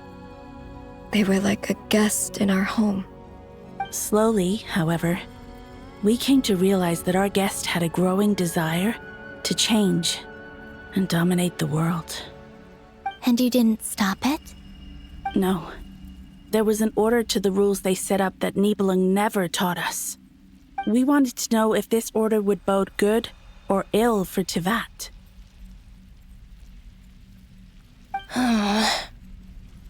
All right. Canon and I wanted to know. Sonnet was against it from the outset. Later, we discovered that this great ruler of the firmament bore an almost paranoid hostility toward the desire of certain life forms to seek power. Or perhaps they feared them. They would even cast down celestial nails as manifestations of their power, to punish the civilizations of the world below. Only this was far beyond mere punishment. Right. Their rules brought order, but the price people paid for merely testing the limits of those rules was far too great. I did everything in my power to help the punished escape catastrophe, but still, too many lives were lost. The ancestors of the Frost Moon Scions were some of the ones you helped. But just when we had decided to take countermeasures, the Dragon King, Nibelung, returned. And so began the War of Funerary Flame. So, that's the name the world gave that war in the future. Well, who won in the end? As far as I know, the Heavenly Principles won, although it came at a great cost. They remained in Teyvat, where they continue to rule to this day. And the world's original master, the Dragon King Nibelung, was destroyed. And what of the moons? Are there still 3 moons in Teyvat's skies? You can tell us the truth, Columbina. We know we are but remnants of a bygone age. We are prepared for the answer. Only the Frost Moon remains. But it has been cast beyond the false firmament by the Heavenly Principles. The eternal and iridescent moons were both shattered during the war. So death finally came for us in the end. Sonnet. But you're still here, aren't you? A moon goddess cannot live without her moon, Columbina. She's right. That's why I began to disappear. Because the Frost Moon is cut off by the false sky. How much worse it would have been if it were outright destroyed. Our souls may endure within this lunar palace, but if our moons are destroyed, then we shall disappear the moment we depart from it. I'm sorry. There's no need to apologize to us, dear sister. If anything, we owe the world an apology. If only we'd decided to act sooner, rather than arguing amongst ourselves. all the more reason not to spend this time in regret and repentance. Instead, we should focus our efforts on how we might help our future sister. Sorry? Don't you see, Columbina, your story is not yet over. Is that not why you are here?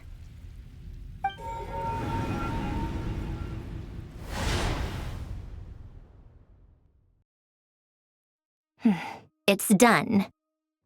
Initiate numerological array. Continue running primary process. Calculate the world's fate through extrapolation. And identify nodes of potential change. Secondary process, scan for moons. Still 4. The number of moon marrows hasn't changed. Wait, let me think. Is it possible that there's something I've been misunderstanding about the moons all along? Variables.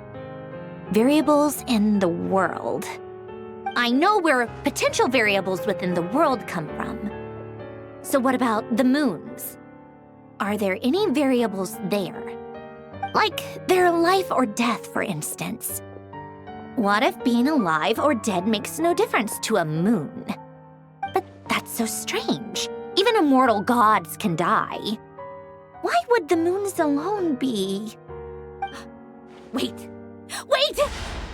I've got it! If alive or dead is considered a variable, we might have had this wrong the whole time. No one ever said that a moon marrow equals a living moon. We just made that assumption ourselves. Initiate secondary process. Scan again. This time filtering out interfering perimeter, moon marrow. I don't care if they're natural or artificial. Get them out of my search results! Why?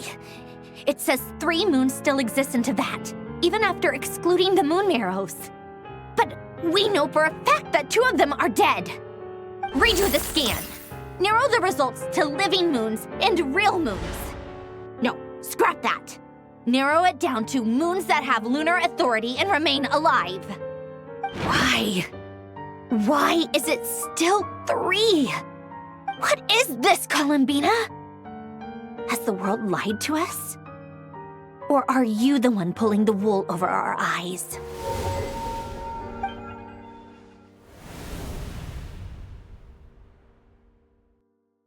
So, you think that the moon's reflection might be where Nibelung imprisoned the 3 moon sisters?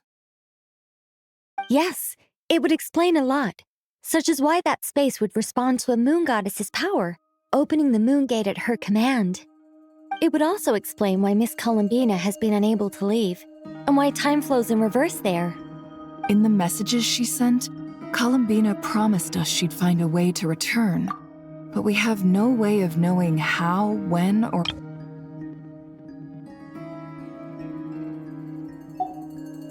The fact that she still has yet to reappear in this world indicates that returning from that place is no easy feat.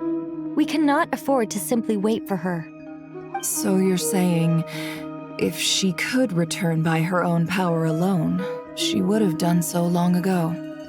Yes, she certainly wouldn't leave it to this late stage when it's so touch and go. I've been giving this some thought, and I've come to believe that Luanatar might be an anchor that she left behind, as a sort of future waypoint. This could also explain why Luanatar is always by the Traveler's side. Sounds like a plausible theory. If that's the case, there must be some criteria we need to fulfill to allow Columbina to return to the present. The question is, what could they be?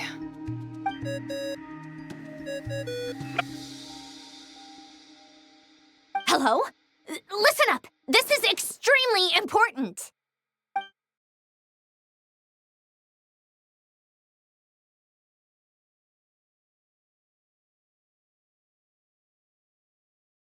Not only is Columbina alive, but she may well exist in a form unimaginable to us. I'm still unclear on the details, but she's done something truly inconceivable in the past. And the clue to what she's done lies in the moon and Teyvat sky. Truly amazing. Oh, I'm so delighted for her. I'm sure we all feel the same. And I'm sure Columbina is ready to get back here and fight by our side. I'll keep my calculations going and try to find some way of coordinating with her. But that's not an excuse for everyone else to slack off, okay? All of you had better keep trying to think of solutions. How can the dead moon still live? And Luanatar...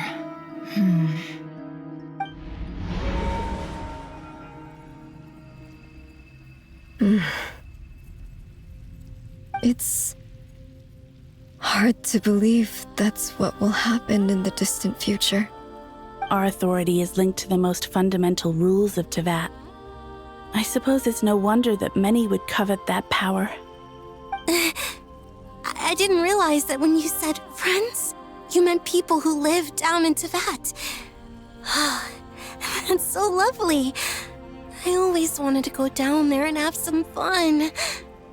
Have you ever tried leaving this prison? Of course. Between us, we've tried everything. But no matter where we go, this space will eventually bring us back here. It's like the center of a whirlpool. Everything ultimately converges here, at the moment when Nibelung imprisoned us. In that case, have you tried using any of those pathways that connect this space to the real world? Sorry? What are those? They're passages through which you can make small-scale changes to reality by using Kuvaki. Or am I the only one who can use those passages?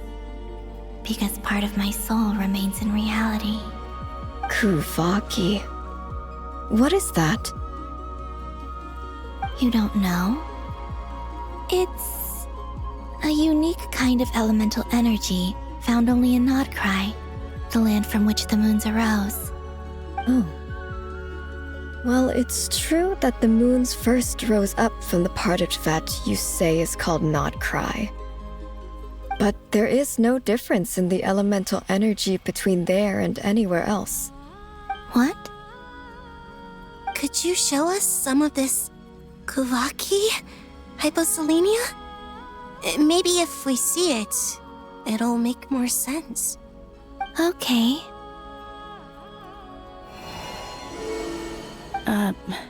Isn't that just your power?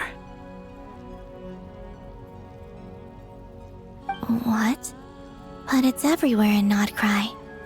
In the air, in the land. Even the creatures who live there have adapted to its influence. How curious. This Kuvaki certainly did not exist anywhere in the world before we were imprisoned. Let alone influence living creatures. So, how exactly does it affect them anyway? Can they float in the air like us? This is so strange.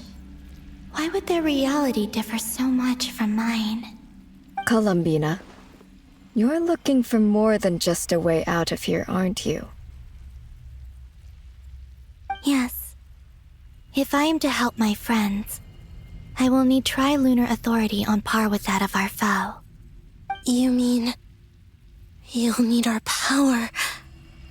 This sounds extremely risky. The Three Moons' powers are not mutually compatible. Concentrating them into one goddess will be a very painful process. And if anything goes wrong, it could tear you to pieces. I know. But I'm willing to take that risk.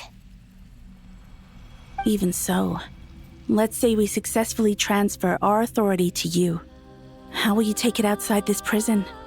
Niblin constructed this realm specifically to prevent us from using our powers to interfere in his war.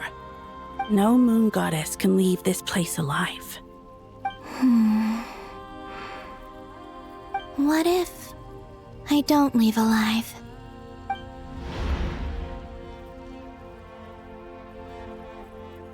Where do we even start?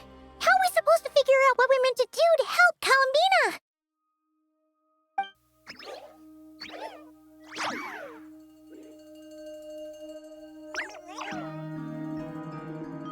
Columbina? What do you need from us?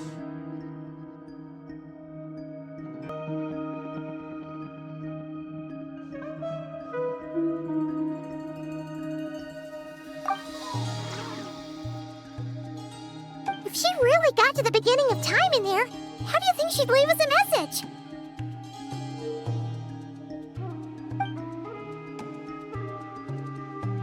You don't think she'd write it down on a stone tablet somewhere in the hopes that we'd find it, do you? Seems unlikely. Columbina may not talk a lot, but she thinks deeply about issues like this. Let's review what we know. This is the Columbina who fought alongside us against the Rahir of Solnari, and with whom we celebrated Moon Prayer Night. She knows our personalities, our ways of doing things, even our unique strengths and abilities. So, if she wanted to tell us something from a long, long time ago, what would she do? Oh.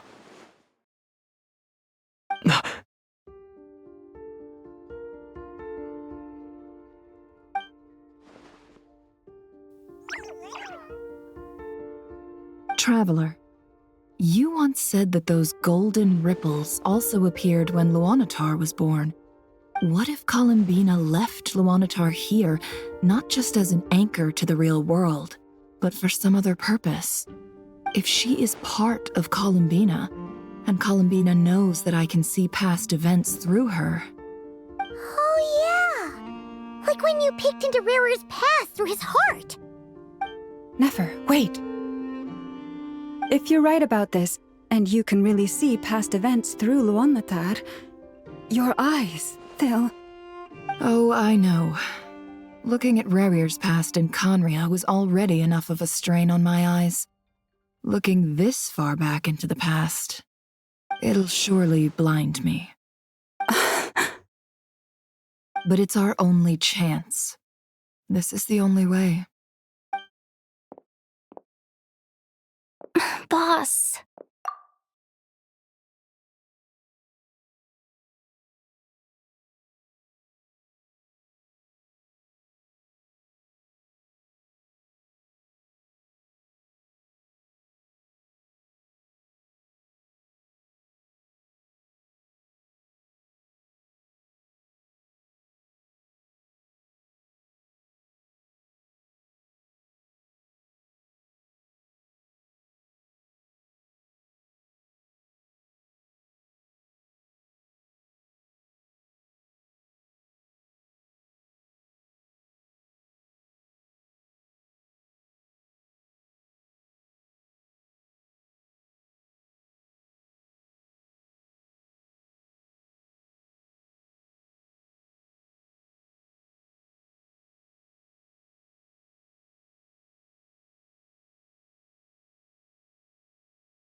We spoke about this once, a long time ago. Do you remember what I said, Yehoda? The day I lose my sight, the Curatorium of Secrets will be yours to run.